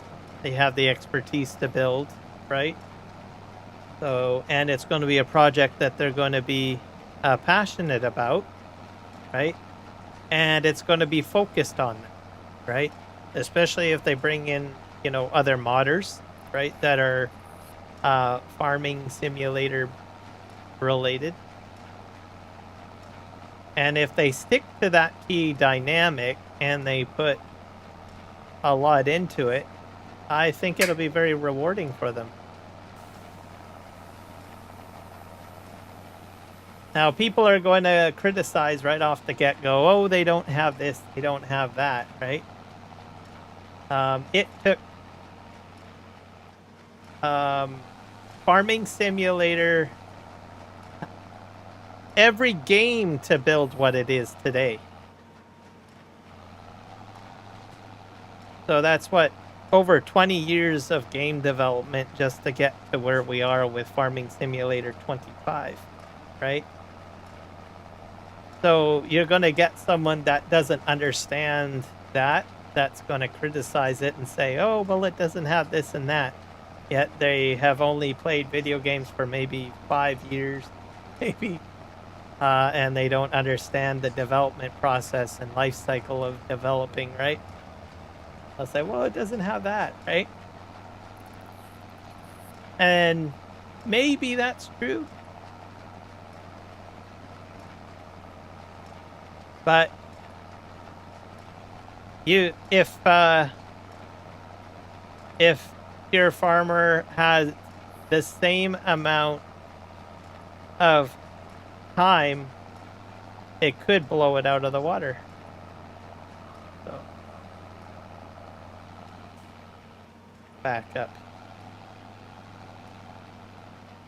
Wait, I think I'll clean this up on the map.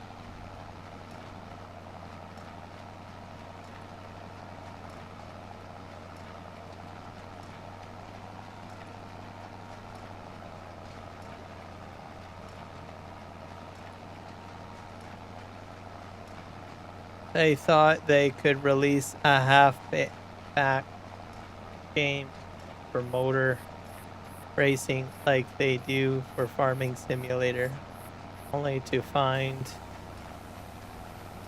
that corner. Nope, this one. Yeah. Only to find out motor racing gamers aren't as polite as the Farming Simulator community. Yes, that's very true. There's that. Also, there's steep competition, right? You can't just casually walk into a very competitive market expecting loyalty right away.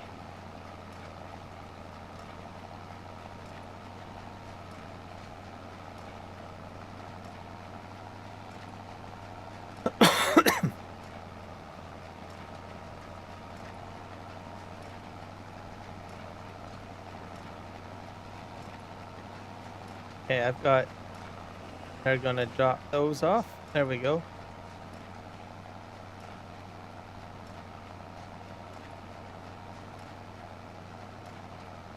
So I guess we'll have to see, but overall I see it as good news.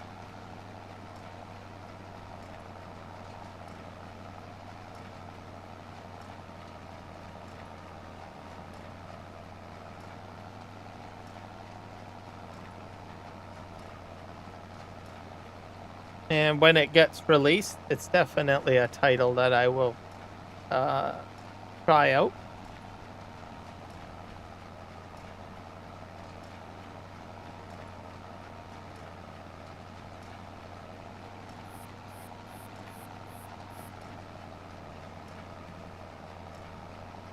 And in the meantime, I will just keep on doing Farming Simulator 25 for now.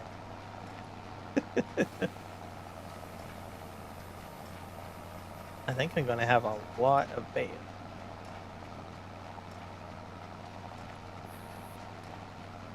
Just going to go straight out here, I think. Oh. I want to go into the water.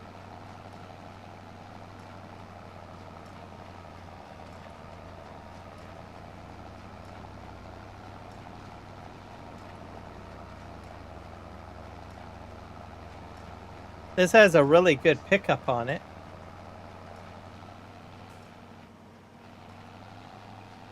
It's a little bit wider.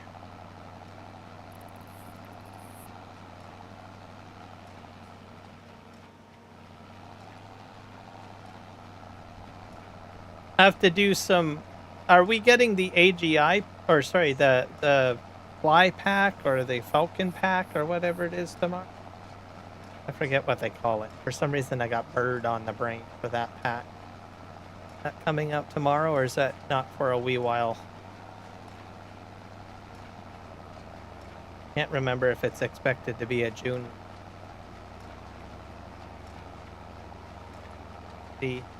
And then pumps and hoses. I think I want to give that another whirl.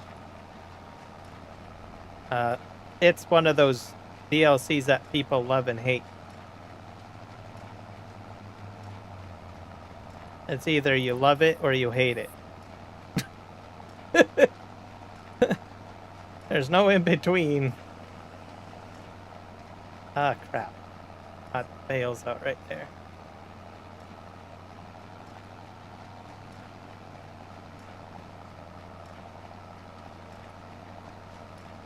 I'm interested in trying it out, especially with that new Vitro pack or Vetro pack or whatever. Vito pack? Yeah. I think that will help out quite a bit. I think there'll be a good marriage right there between the two.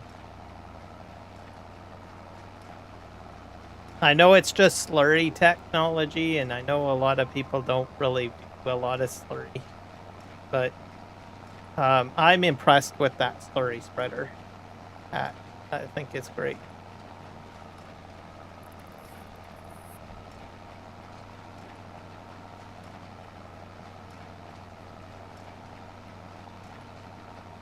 I think the number one concern is people want it to hook up to buildings, like to the cow barn. Not sure if it'll be able to do that.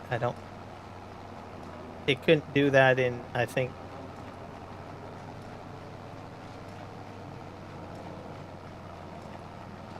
in 22. Just going to try to just going to go back and forth.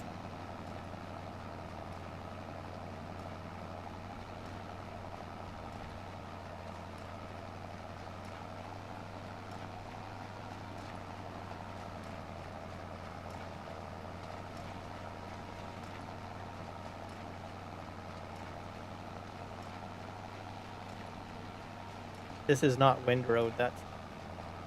I don't know where my windrower is. It's out there in the field somewhere.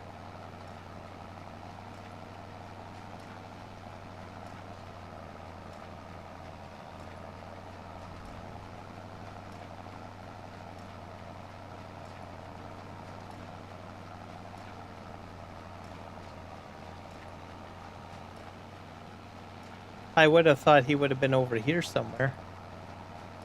Let me look. I gotta find him on the... I don't know where he's working. Having a problem. I don't want him to end up working over here and bashing into my bales. I should have probably started on the insides.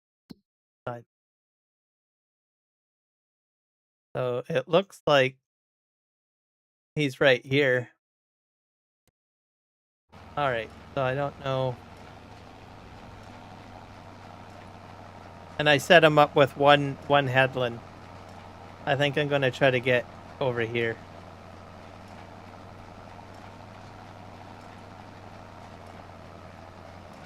Obviously, this side is not really windrowed. It's still a mess. This area is not going to be field. I'm going to have to do something with it. I'm going to turn it into, like, land or something.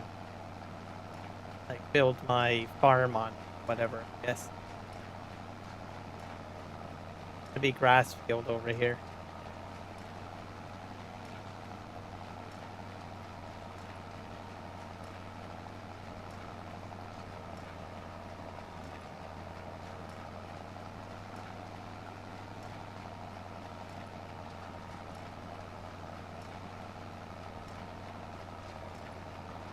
Yeah, so that's pretty much all the news I know right now. I know that there's a boatload of realistic mods that have popped out. I've noticed that. Okay, how far did this guy go out? I think I'm gonna try to go this way. Like,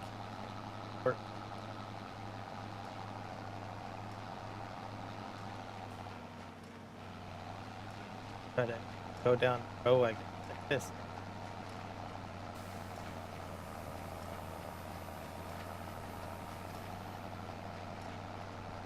And I'm hoping he's way down here.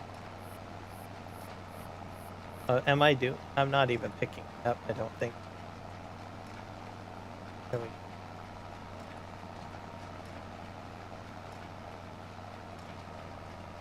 Oh, I see what he's done. So I need to start over here.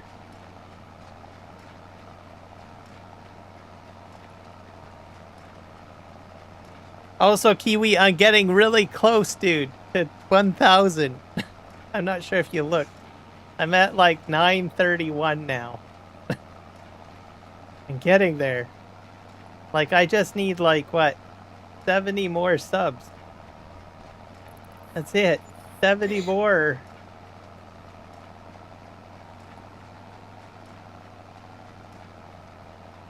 I'm doing whatever I can to try to get subs. Within reason. So hopefully we'll get there. Trying to get up to 1,000.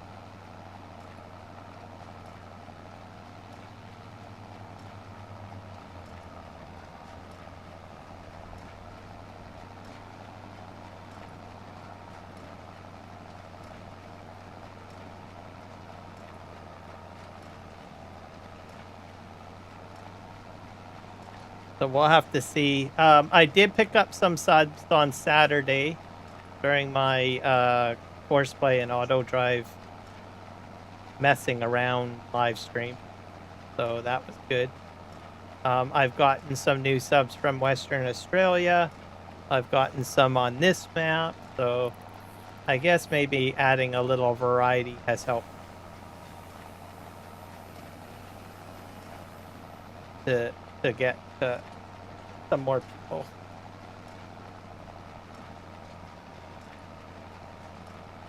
It's more difficult because YouTube has changed things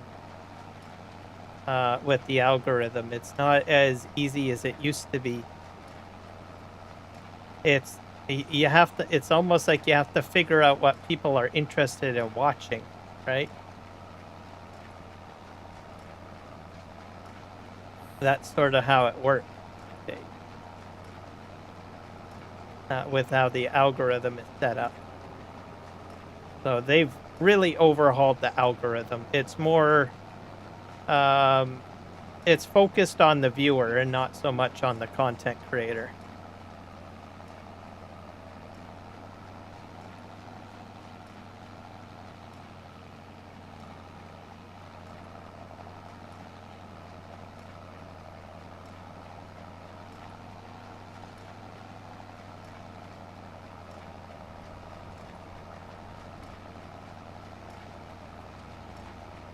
So, and from a viewer's perspective, it's all based on what you're searching and what you're looking up.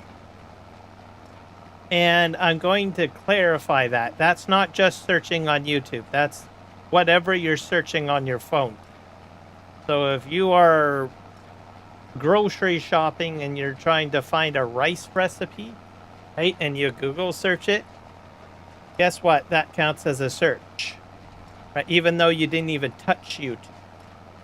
So whatever you say, even what you say and do in front of your phone also affects your search, right? As well, like what you're interested in as a viewer.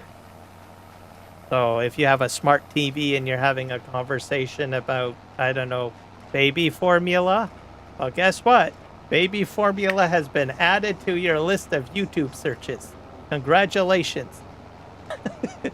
Whatever you say in front of your phone, in front of your iPod or your iPad or whatever you've got, your phone, usually it's the phone, right? It's going to pick all that up, and most likely you're going to get an advertisement or something in your YouTube search that's going to pop up, right?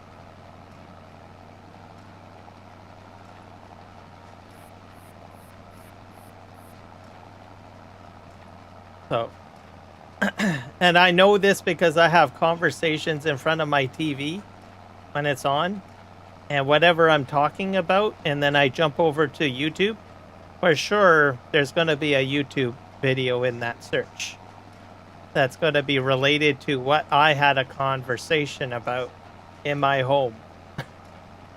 Same with my phone too, right? If you've got localization activated on your phone or your devices, or even in your car if you've got a smart car, right? Wherever you go, those search location results are all going to be part of what YouTube thinks it should be advertising to you, right? So if you go to Denny's or KFC or some sort of restaurant, you might start seeing something related to those places show up in your YouTube search results.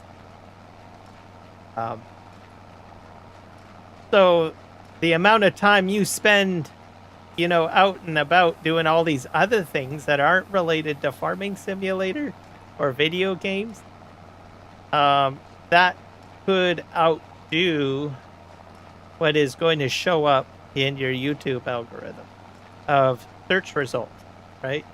That's why you might say, well, how come I can't see Kiram Gaming doing Farm Sim anymore, right? Why am I getting all these KFC or cooking related content showing up, right?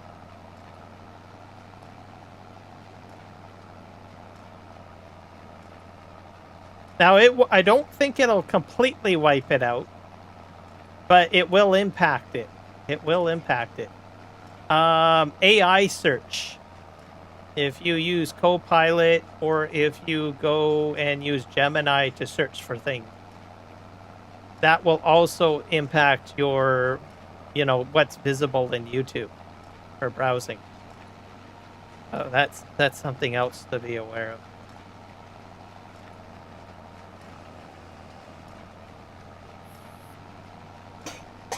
AI now, I think, is probably the #1 viewer, to be honest.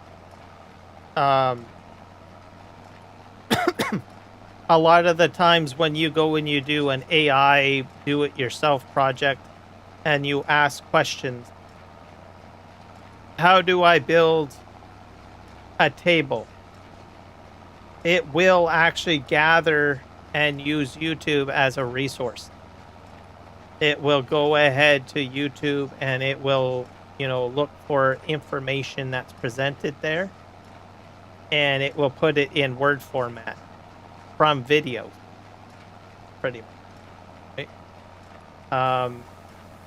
It will even tell you where the sources are, and sometimes you'll see YouTube video link presented. Well, right? That impacts it.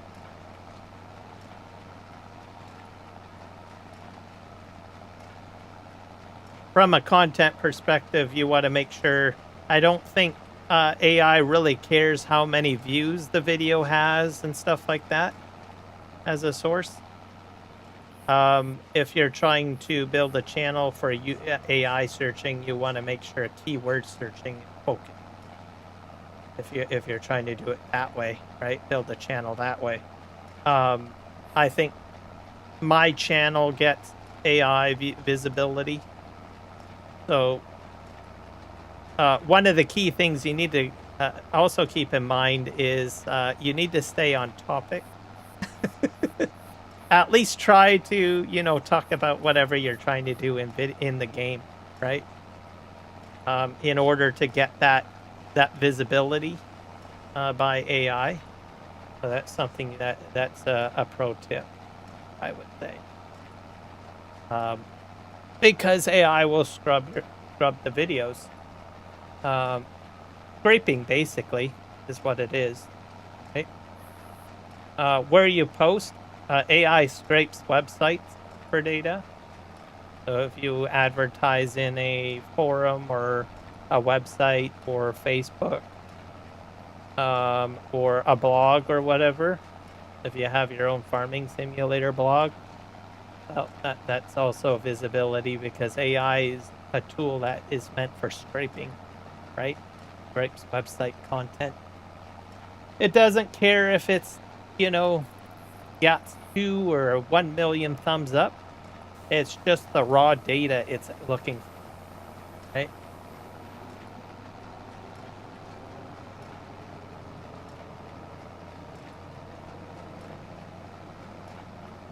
That's another thing. So if you don't get the views you need or the subs or whatever, well, views, I guess. That's one way to build a channel too for AI scrape. So if you see that guy that's just, live streaming on his own with nobody there and he's talking to nobody, most likely he's doing that essentially for AI scrape. Pretty much. Okay.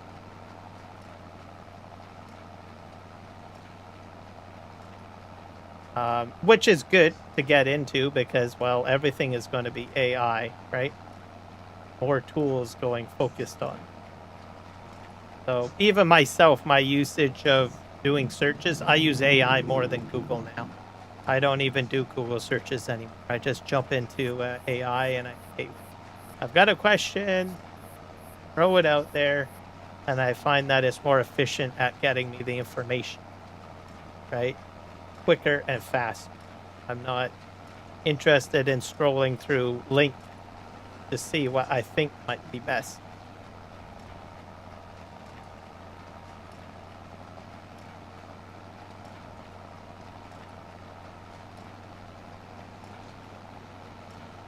What else? They also scrape digital documents as well. So anything that's a reference material, like a PDF document, even a video file or a music file, all of that can be scraped for information with AI. So it's everywhere, can I say?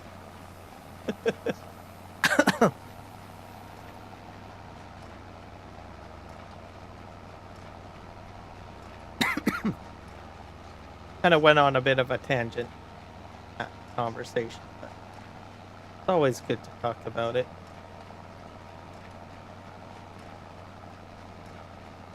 But it is, I think, a harder ecosystem now for content creation. Even larger channels, they're struggling for growth, so they can still retain like their 10 million subscribers and viewers and all of that, right? Or people that are subscribed to their channel, right? They spent the time to build that particular community, right? But they are no longer seeing the growth that they once had, is what it is going on. So what keeps the channels running is basically the established community, right? But the thing is subscriptions don't have as much value anymore. because of that, because now it's more of a focus on views. And YouTube has also switched to a new algorithm focus of unique views. So they want basically people that are brand new to the channel that are more focused, right? So there's a more of a focus and pressure to get newer viewers. And that's public information. YouTube has, publicized it recently and saying we're focused on that, right? They're also focused on TV viewers. So during certain periods of the day, a person that is watching a YouTube video on the television could mean up to 3 views, even though there's just one person sitting on the couch watching, right? Based on analysis. So people watching on TV are more valued, I guess you could say. Currently with YouTube, anyway, is what I would have to say. Eric, you came in fantastic. Welcome aboard. Guys, you guys should hit up Eric with the sub. Also hit up Kiwi with the sub. Visit their channels. I think I mentioned Kiwi earlier on, but I'm going to re-mention it anyways. I get too much into word salad conversation. But yeah, they both are fantastic people and supporters of my channel, and they do a rock-on job with their content that they do.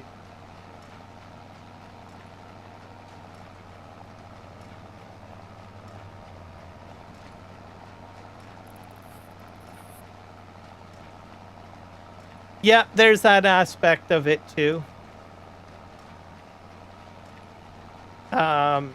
Especially with, I guess, AI generated content. I'm not saying all AI content is crap. It's just, there's just certain ones out there that are putting out fake news or, slapping out, repetitive niche content that isn't that interesting to watch. Yes, Eric is a great content creator. I agree 100%. I think for viewers, if you're passionate about wonderful content creators like Eric, Kiwi, or myself, I would probably say jump into the channels manually every so often and just see what they've got published. Which brings me to the other subject about notifications. YouTube notifications don't work. Always had a problem. I think it's worse now based on what I had discussed earlier about AI and the technology, where it just kind of slops your interested conversation topics for YouTube to the side and throws your lunch menu as a YouTube search option. Right? So what I usually do is from time to time, I'll say to myself, well, how come I haven't seen so-and-so's video in such a long time, right? I haven't seen a notification. So what I will do is I'll use Eric as an example, right? If I don't see notifications from Eric on my YouTube, what I will do is I'll say, well, how come I haven't seen him in a while? Why haven't I seen his content in a while? I'll actually go to his channel and go in there manually and see if there's content. And usually most of the time when I do that, I see, oh, there is content there that's available, right? YouTube's just not letting me know that it's there, right? So that's a good thing to get into a habit of doing if there are content creators that you just adore and love, right? But you feel that you're not getting notified when they go live, right? So that's what I do. I will go to certain channels, stuff like that, if I don't see stuff coming up to notify me. just to try to get my search decluttered so that I can get them back into my notifications, right? So, but notification bells have been broken for years. Everybody has always known that. There's been situations people have been unsubscribed to. Getting in the habit of doing that too, you can double check everything. Make sure your notification bell is active. Make sure that you're still subscribed, right? I have been unsubscribed from channels. I go in and I say, oh, well, I haven't seen so-and-so. Oh my God, they've got content, but why am I unsubscribed? I get in there and I resubscribe. So.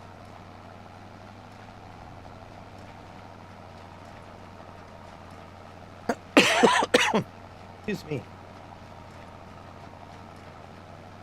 Why it does that, I haven't got a clue why it does that. The notification stuff, well, that's all related to search, right? The hardware. But what causes you to become unsubscribed, I honestly don't know. And I've never heard YouTube even comment on why that happens.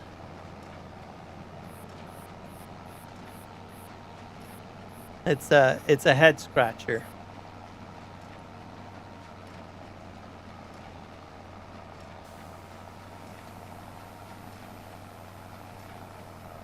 Oh, comments? Oh. Yeah, I guess that's a good idea. I should try that. Leave a comment on more than 3 bids, it sticks. Okay. Then I'm gonna have to start doing that. I'm not a huge commenter. I usually do a lot of viewing, and if there's something that specifically, you know, that I want to speak my mind on, I'll usually do it. But I will have to do what you're saying. It doesn't take very long to say, hey, great video. On a few videos on someone's channel.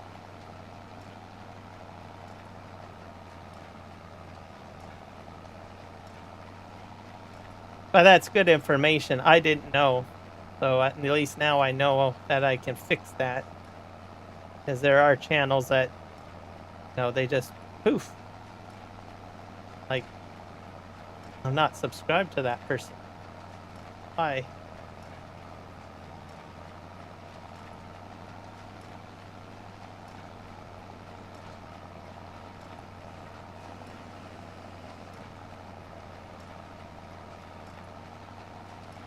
Oh.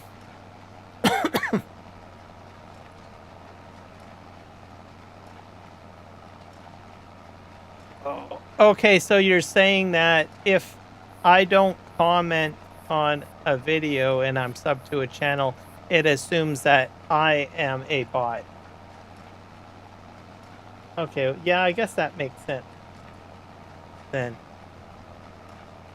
you need to do something to take care of bots. And I could see that being a way of doing it.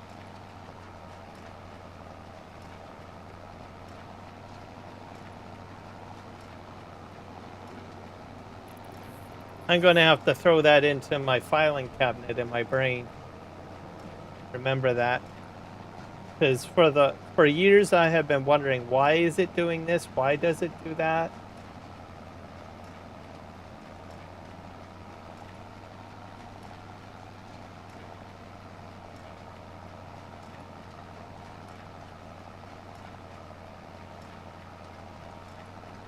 I don't get very many bot. I don't think I've gotten any bot comments, which is good. So I guess YouTube is doing a great job at taking care of bots. So I will not criticize that very much. I will not it's inconvenient, but if it seems like YouTube does a very good job at taking care of bots. Are they perfect at it? No, but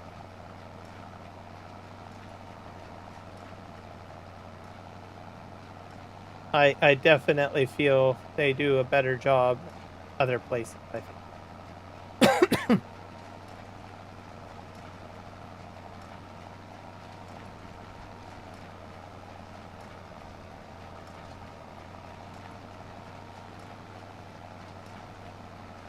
I'm at 94% on my baling twine.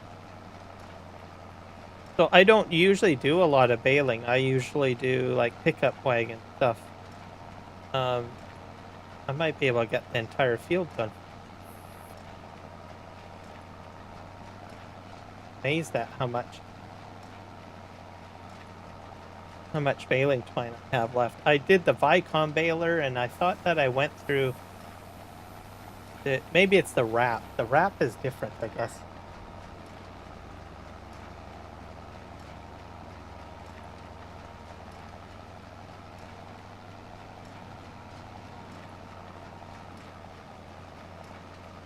Oh, okay.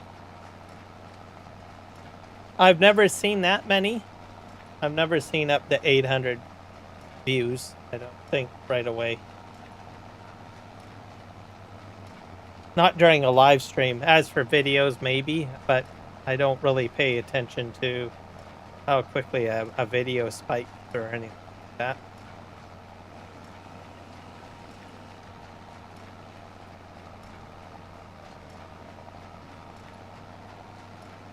This is all good information to know, because I never knew.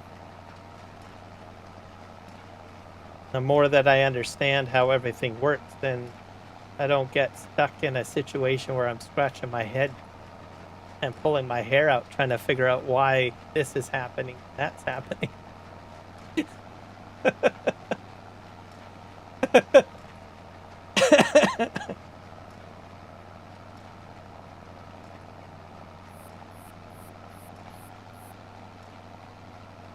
So I started my live stream earlier. I've got the real dirt mod. Is it the real dirt mud mod? I was using this versatile tractor with a tipper to finish up my poppy harvest. I got the tractor stuck in the field. Literally, I couldn't get it out. It was stuck. I mean, I could have super strengthed it and lifted it off the field, but I just left it there until the rain went away. So that was interesting. That was hilarious. And I got the truck stuck a couple of times in the mud, and yeah, real mud mod. Basically caused like mud to spin on your tires and everything like that. But yeah, that mod. So it started raining on the map, and I was trying to get the tipper off the field, and the field just got drenched, and my tires started spinning, and the bottom of my tractor was hitting the mud, so I sunk into the soil basically. And I couldn't get it to move. It was neat.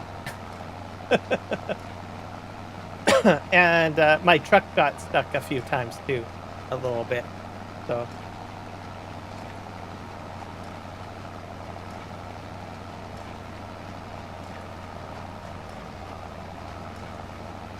is that one on the mod hub?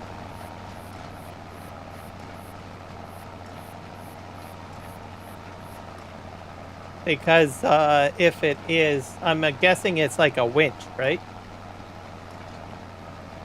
Might want to try that out, because that would have been my solution. Just get a nice beefy vehicle and then hook up the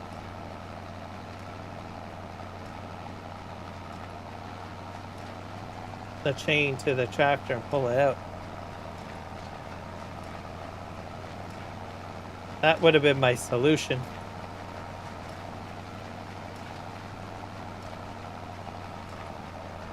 Because it had to sit out there for like about 2 hours of my live stream till it stopped raining.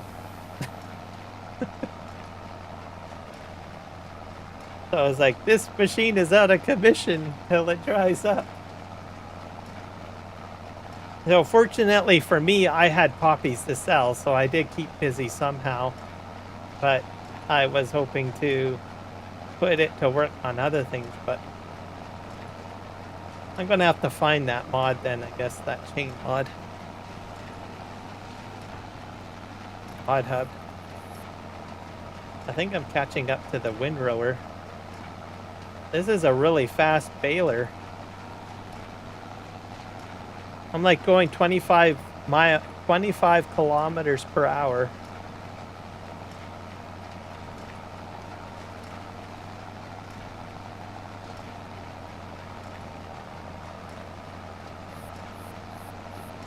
Yeah, I'm going to catch up to that windrower because he's probably doing, what, 10, 15 kilometers per hour? Probably around 10.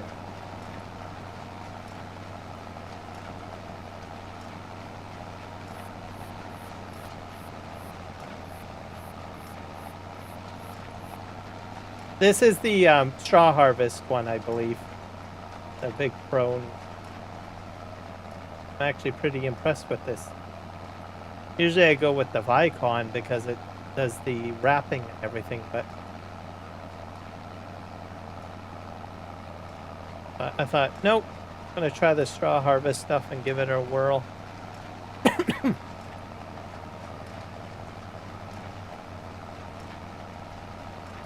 Get to the end here.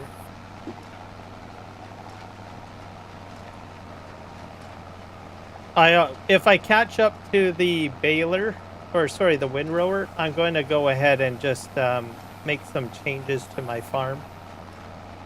I'm going to sell the silo that I have because I want to put a different one down. I'm putting down the Mark Thor silo instead.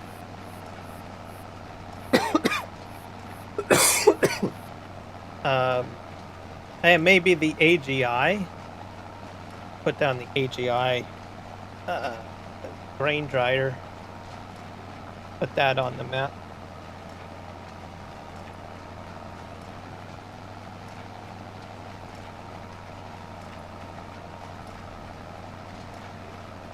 I think there is a grain dryer on the map somewhere, but it's nowhere near where I am, so I'm just going to try to put one at my farm.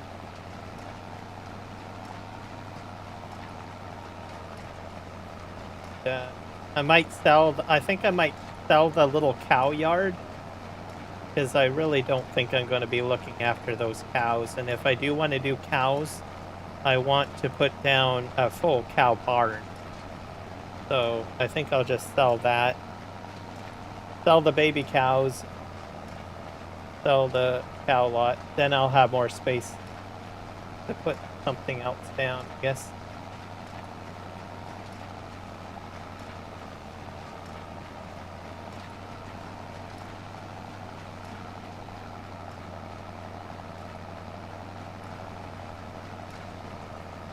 And I'll have to do some landscaping. I think I might make an island out on the other side of the field there. Like some sort of like roadway out to where the little pond is. And I'm going to try to see if I can cover the pond with something. I don't know how it'll work out because there's a water plane. Don't know if it'll affect the water plane. What will happen?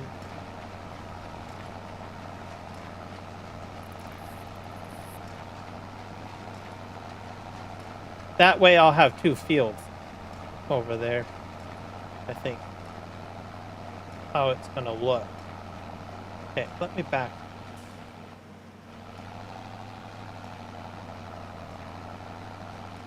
And then this side here, all of the ponds in the one area, I'm just going to surround it with grass. And I'll probably put a road barrier to split it so that it's not part of the same field. So I'll probably paint in like a road or something like that. on this side because I got all those little water ponds over there.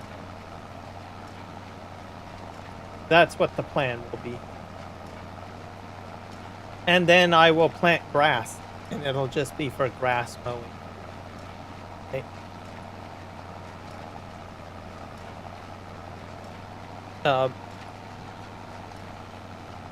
And the reason why I'm doing this is because Horseplay had a problem with that many islands on the field. So I have a feeling it's going to barf on some of the other fields that I've got that have a lot more lakes on the field. Like, I'll show you. Like, my field is reasonable. I've only got like 6 or 7 islands. But there are some fields on here that are just gross. Like this one, field 27. I don't know how Horseplay is going to make a course out of this. I don't know. 33. I mean, it gets worse and worse. 32. I don't know. I just don't know. So I'll probably need to landscape those if I ever buy them, and make fields over those areas. Okay.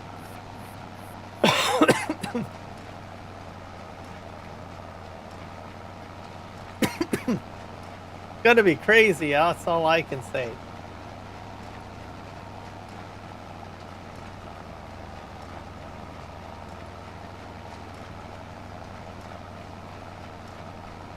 All right, we're at the end here.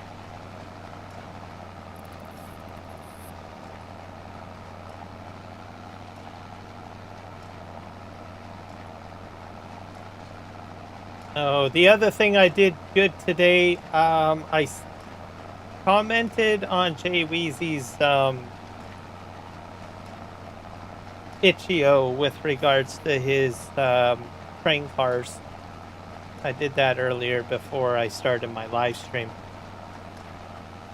indicating that his rolling stock doesn't have the ability to fill with anything really from a silo.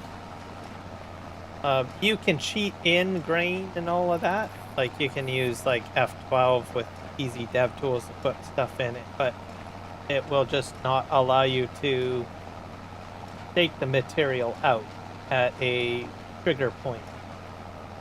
So I commented on his itch.io about it. Nobody had commented on his itch.io, which is surprised about that. I was kind of surprised. No one mentioned it on his itch.io. He may not even know, right? I only found out because I didn't have a clue till someone commented on my video. And to be fair, I was using Zodalock rolling stock because I already had it available to me on my map. And I never thought to, try out, the rolling stock that Jay Weezy had. And I had a comment, and then I was like told, well, it doesn't work. Like, oh, okay. So yeah, long story short, basically I decided to investigate it and make a comment. Hopefully he checks his itch.io from time to time.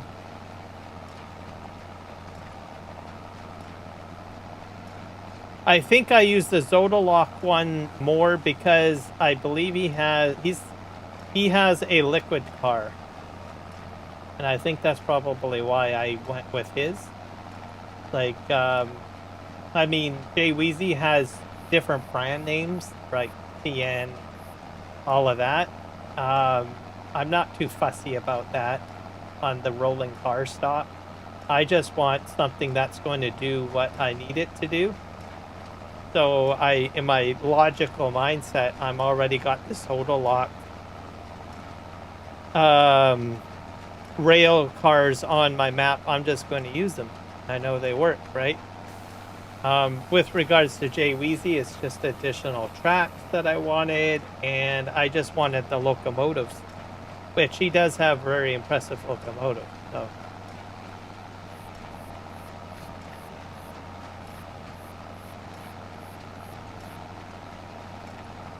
And as a result, I overlooked the rail stock, so rail cars.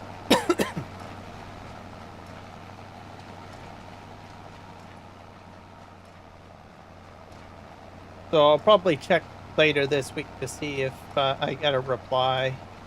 Also, there's a XML error, some sort of error, trailer error. Like if you go into the store, like it'll actually say it. I never looked it up much. Do that later. Yeah, rolling stock. So if you go in here and you choose any of these, missing function underscore trailer. So he's missing a script or a function, and it's all on all of them. So that's the problem. I don't know if it's an easy fix or if it's a quick fix, a slow fix. I don't know.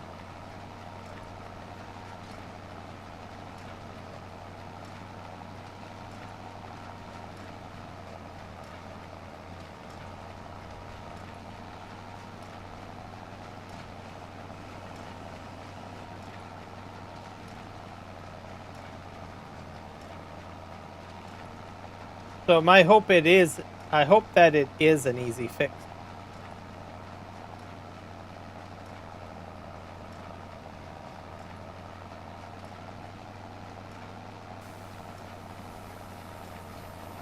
I'm gonna go around here and try to scrape up some of this.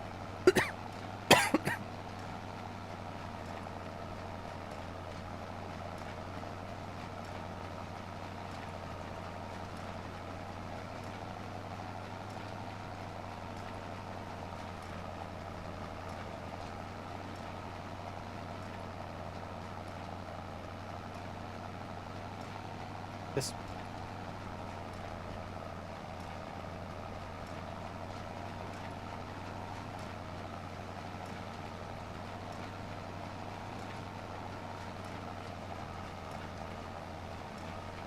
Hey, where's my windrower? He's still working this side of the field.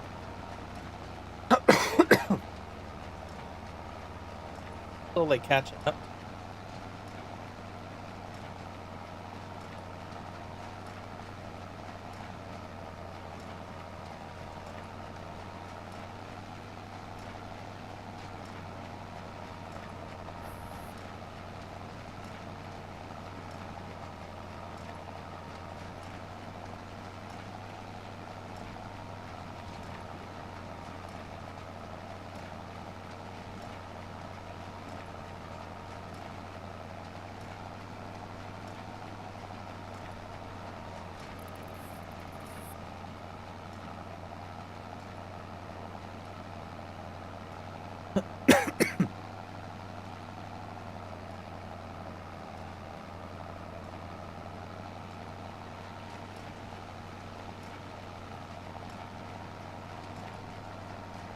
And then Thursday we'll be back on Western Australia. I forget what I need to go over there. I think I'm doing canola harvesting. Is what I doing. Yeah. And I've got the AGI grain dryer up and operating. So it's probably going to be dried canola. But when I'm finished. And I don't know what I'll be planting field. Oh, I don't that far yet. So I'll probably get inspired when I start working fields. clearing things out.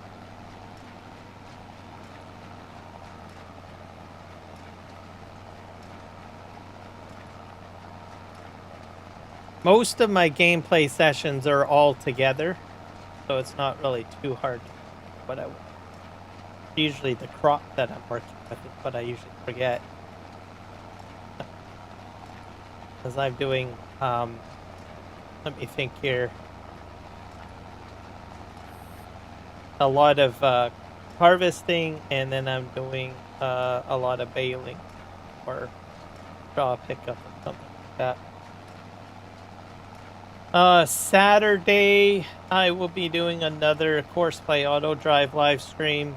Last Saturday, I took care of harvesting, I guess, and coursework for, what do you call it?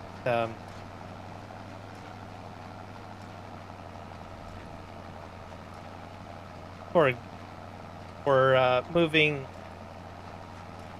the crop off of the field and into a silo. So I've done that. I did that with the Nexat pack. I had 3 Nexats. I had then the other field I did the Macdon pack, 3 Macdon harvesters, followed up with John Deere combines picking it up. So I did that. So both of those fields are going to have straw on them, so we'll be doing a lot of basically straw management automation, which will probably be pretty interesting. So that's going to, just to materialize it in people's minds, I probably will be using the Straw Harvest DLC Primos. So if you want to see that on the field, 3 of them, I can do that on one field. And then the other field, I will have balers, probably this baler here, 3 of them going. On the baling field, I'm going to have automated bale pickup. So I will have, I'll go in the shop to show you, because they're called auto loaders technically as well.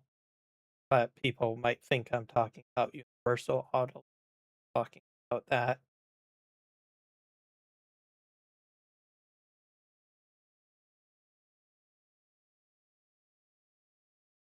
Lavender baling tech.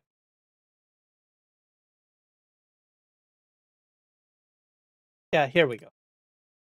So most likely, yeah, I'm not doing round bales, so it's probably going to be like 3 Arcusins out on the field, or Arcusin, yeah, Arcusin.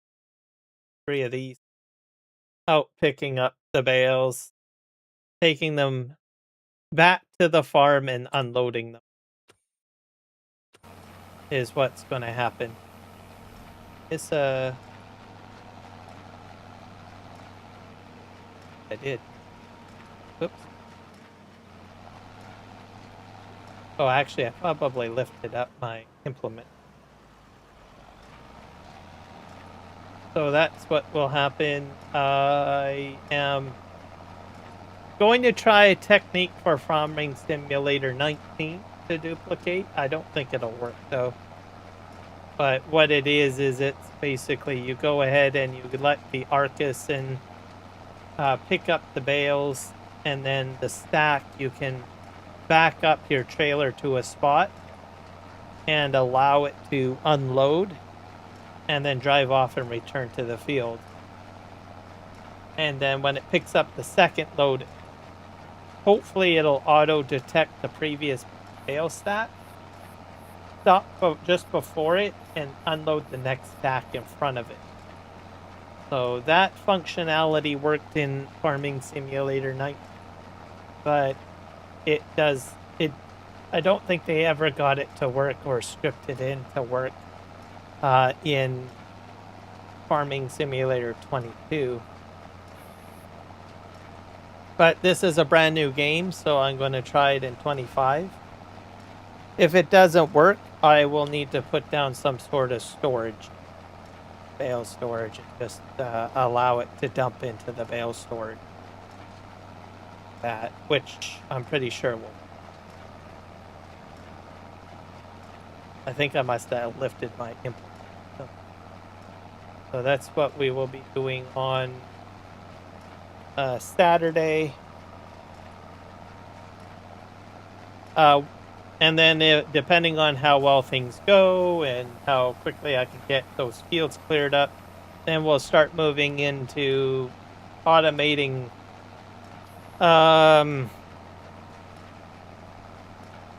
plowing and planting and all of that stuff, where you have a seeder, goes out onto the field and it goes out, does the seeding and planting. When the implement runs out of seed or runs out of fertilizer, it will return to the farm with auto drive, fill up its tank, then return back to the field to do its work. Okay, so that's sort of the thing, the stuff that'll be on.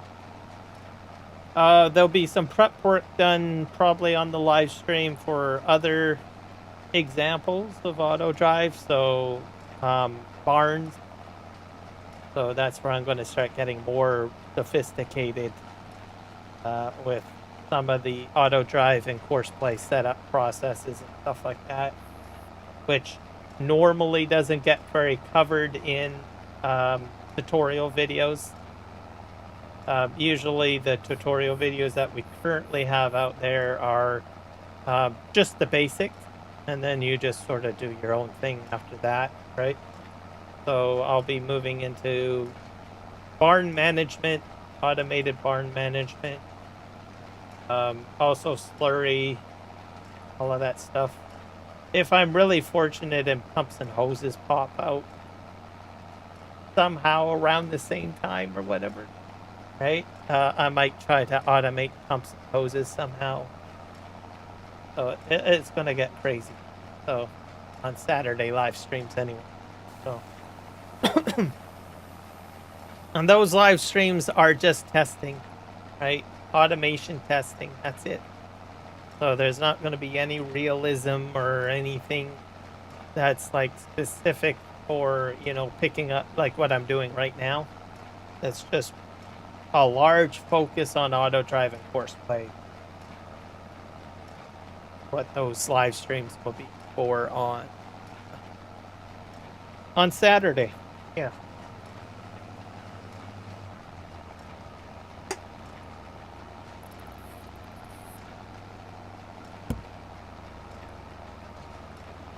Other things that I want to eventually try is figuring out universal auto load tied into automation. I've seen some German content creators that have done some pretty sophisticated setups and stuff like that, where they can use a universal auto load trailer that will pick up materials from a storage area and allow you to transport it somewhere else. Like, kind of impressed. Like, holy crow, these guys definitely know their auto drive and course play. Now, I don't speak German, so I'm just sitting there and I turn on closed captioning. I'll watch the content that way. Mind you, a lot of the videos these days, it's a little easier now because there's the auto dubbing. So if they do set up like closed captioning on their videos, I'll watch the auto dub. So even though they're speaking in German, I'll turn the dubbing on and they'll be speaking English, which is kind of cool.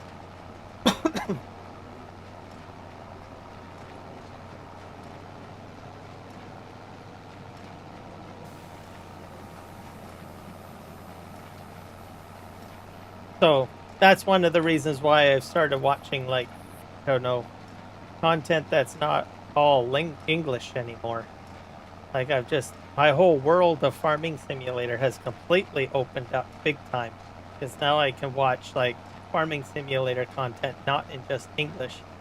I've watched Indian content creators. I've watched German. I've watched Egyptian. I've watched Korean. I've watched. I don't. Probably maybe a few Japanese guys. So it's like all over the place now. Just go and like, oh, well, that's something different. That's a different way of doing things.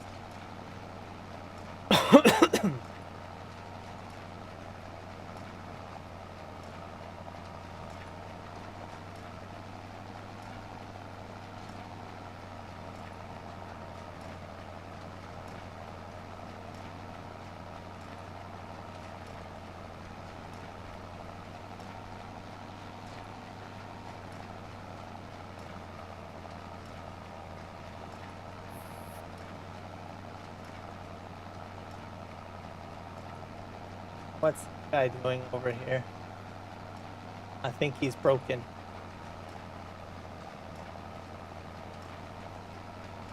I'll fix him once I get right behind him.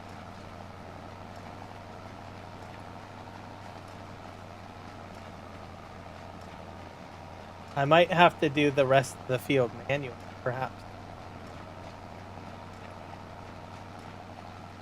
See.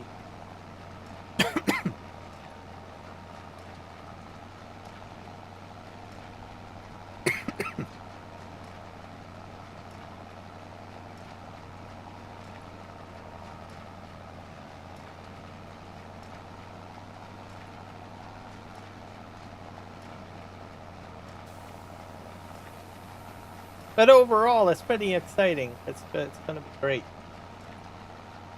Oh.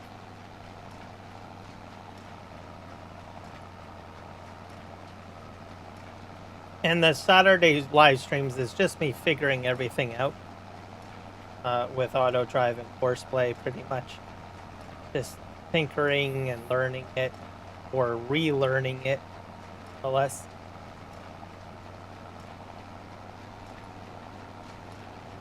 And I just share my experience. Whether it's good or bad, the blunders that I make. I'll say, look, what I'm doing. Don't do what I do. Or do what I do. Whatever it may be.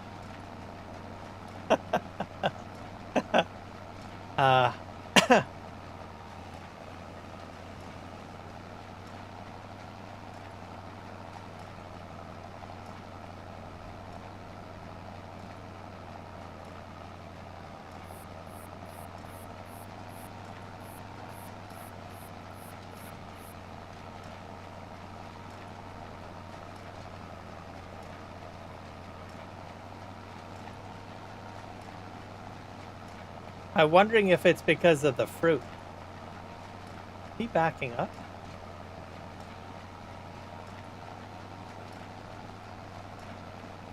Oh, he turned around. But yeah, he corrected himself.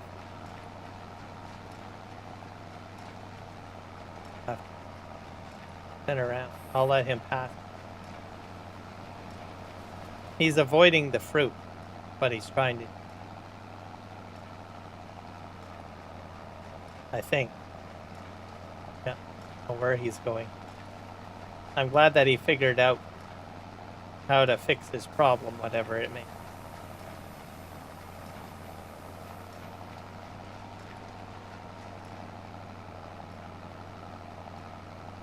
These stats everywhere on the field, I think, are fantastic. That means I don't have to use up as much fuel going to, like what I'm doing right now, just driving in one row, right? Picking stuff up. I can just go to certain areas where the stats are and pick them up.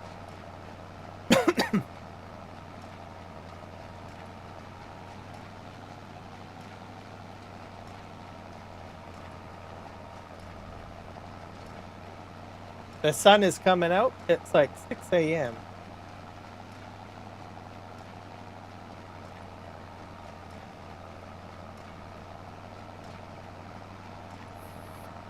Go down this way.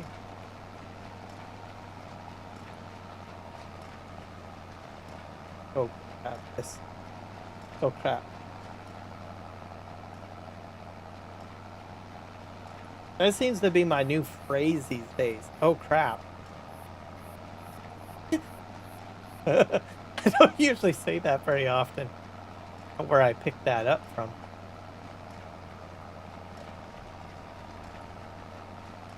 Like who's a bad influence on me? Make me say, "Oh crap!" Not that it's a bad thing to say, but it's not my choice of words that I say on a regular basis. I have a tendency if I watch something, whatever, or I'm around someone who uses catchphrases or certain phrasing or wording or whatnot, I'll just inadvertently just pick it up, just start saying it myself. And then out of the blue, I'll just catch myself and I'll be like, I don't normally say that on a regular basis. Where did that come from? Oh well, just go with it. Okay, what are we doing over here, buddy?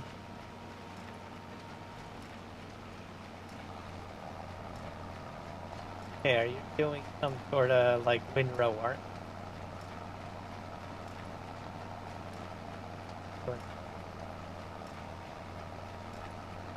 I like this sunset stuff going on. I'm gonna close that out.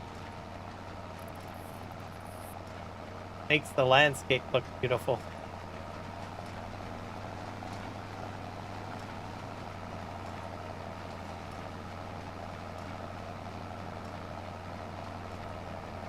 Here. Okay.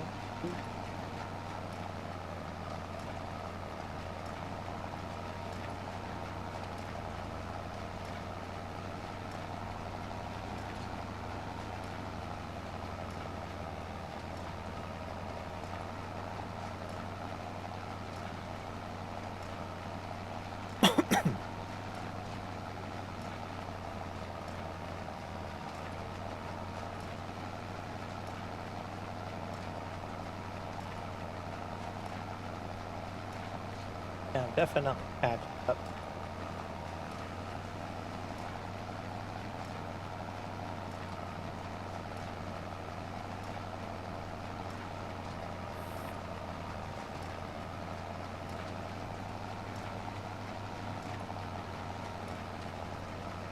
Yeah, Walk Off the Earth is what I'm listening to.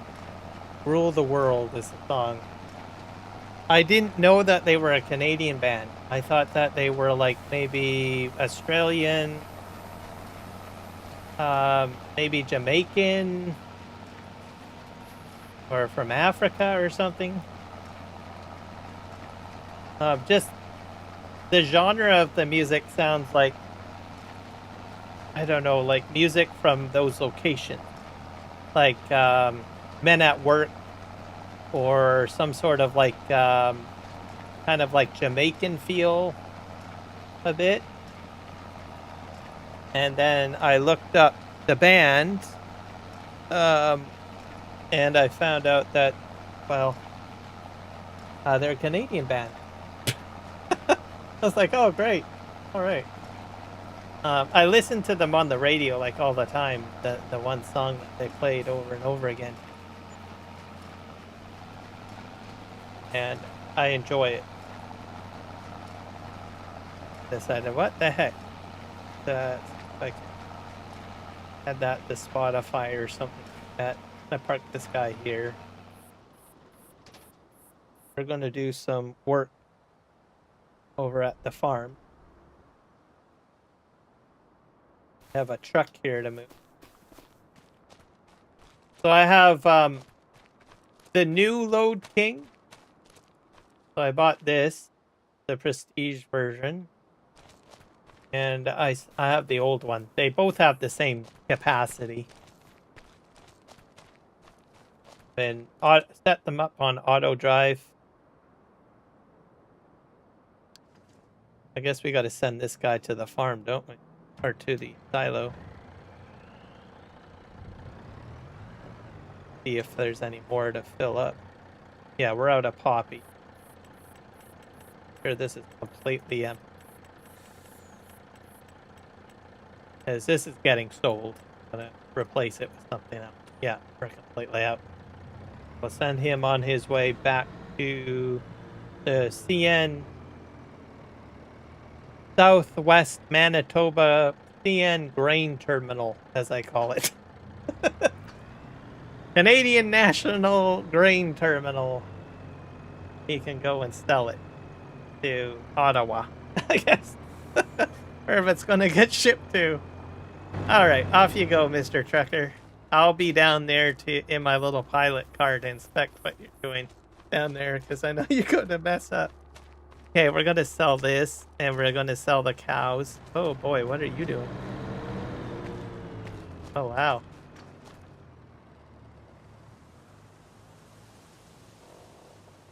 Still going?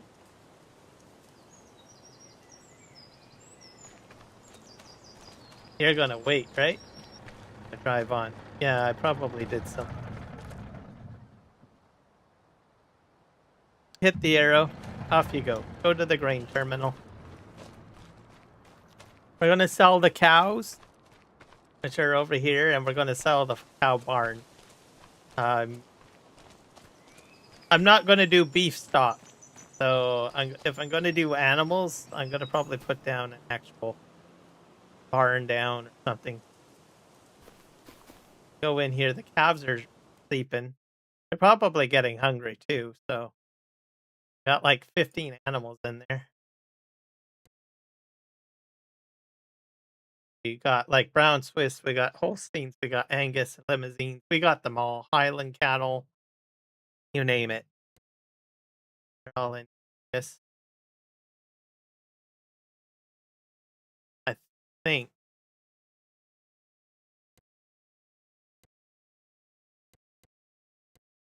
Is this buying or I gotta go to the selling. What are these? Water buffalo?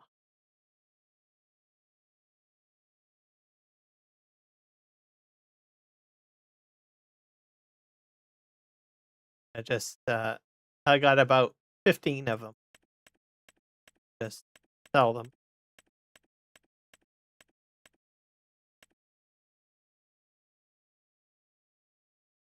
They haven't developed because I haven't been feeding them. Not really set up for animals quite yet. Sell you. Sell. Have any. That's it. Go into developer mode. Construction mode. Sorry, folks. No animals at this point.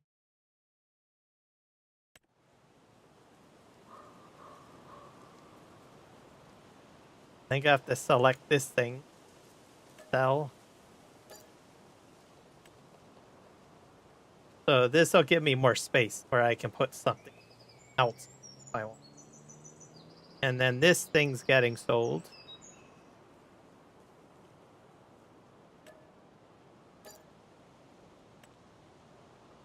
We're going to replace it. So either with a grain dryer. Yeah, grain dryer.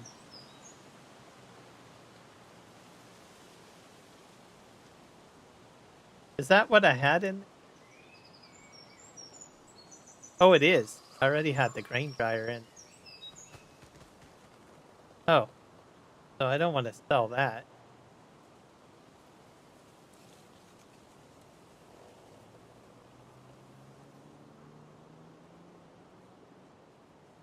I don't know what I did.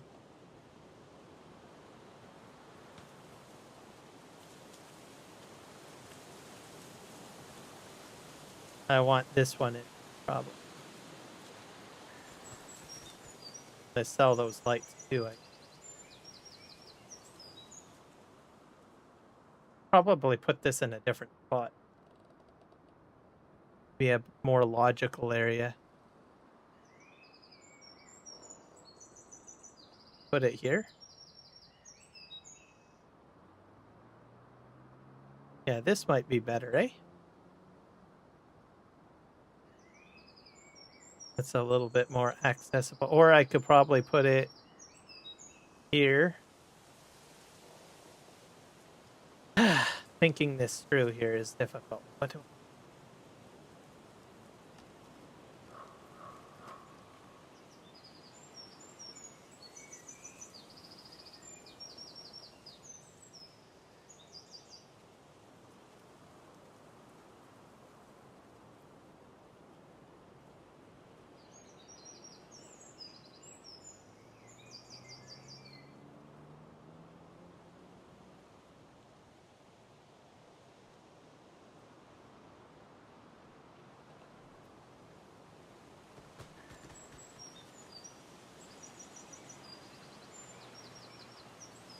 trying to figure out how I want to map this out.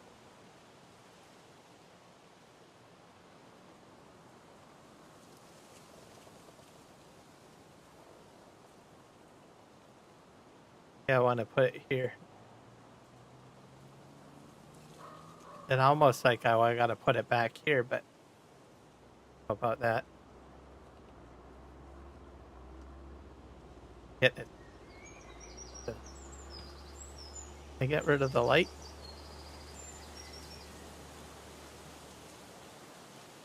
The lights can't be deleted. The lights can't be removed. They're permanent fixtures. I didn't ask for that. How dare they put that in? Ah, okay. Well, the dryer's going back there then. Fine. Can I delete the other ones, though?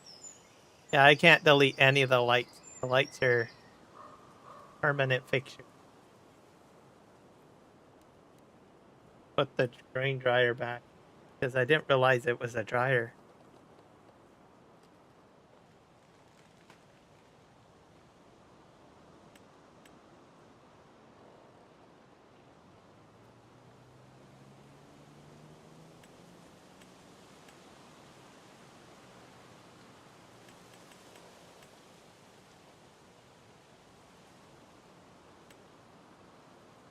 Silos are used for storing crops. But that's for storing crops. I was right. Dryer's down here. Right? Is this it? Yeah, this is the dryer.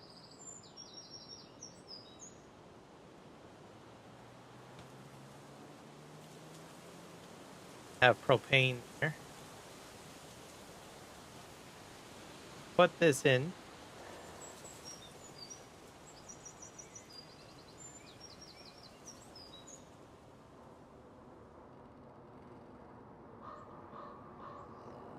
Like,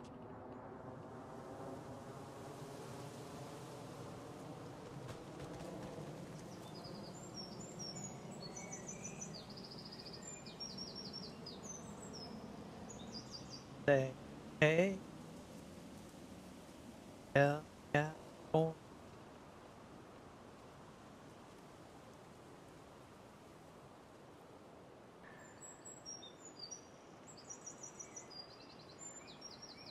Yeah.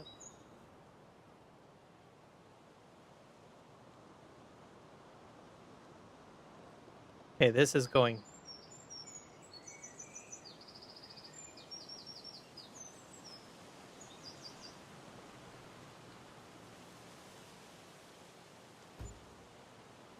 There. And then I'll have to cut out some of that stuff over there. What else? We'll probably do some straw harvest DLC stuff. Oh, what's this? That's a grain dryer.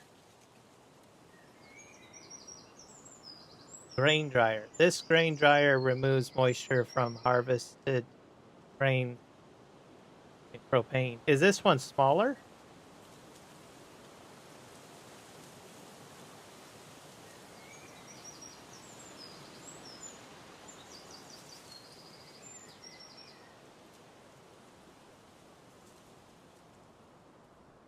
Oh, this is the one that comes with the map. This is the one that comes with the map. Maybe I should use that one. Just to see how it works. How do you fill it up? There's no trigger. There's a propane area. There's that's an output. Why don't I use that one? That one looks interesting, right? I did not know he had one on here. Well, I knew there was a grain dryer, but I didn't. I thought it was already placed on the map somewhere. So I've got the AGI one already. Dang. Okay.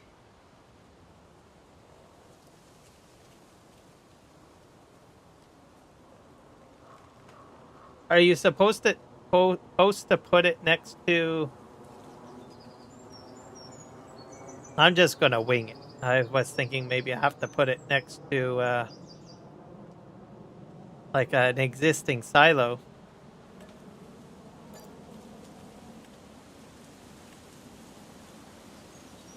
Just put this down, I guess.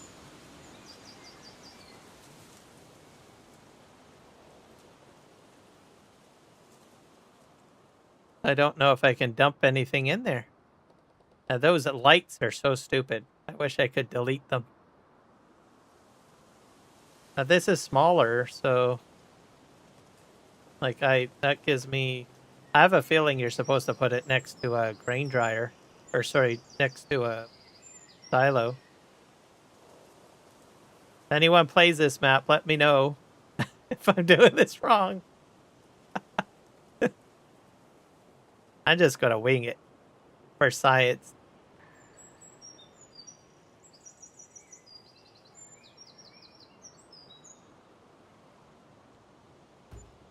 There, we'll put it there.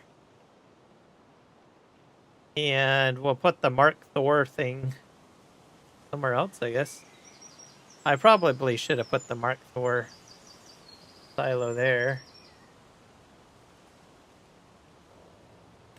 Sell point.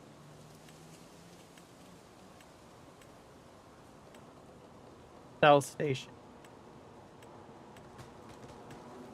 Silo. Where's the Mark Thor silo? I bet you're supposed to put that next to silo. Or silo extensions or something like that.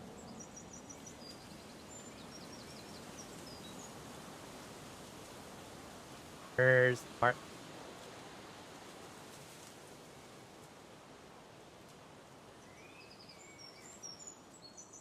It's a multi-fruit one. There we are.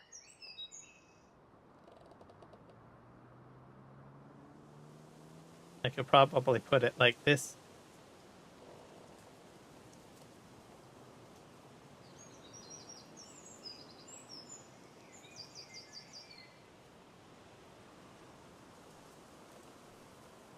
It's smaller. This thing holds 100 million liters of product. I want. Probably put it right here.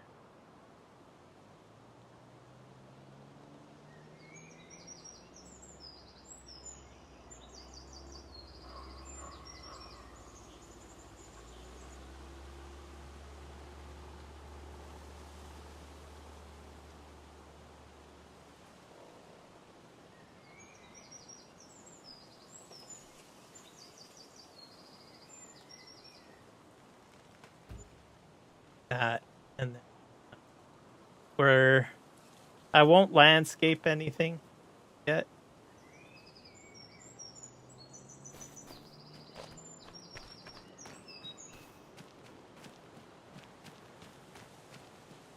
At least I have that there.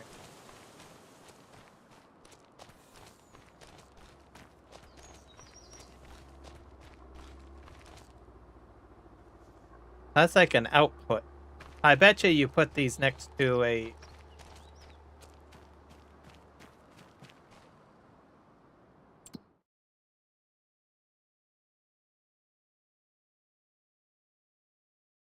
next to a silo. I'm gonna have to cheat something. I'm gonna cheat a little bit. Disconnect like a truck trailer and fill one of my truck. This truck here probably.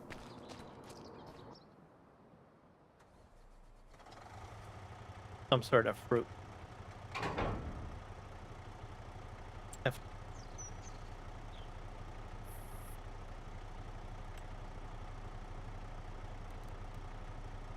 I'll just fill it with wheat.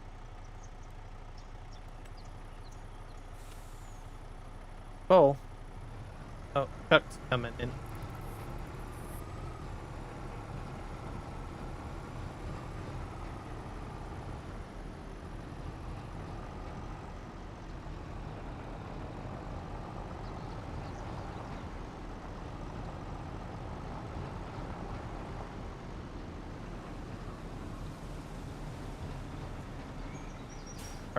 Are you gonna drive on?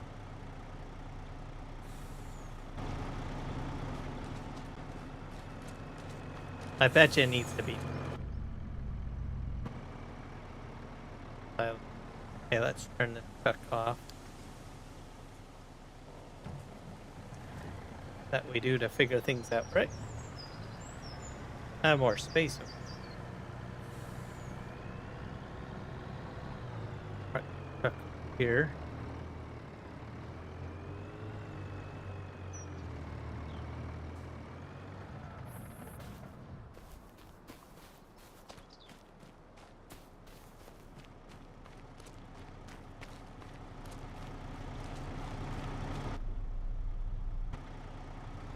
See if something happens when we get close to the trigger.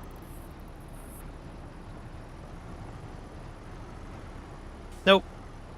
Nothing's happening. So it needs to be... Oh, there's a... Why is there a trigger at the top? They put a trigger up there. Oh my god.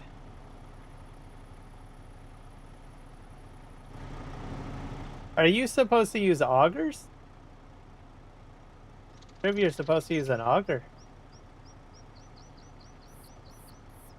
I need a moment. I gotta take a quick break. Right back.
Okay, I'm back. Let's figure out how this works. Can I put... What if I should put like a small silo to see what happens? Okay, let's do that. Need a small one. A really tiny. Yeah. One of these ones.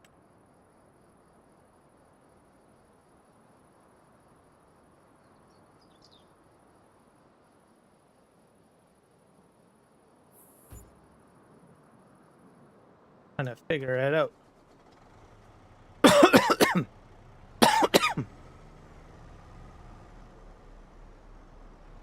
Okay, just yeah, unload.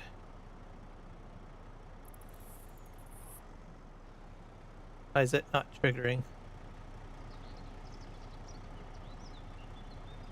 Probably have to hit. There we go. You. All right, that'll dump out, and things over here. I think it does wheat, right?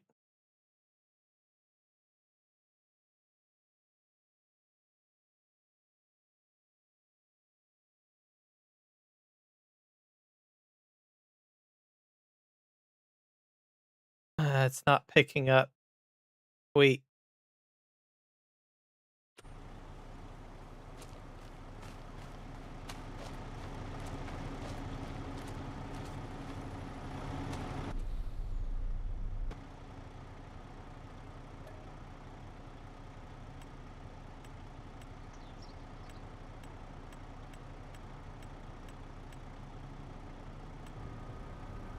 So this doesn't work with the silo next to it. Does it have to be on the back? I have a feeling I need to see. There's like a little trigger up there. I hope I put the store delivery mod in. Ah, gosh. All right.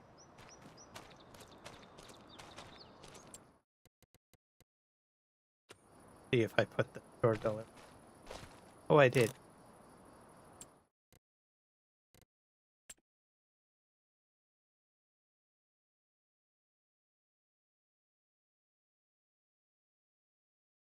We need conveyor belts.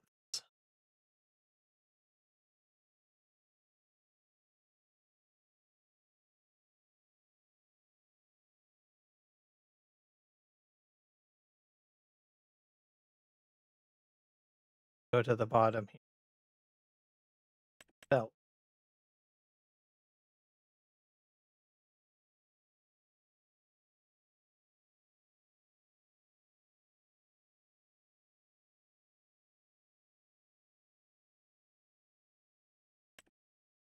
I'm gonna buy this.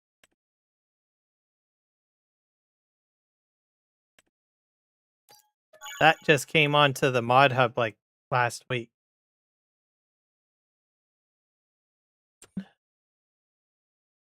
Need something that goes up into the air.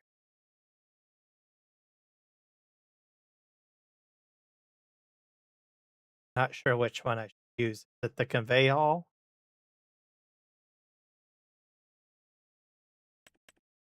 Okay.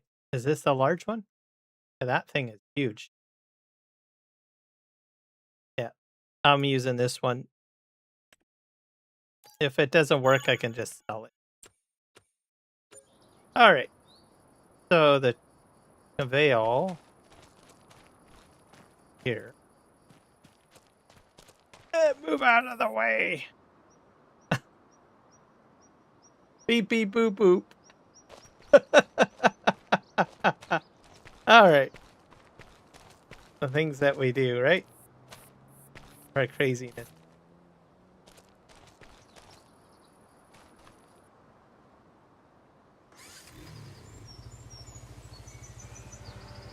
I have a feeling this is what I need to do.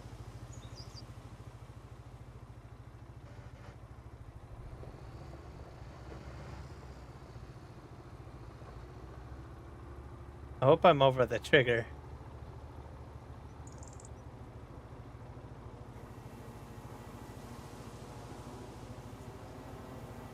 So what I could do is I could probably leave it like that.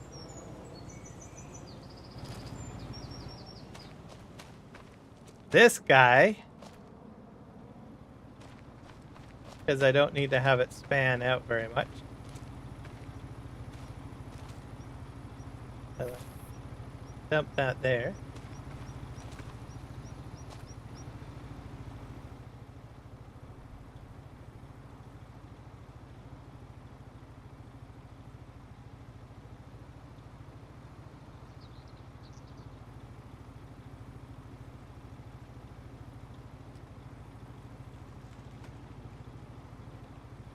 It doesn't seem to turn very well, does it?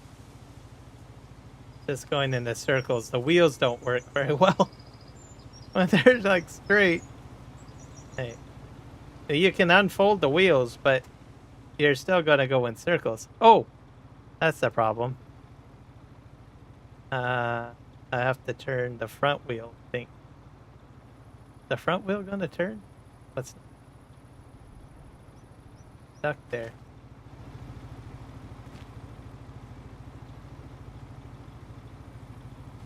That. All right. And then just so it doesn't move, I'll just flip it like that.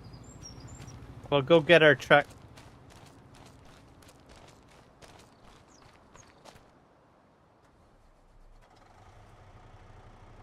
So I have a feeling this is how it works. I think.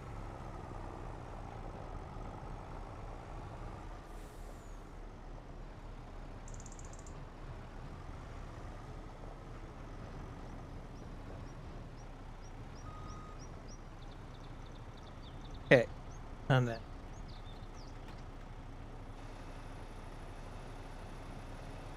It's emptying and it's filling. Okay, this is how you fill this thing, by the way.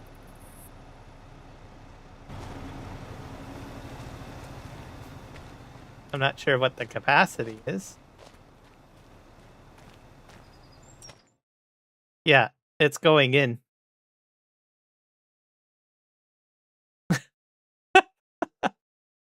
Fantastic. All right. Know what we're doing now. How much can I fit in there? I don't know if it's a very big dryer. Those 150, that's not a lot of product.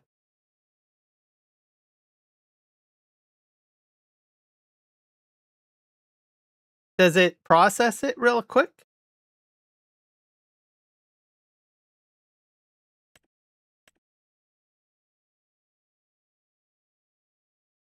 Island calling. Oh, I need propane now. I'm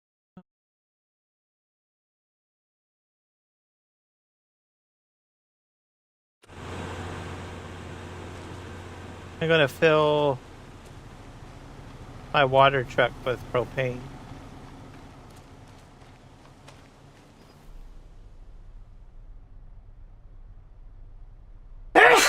Excuse me. Hey, F12.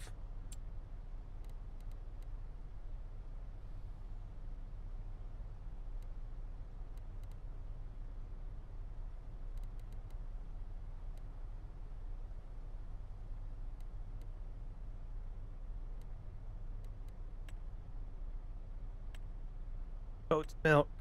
Still. I don't think it can take propane.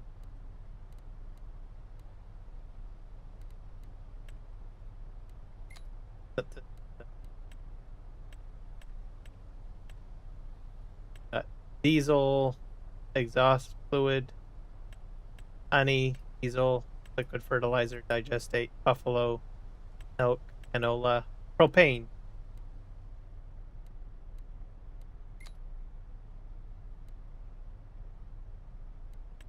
Let's just fill it. Successfully filled. You got propane, boys and girls.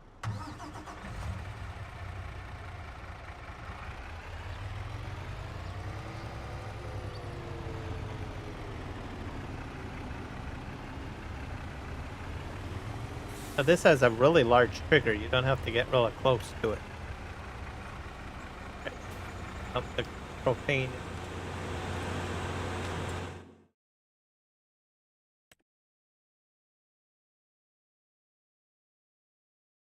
I think it's working.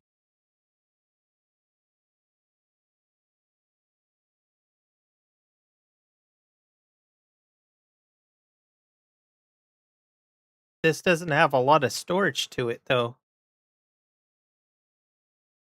Got like 150.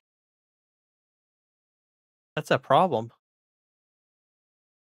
Because some of the fields on here are really large. So I just did 90 liters, 103 liters.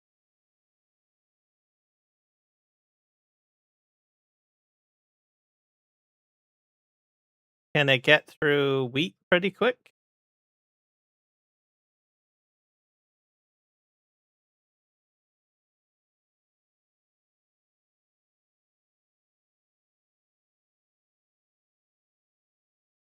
It's dropping down. So it takes 50 wheat and 3 propane for 44 dried wheat. So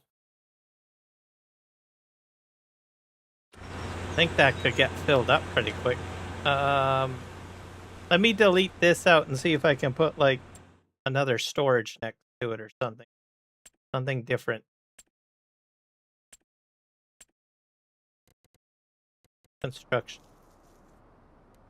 What about a silo extension? Put one of those in. That holds about 250.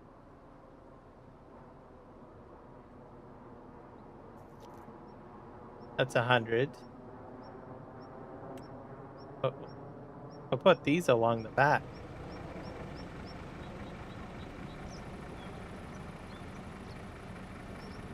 Access that.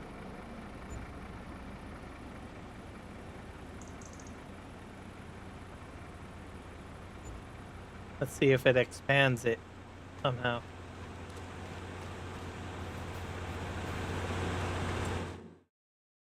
Yes, it does. It's expanding it. Okay, so you're basically building your own storage. What you're doing. So that's what I'll do. Just, I'm gonna need a lot of space, right? So, like, my fields are huge.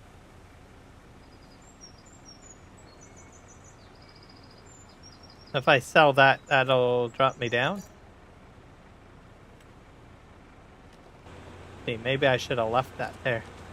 Maybe I can use that as a ground input.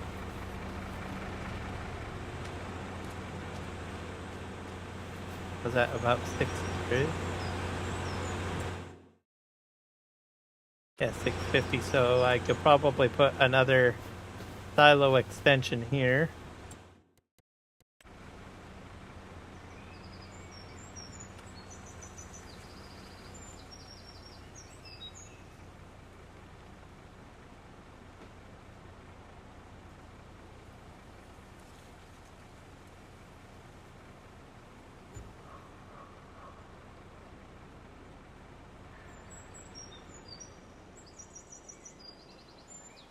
Go.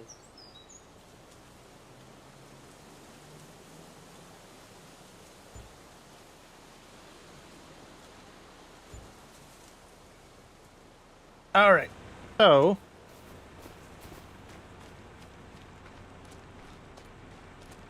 this should be up quite a bit now. I think it's proximity, so it'll daisy chain based on proximity.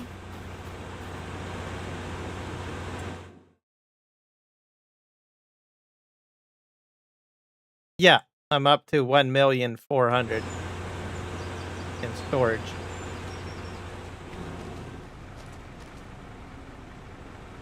Ta-da!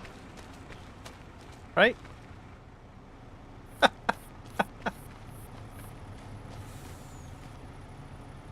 I wonder if I could have put the grain dryer on the back of this thing, though. I don't know.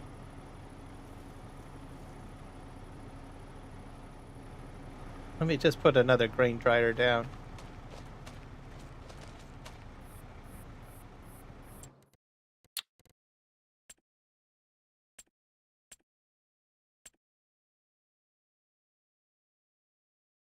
Got a cheap tractor here too.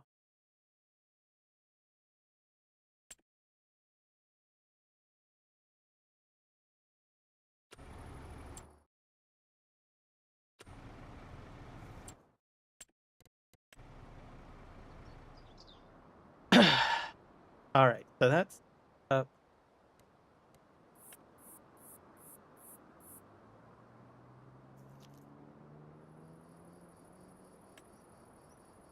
I put this. I don't think it'll work.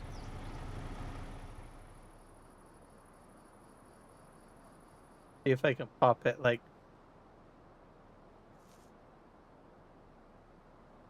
right next to this one. I'm making a mess, but doesn't.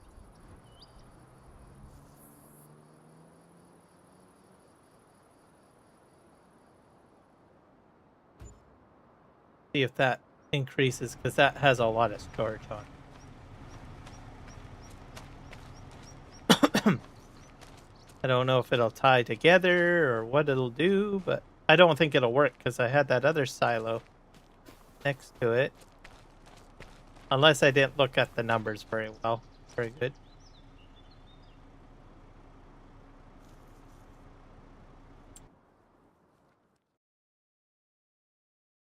Got 150, that's it. Nope, it's taking it. It's using it. It is. It's 100 and yeah, it's using it. So I'm using the Mark Thor one. Okay, we're scrapping all of that over there. Forget it. So I can use this grain dryer with this silo, with the Mark Thor multi-fruit silo.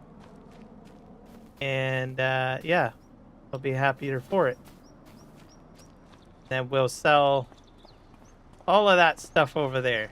I don't even need the auger. I can just drive the truck over the bloody thing and unload.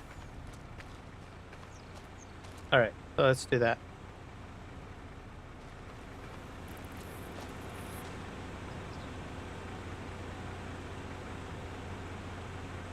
Not sure how you get this stuff out of here, though. I back up a trailer to it. I'm not sure if it's done grain drying or whatever. I bet you need to put an auger under it. I wonder if you could distribute it back to the silo. Because Mark Thor's will hold, gonna try to... Yeah, I have a feeling I have to put, like, an auger under that.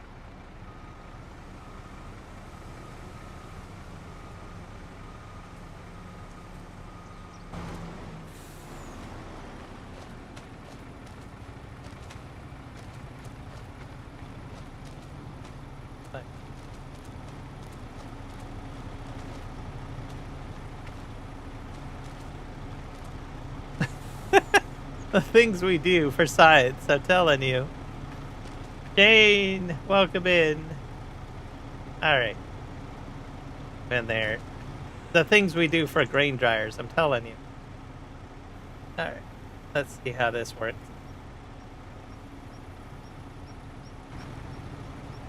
How are you doing? I need to get that under the trigger.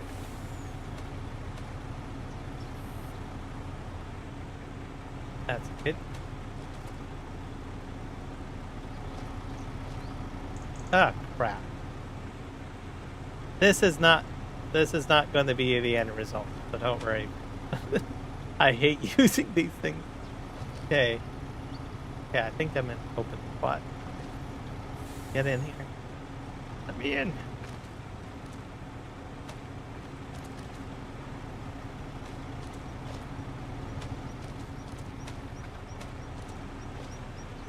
Not letting me in. This one in. Fun.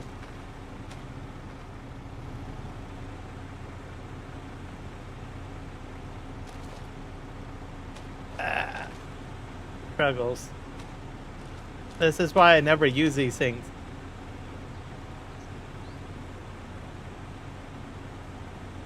You had a bit of a wild weekend.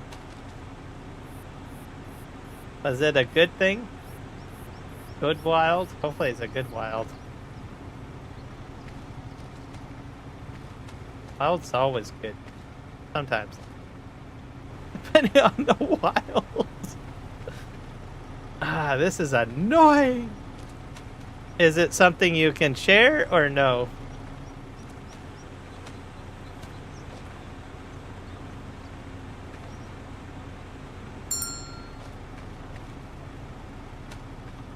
Yes? That's good. I'm curious now, what did you do? What made it wild? What the? This is just testing. I'm gonna just dump the truck.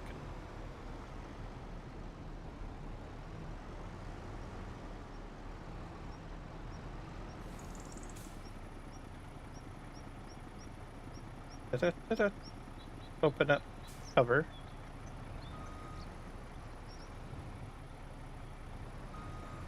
Okay, let me drive forward.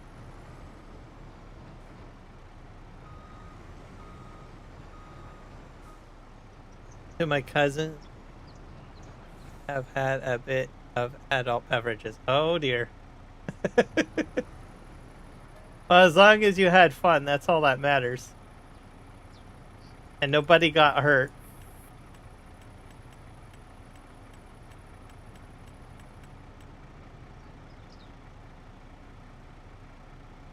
Dried wheat. That's how you get it out of there.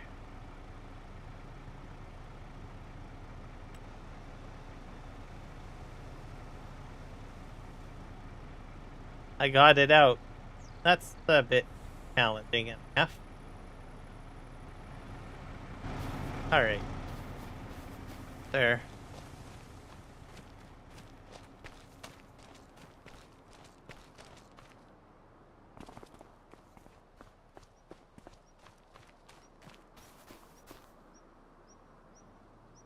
Need to put some wheat in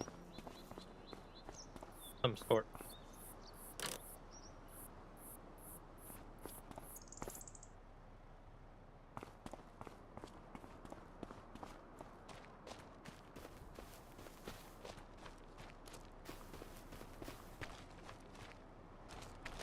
Can I fill this? I need something to fill that.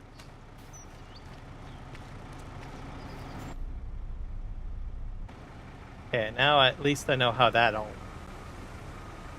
Then I'm gonna sell it all because I don't think I'm gonna use that. I'm hoping it will get distributed into this silo.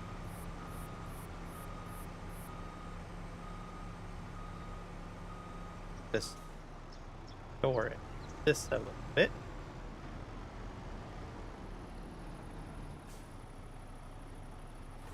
Then we're going to F12 it. We'll fill this.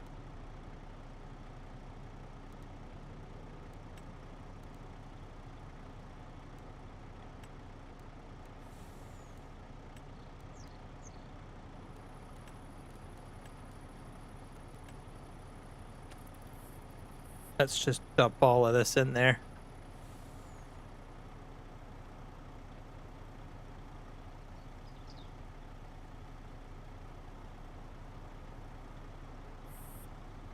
And then I'm going to fill the propane tank and just get the dryer cranking. My hope is that I can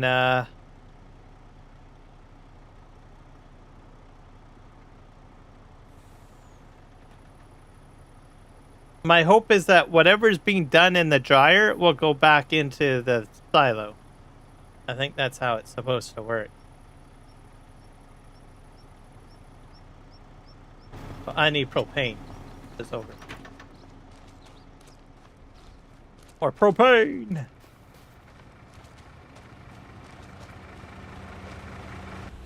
Use up all the propane on here. Yep. Okay. Need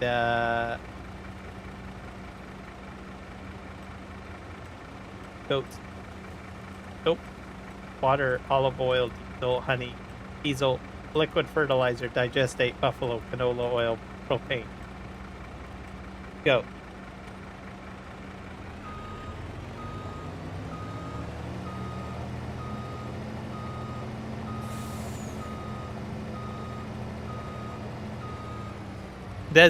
Dissected driver. You mean designated driver? Yeah, always recommend a designated driver.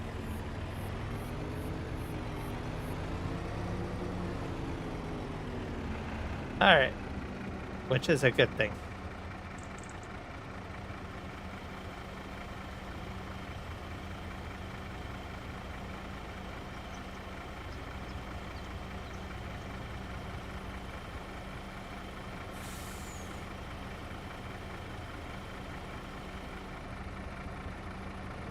Alright.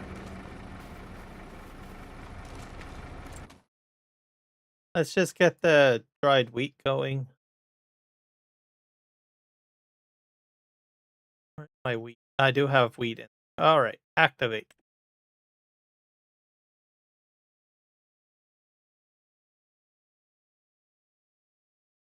Slowly down.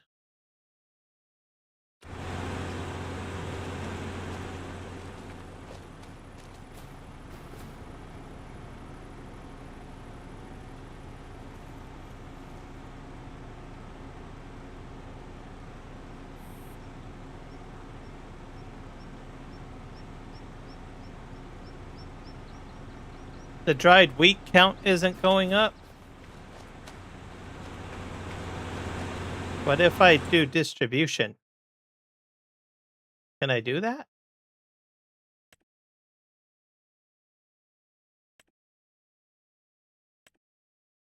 Distribute, storing, selling, distributing. Distributing will send it out to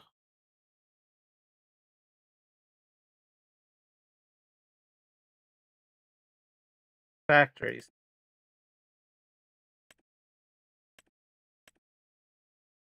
I set. I'll try set to that. Drying pretty quick. Up to 2,000. But it's not going into there. I have a feeling I'm probably going to need to... Something needs to be repaired.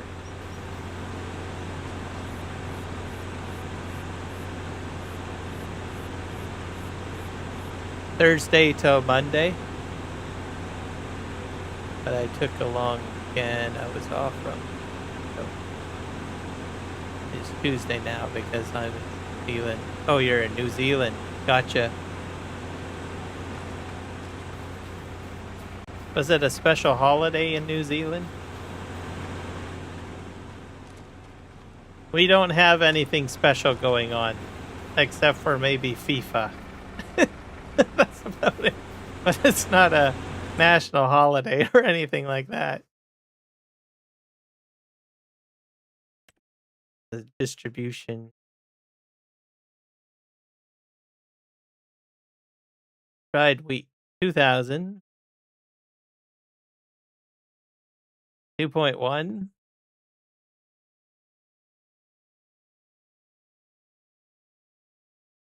Nope, I don't know. I just don't know. I have a feeling I have to get this out of here the other way.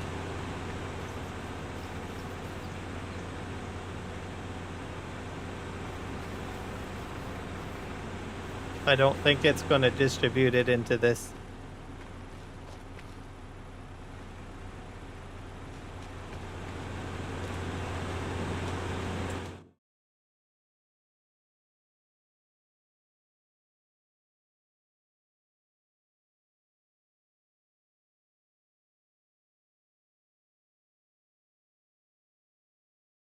Long, busy few months.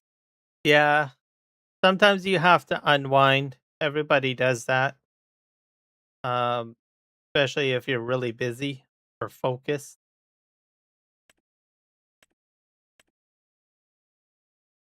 There's 2 grain dryers. To set this to distribution, maybe. Oh, I've got 2. Oh, because I own 2. Alright, right. Getting confused.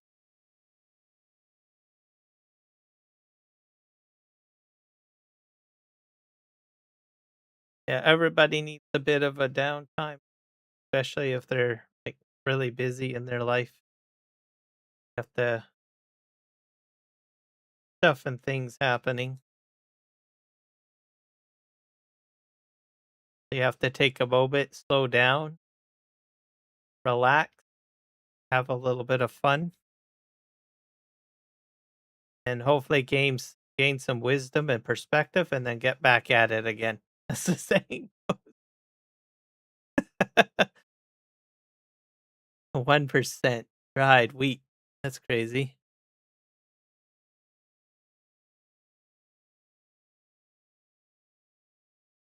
Is-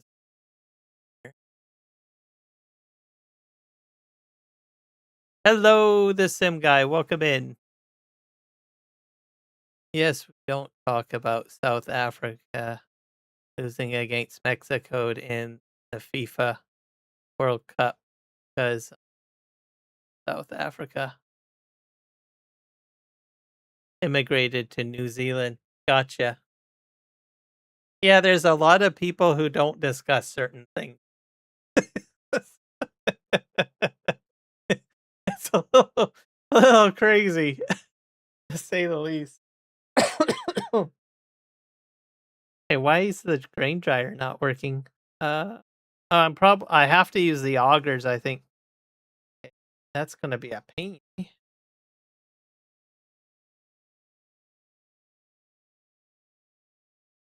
My propane in there. We are drying wheat.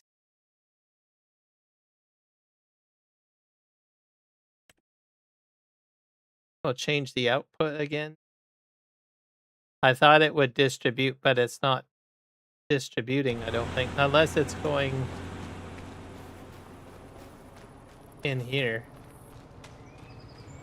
I don't want it to go in there. I might have to buy, I will have to use augers, I think, to get it out of there. By the looks of it. Because it's not going to go back into the silo.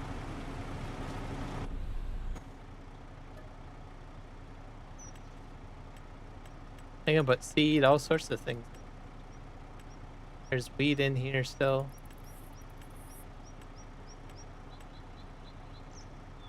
You know what I could probably do?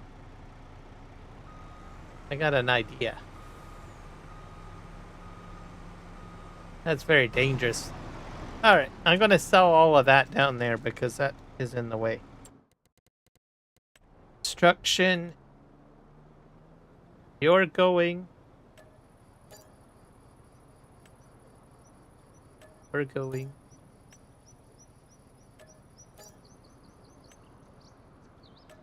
I got an idea.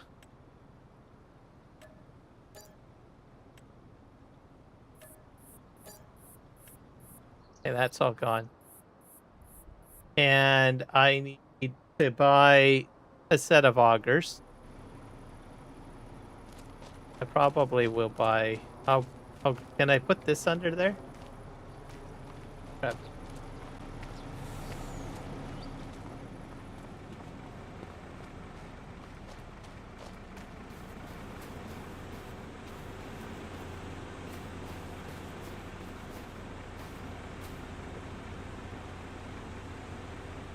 Crashed twice. No, yes, earlier in the stream I did, yeah. I even got my tractor stuck in the mud. Because I'm using the real mud mod. So I installed that today, and I got the fence stuck out in the field because it was raining. It was great, except it was stuck in the mud. But it was a neat effect. Or not the fence, I got the versatile tractor stuck in the mud. So you'll have to watch the beginning of this live stream, maybe skip a few segments, or I might make a YouTube short of it. Yeah.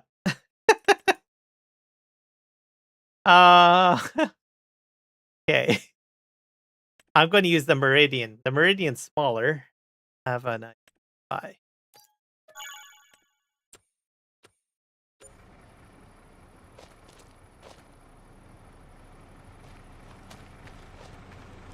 Can this work?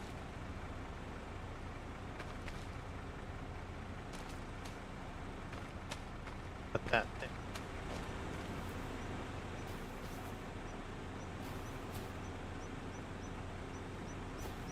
Not sure if I have to actually dump it into a trailer, though. Will this work? I don't think it will.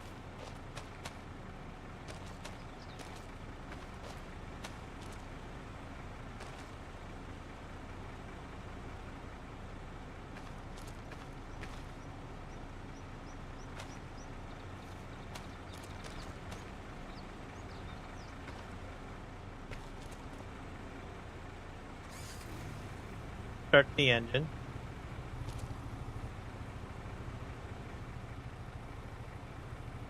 I don't think it's going to.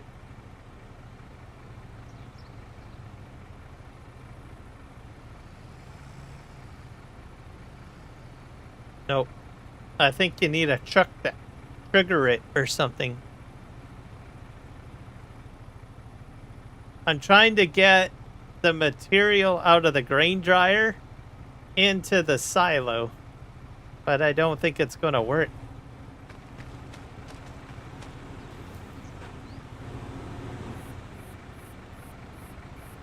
Yeah, I don't think it's going to work. Dang it. I might have to put a trailer under it.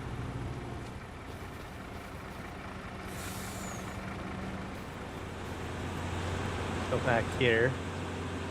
Because I'm making dried wheat. My wheat is drying.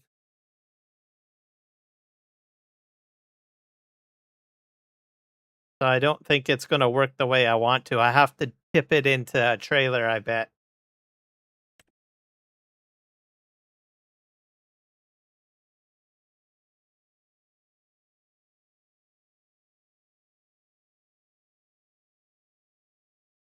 Because it's not going to put it into the silo automatically.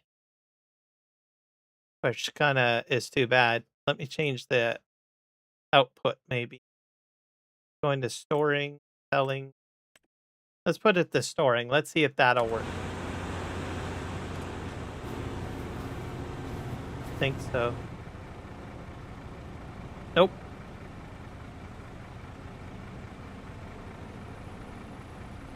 That's too bad. Okay. So I have to do this the other way. I have to do it this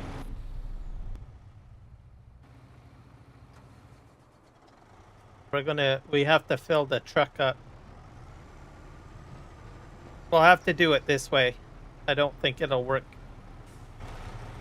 So I have to get rid of this. And then we have to put this under here, like this. Fill the truck and then take it to the silo. Dump it in the silo.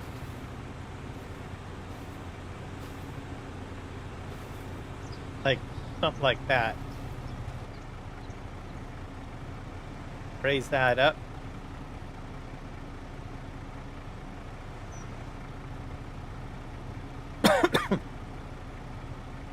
Turn this on.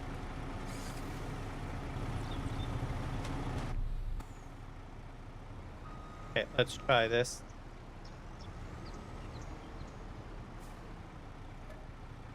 Yeah, that'll work. I got a trigger. So you need a truck to do it, I guess. I can. There we go.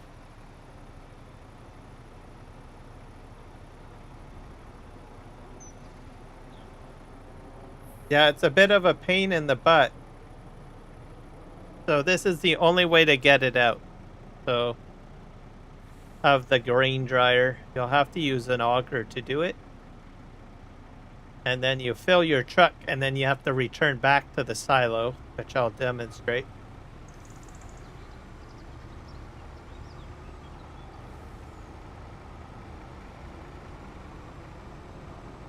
Spinner.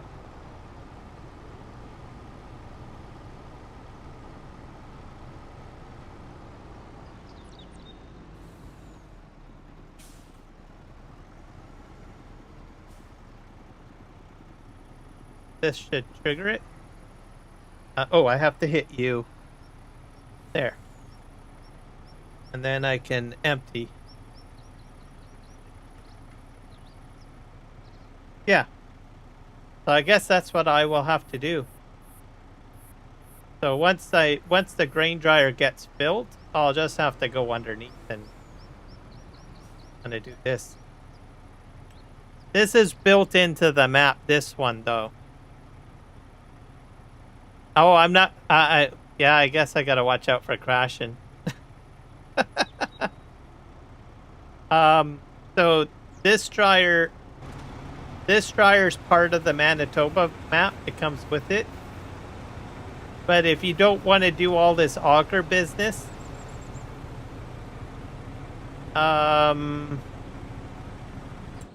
use the AGI mod. Is it under here? Nope.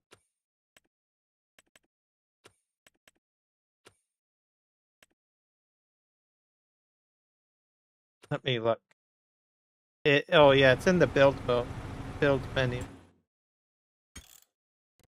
So on the mod hub, they have a different grain dryer. The build. Oh. Here we go. And I have that one as well. I think it's under factories.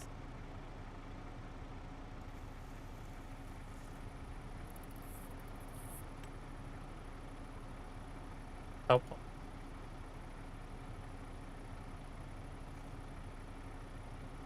So this is the one that I put down. It's with the map. That's what I'm testing right now. But if you don't want all that headache where you're having to use the augers, use this instead. This one's on the mod hub. It's the AGI grain dryer. So you could just pop this down and it'll do the same thing. So just a thought. And then you just use the input output on the ground here. Right? Like it's got its own little auger already that you just drive under, which is that little blue tip thing with the pipe. So it has a built-in auger. So it's still using an auger, it's just built in. So you don't have to buy an auger. But I'll just stick with this one. I will suffer. I will suffer the consequences of it. And who knows, maybe it'll cause my crash counter to go through so much. Yeah, you can delete it. This is a placeable, so you can delete that if you want. So, but the reason why I'm keeping it is beside this silo is a Mark Thor silo. So I want to use the Mark Thor silo. So the stuff from the Mark Thor silo will go into the grain dryer. Unfortunately, the grain dryer does not send it back to the Mark Thor silo. So, but I want to keep it this way. I'm just going to bear with it because I do like the Mark Thor silo. It's a fairly large one. So I'm a sucker for punishment. But if nobody wants to use this combination, they can use the AGI pack, which is a mod on AGI dryer. So, all right. Well, that does it for that. At least now I got that figured out. There was something else I wanted to buy. So we got a seed maker, solid fertilizer maker, and we have a seed maker. I want to test this out.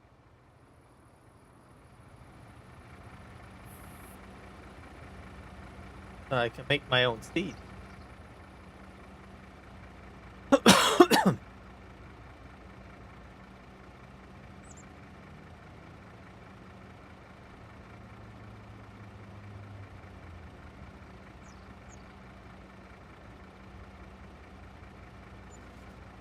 That there. And we have a fertilizer maker too.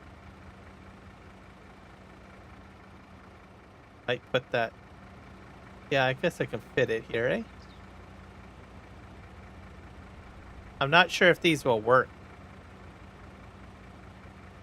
But they're pretty cheap. They're 45,000. To line them up here. So that it's like one straight row where I can fill up and then so forth. Alright. Can I put the dry wheat in there? I can't. The fertilizer I'm not too worried about, but the seed, what I'm about.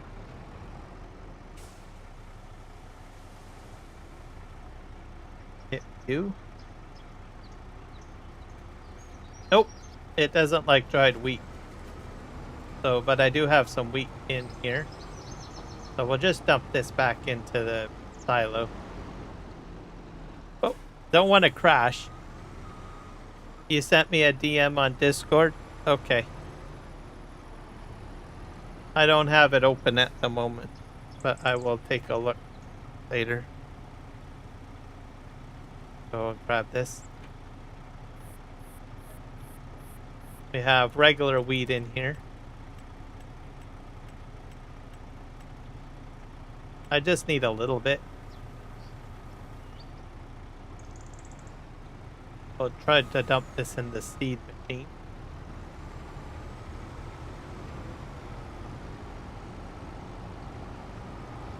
Oh.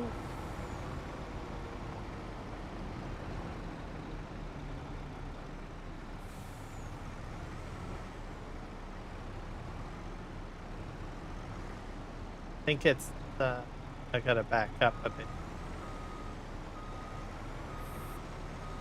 Gotta go over the trigger straight. Without crashing. Have eyes watching.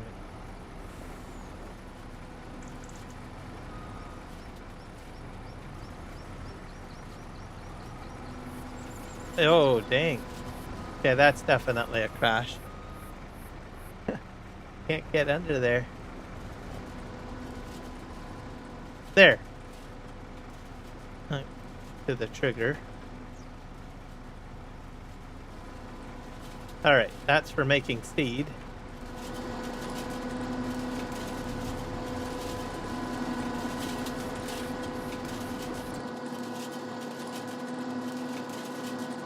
And we'll just... Is it automatic?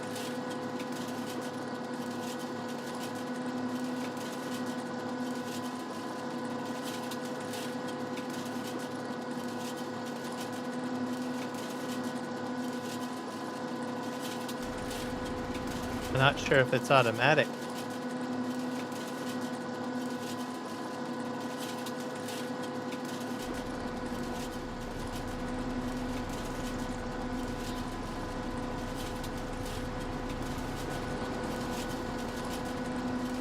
I've never used these before. It doesn't have a start option.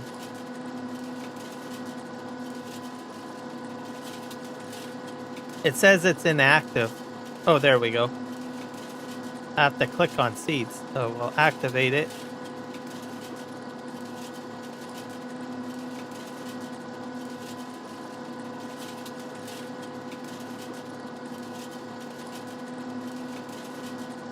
It's working. It's making seeds slowly. All right. So this guy, what does he need? He needs fertilizer product. I don't know what that is.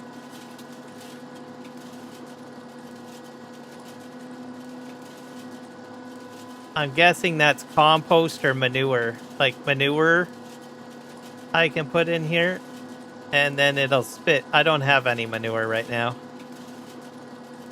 So like compost, manure, slurry, and then it'll make me solid fertilizer. Is this how this works? So unfortunately, I don't have any of that at the moment. Let's drive out of here. But I imagine it'll work the same way. My whole yard is like getting a little crazy here. Park this here. All right. So we got that fixed, set up. What else are we going to put down on this bloody farm?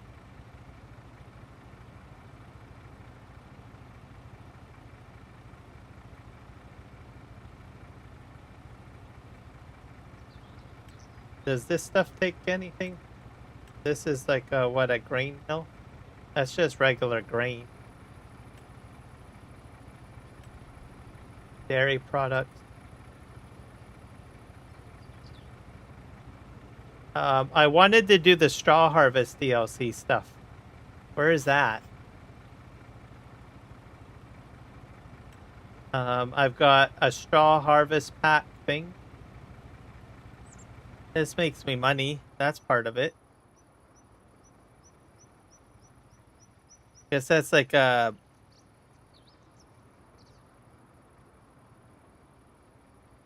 biogas plant of some sort. It'll do straw and wood chips. I don't think I want to put that one down. I might do it later or something, but I need the hauls. The big hauls. That I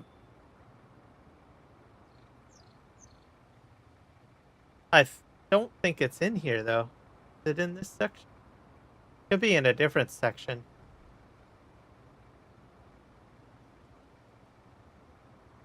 Selling point? Not selling. Greenhouses? Cultivator? No. Maybe it's under sheds? Yeah, it might be under sheds.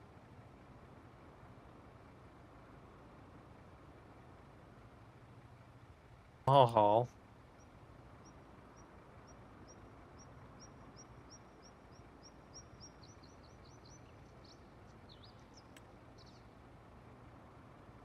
Another one. Is this one got the palletizer in it? No.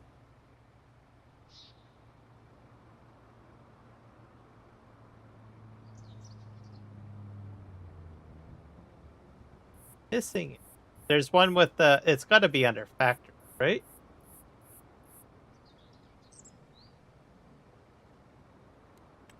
Sheds. We got silos. I think it's under silo. Got to be in here. We start from the top and scroll down slowly. I tend to scroll too quickly when I get too excited.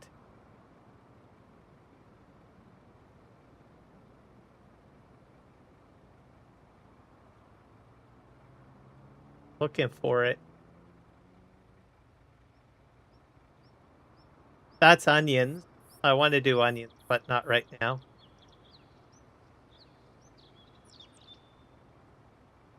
Oh, wait, this is it.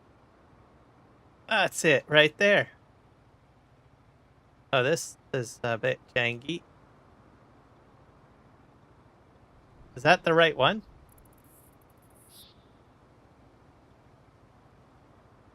That one. Because sometimes it's not the right one.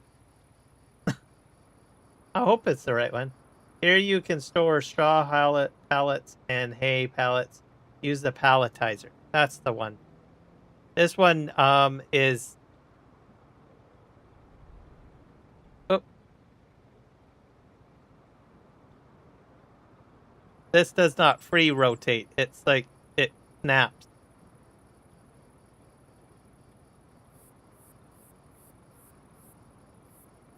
I'll put it like right here, I guess. There we go. Fantastic. Now I can palletize things.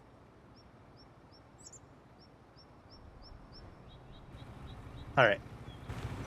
Because I've got straw coming. How much did that cost? Quite expensive. All right. This thing I don't need anymore. It's an annoyance. Let's just put you right here for now. We'll fix you later. Meaning we're going to sell you later.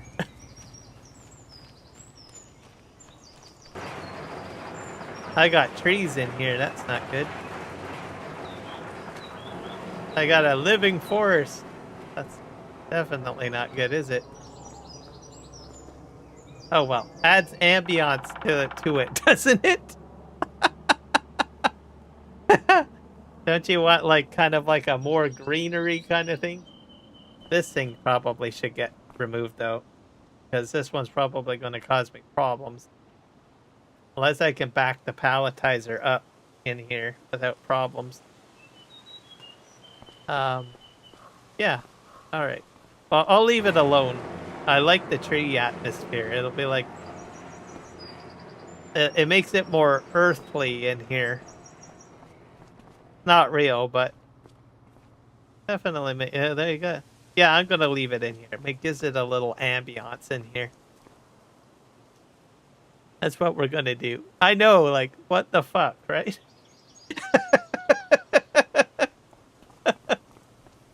I'm going to have to get by... This is going to become like a palletizer and an what is it? An aviator or avionics or something like that? Aviate... You know where you put the birds in it? Yeah, we'll get some birds in here flying. Some little animals and little furry creatures in here.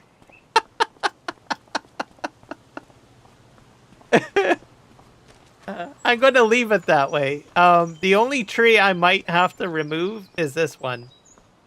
If I have problems with the palletizer. Okay. Aviary. Yes, that's the word that I'm looking for. I'm going for an aviary look. I think I can do it. What do you think? I think it'll work.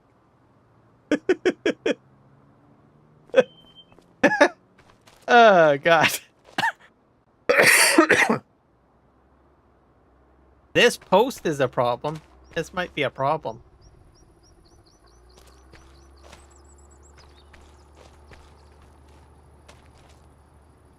Yeah, I don't know.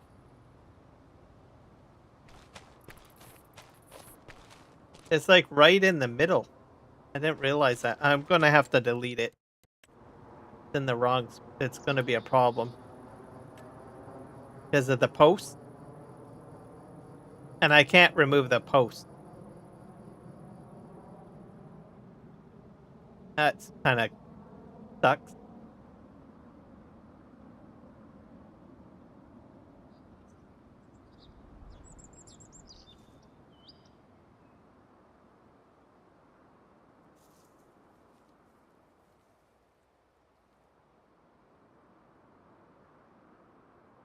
Maybe I have to remove the hayloft or something. What if I put it right here and I remove the hayloft?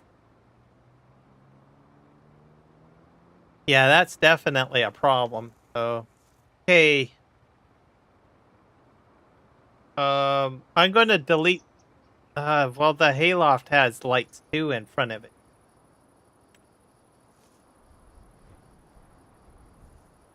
Yeah, I can't... I can delete the hayloft, but I can't remove the little lights that they put on here. They're not clickable at all. I wonder, what about F12?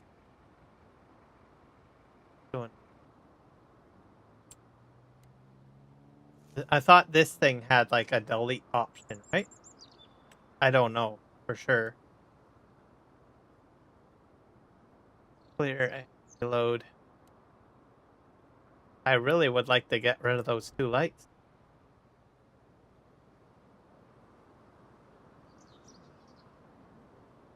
Super strength.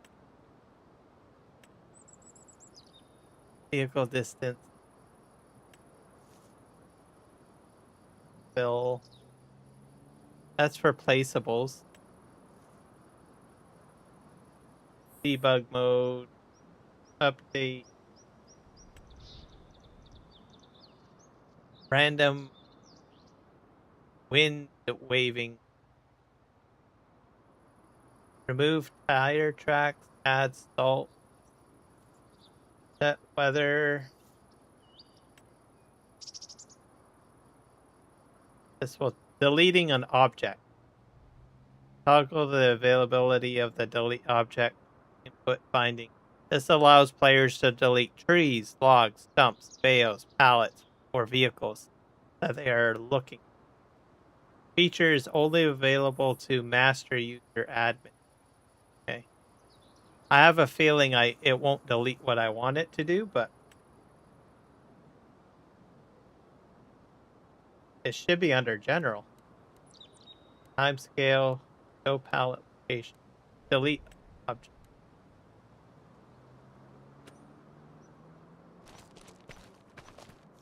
I'm looking at it. Right here.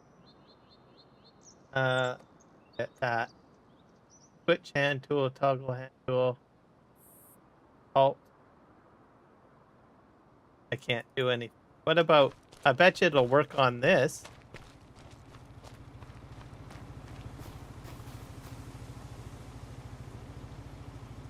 Or maybe not. Delete. Oh, I have to hit the delete key. There, that's gone. Yeah, I can't delete this. Or this. What about the building? Oh, not the building. I'm going to get close to the truck, but I'm not going to hit delete. Yeah, I can delete the truck. So it seems to be like objects, not building. So,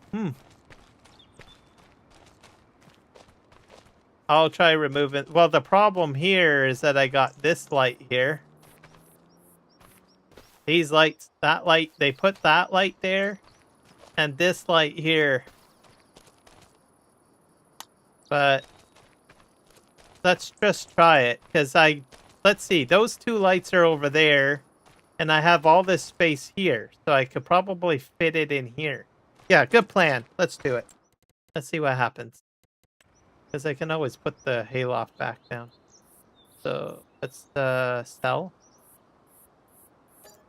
Okay. And then, even though those stupid lights are there, doesn't matter. I can probably maybe fit it in here. I think it was under factory, wasn't it? Try it out. I don't know if it'll work, but if it worked, fantastic. Okay. Oh, maybe it might. Okay, I don't like it that orientation. Yeah, that'll work. And I still have space on that side. Yeah.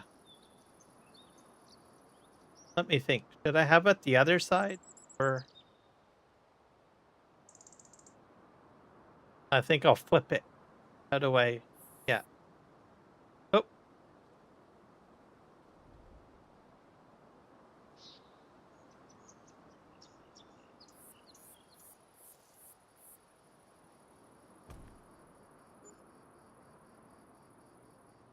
There, that works. Then I can put the hayloft over here if I want. Where's that under?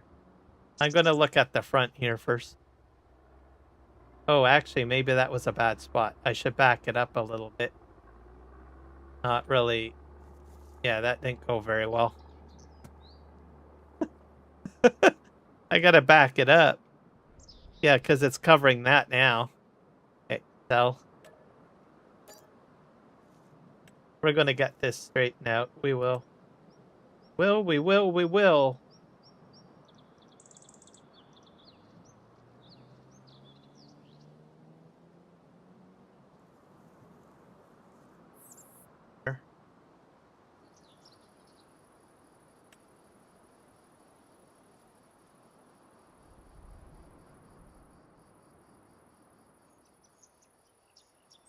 Put it like that. That should be plenty of room.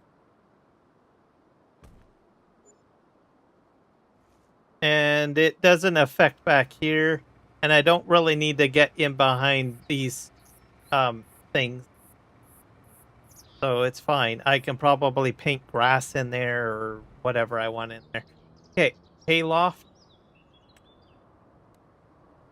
That's like a silo, I think, isn't it? Here it is. Probably put it.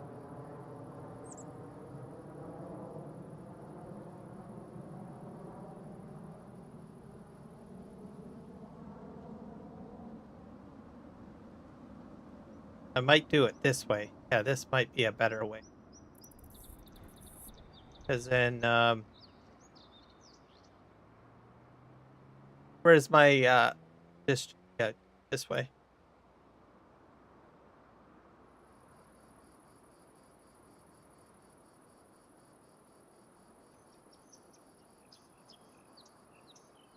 It'll be a bit into the woods, but that's okay. There. That way, my truck can go this way and in here and around, and this area is free to go, like, around. Yeah, that'll work. And then I can paint this in with something.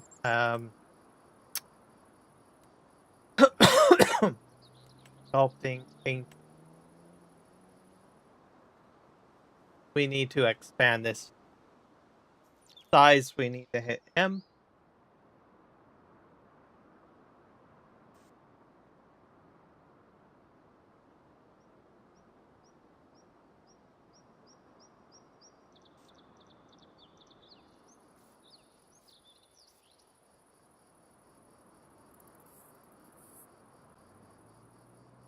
Well, paint grass.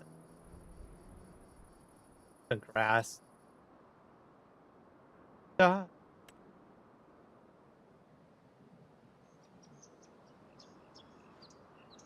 Look at that.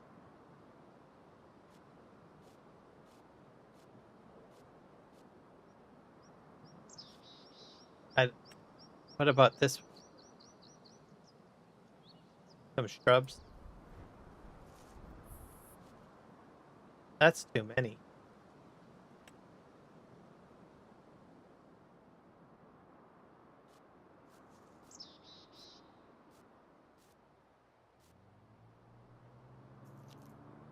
That'll be good, I guess.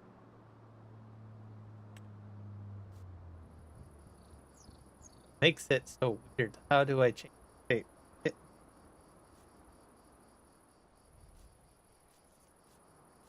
Don't want too big of a... I think that'll be...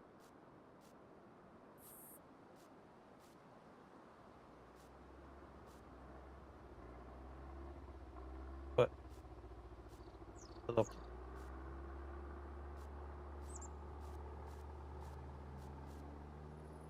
Oh, go back to sculpting. Put...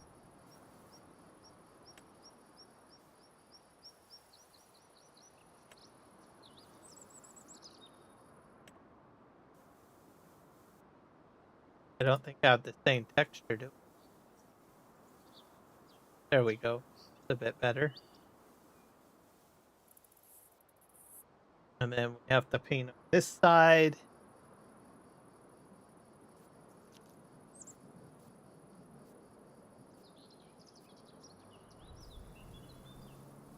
This up a little bit. And I guess this can be all made like this.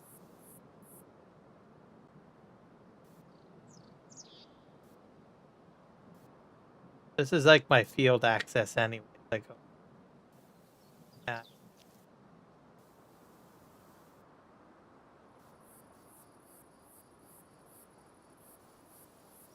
Sort of all up. I don't have the same texture, but I have the texture.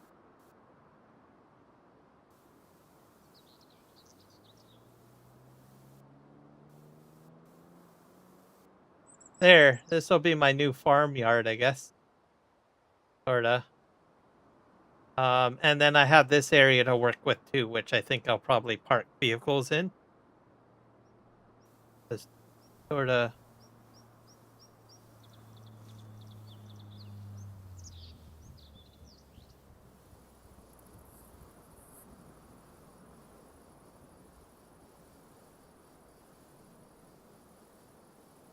Just do that.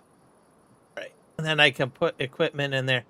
Now the big plan is I do plan to put like a dairy farm right here. And so what will happen is I think I'll probably put like a roadway here after I'm done the field. And this will be cut into 2 fields. So they'll have one field up here and this will be one small field down. I think. But I don't know if I can paint in here. Area is restricted. Oh. Can I even raise that? I guess I can't affect the pond area.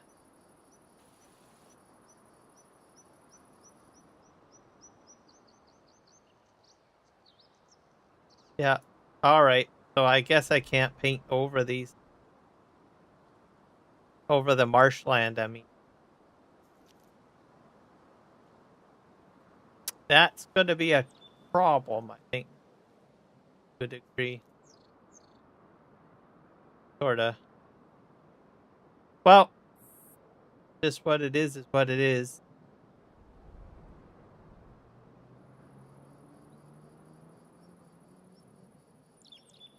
Just thinking here.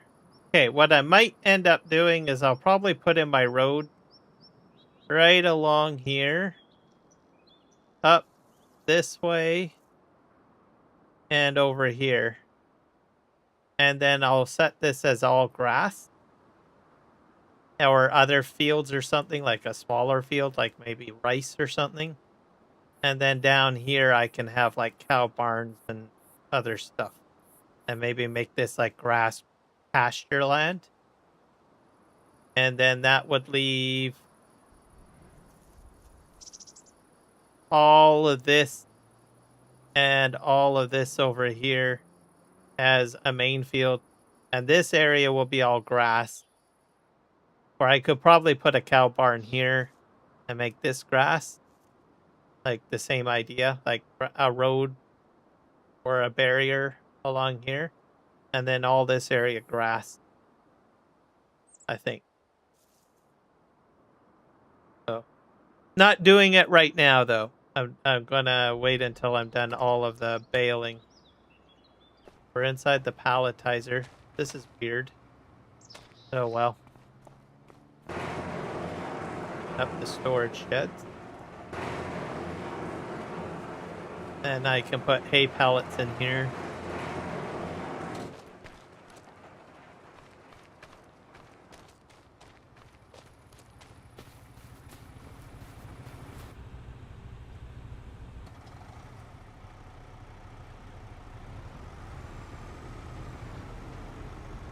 That got pretty expensive. Let's spin around. I think I got another trailer over there to pick up.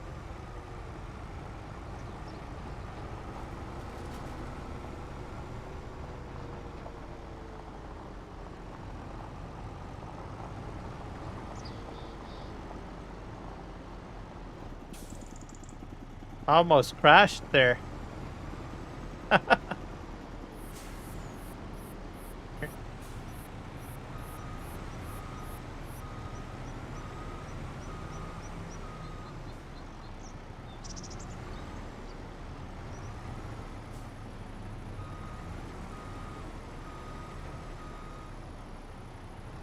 This is not going very well. Come on. Guess I could have probably just drove the truck up. I think that's what I'll do.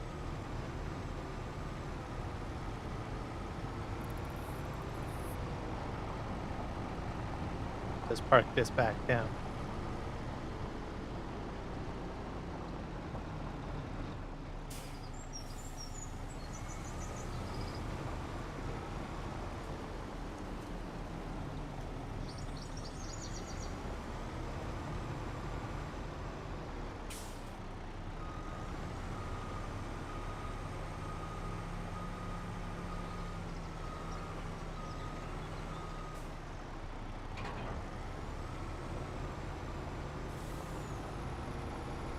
I'll be moving the next set into there as well.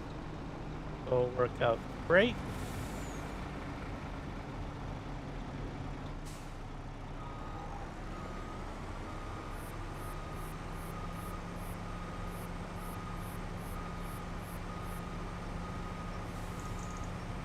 We'll be good to go.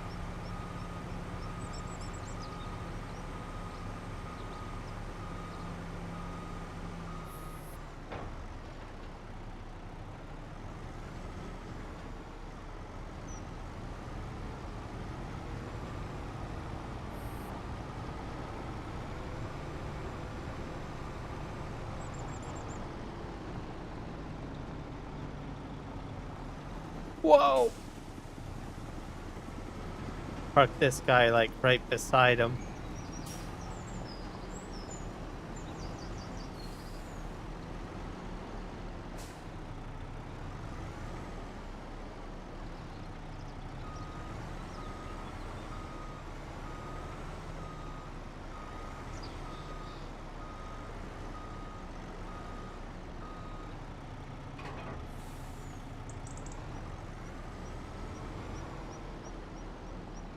Just park this guy over here. Now. No, I need him in. This was cows in here, but I deleted the cow barn. Because I need a parking space more.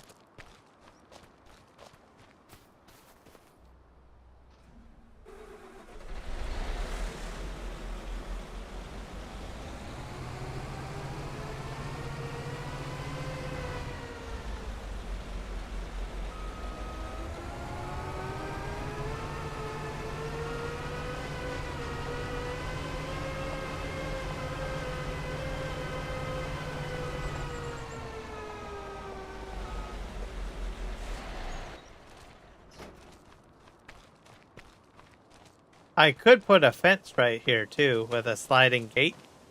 That might be a nice little feature. Okay, and I've got this guy. I left the...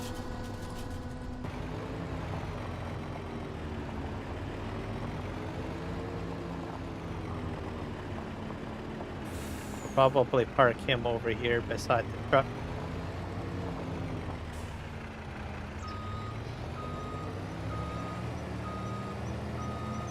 Alright. I think we're doing awesome here, the sim guy.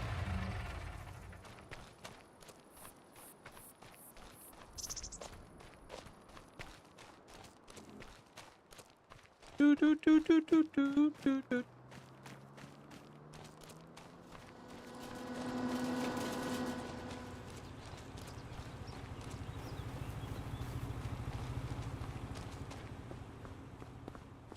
We got this truck over here.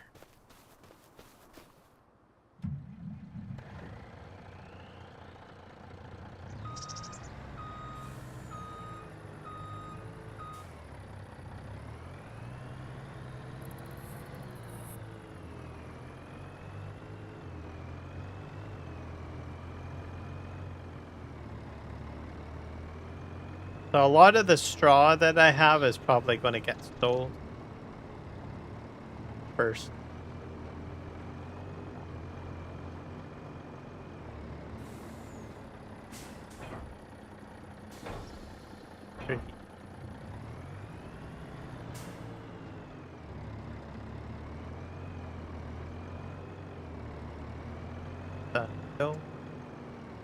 Tina Turner, everybody.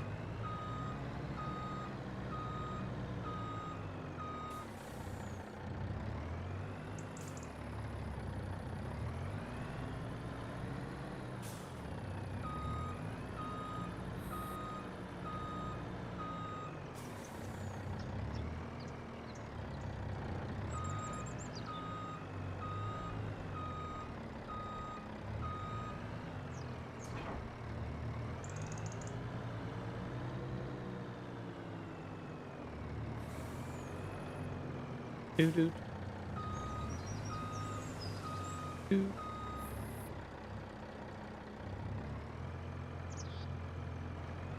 This is a problem. Something weird with the trailers.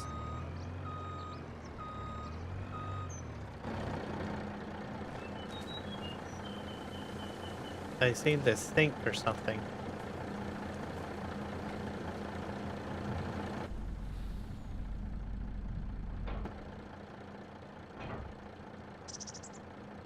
Not sure if there's a way to.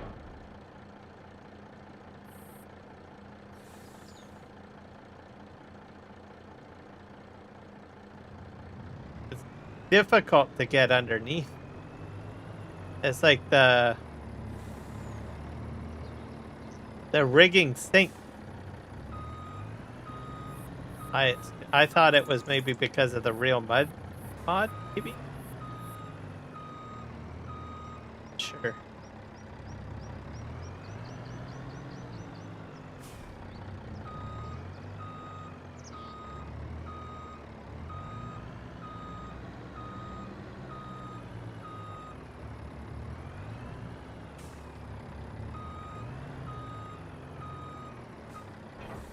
Good enough.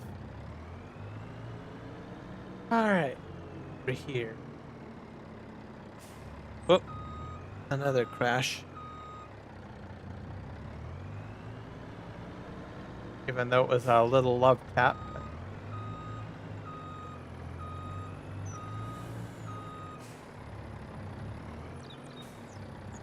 Vega, we're back in town. What? What? What?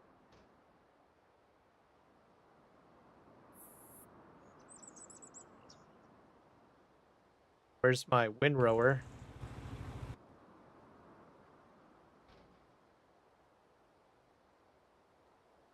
I'm missing the windrower.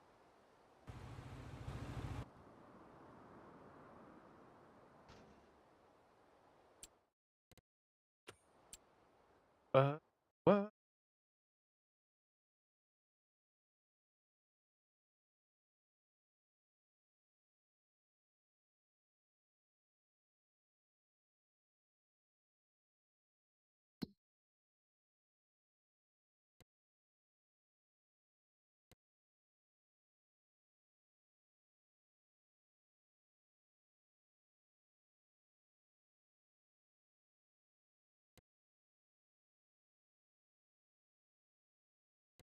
It drove into the water.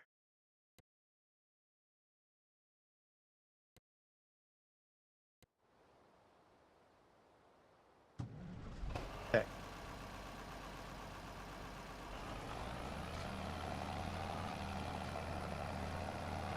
I am doing a series with automation on Saturdays now. So you could join me on that if you want. It's basically auto drive and course play testing. If you want, that would probably be your Sunday. If you want to join me on that.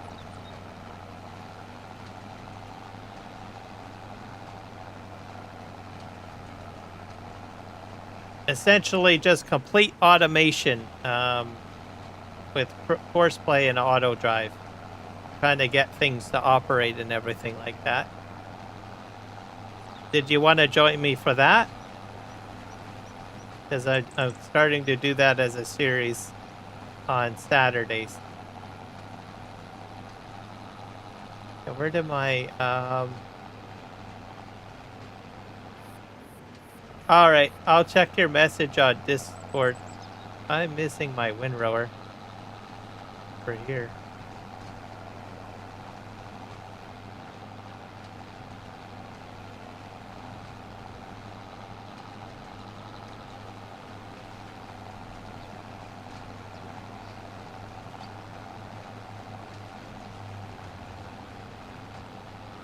Go over here.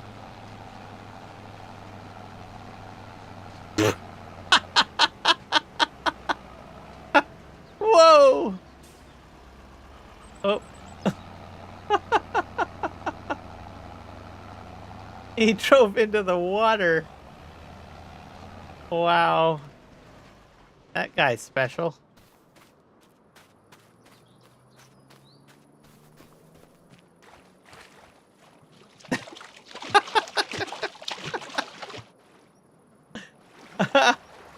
That's hilarious.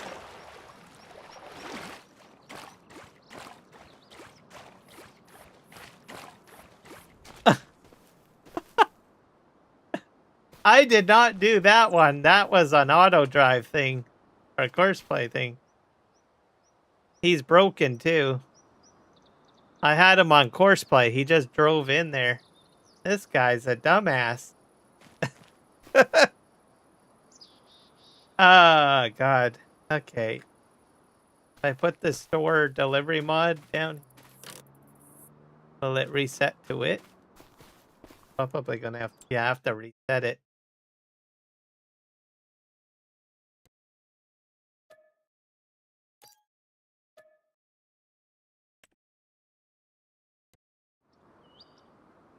There it is. That guy's special. I got a free car wash out of the deal, though. Alright. That was crazy.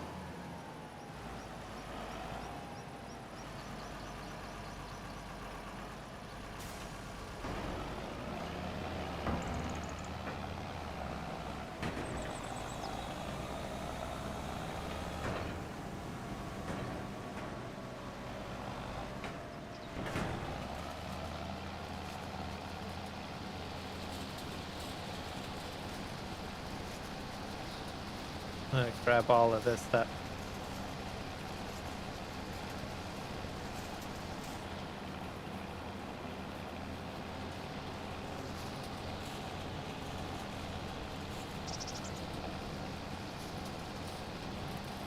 I'm gonna just do this manually, I think.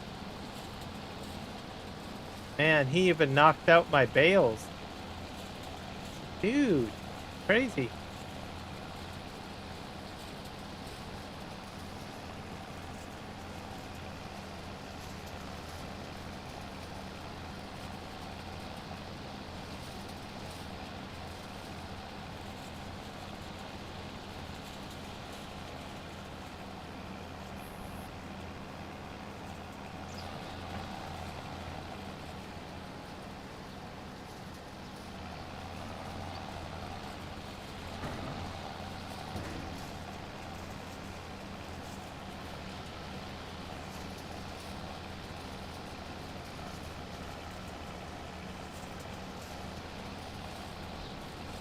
Alright.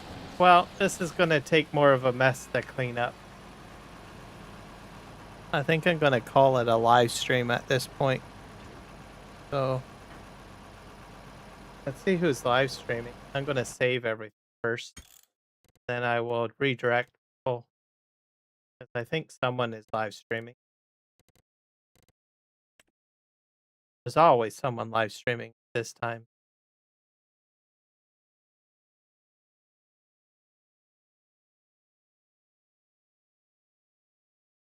Okay.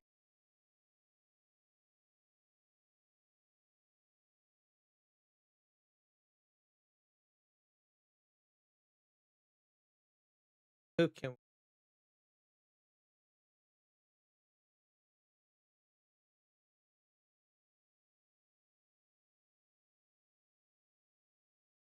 let's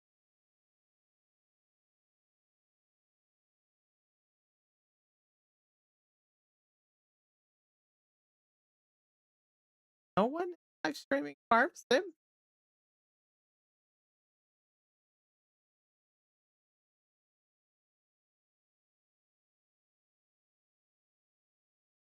I'm doing it. A bunch of upcoming. Oh, I don't usually live stream on Monday. 'Cause nobody live streams at the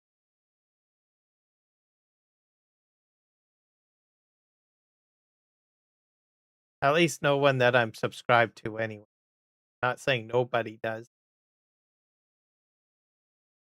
That's it. Just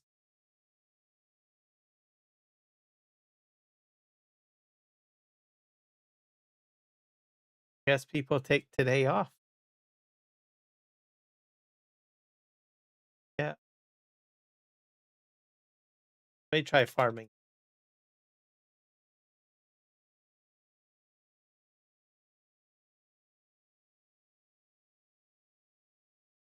There's just premieres that are upcoming. That's about it. All right, well, sorry folks, I don't have anyone to live stream. I haven't live streamed on this day like in forever because I don't usually live stream on this day. But looks like nobody live streams at this time. So, anyways, thank you everybody. Have a fantastic night or day or whatever it may be for you or afternoon. And we will see you probably it'll be on Thursday. That's on Western Australia. So today is Tuesday. So in 2 days. Yeah. All right. Take care.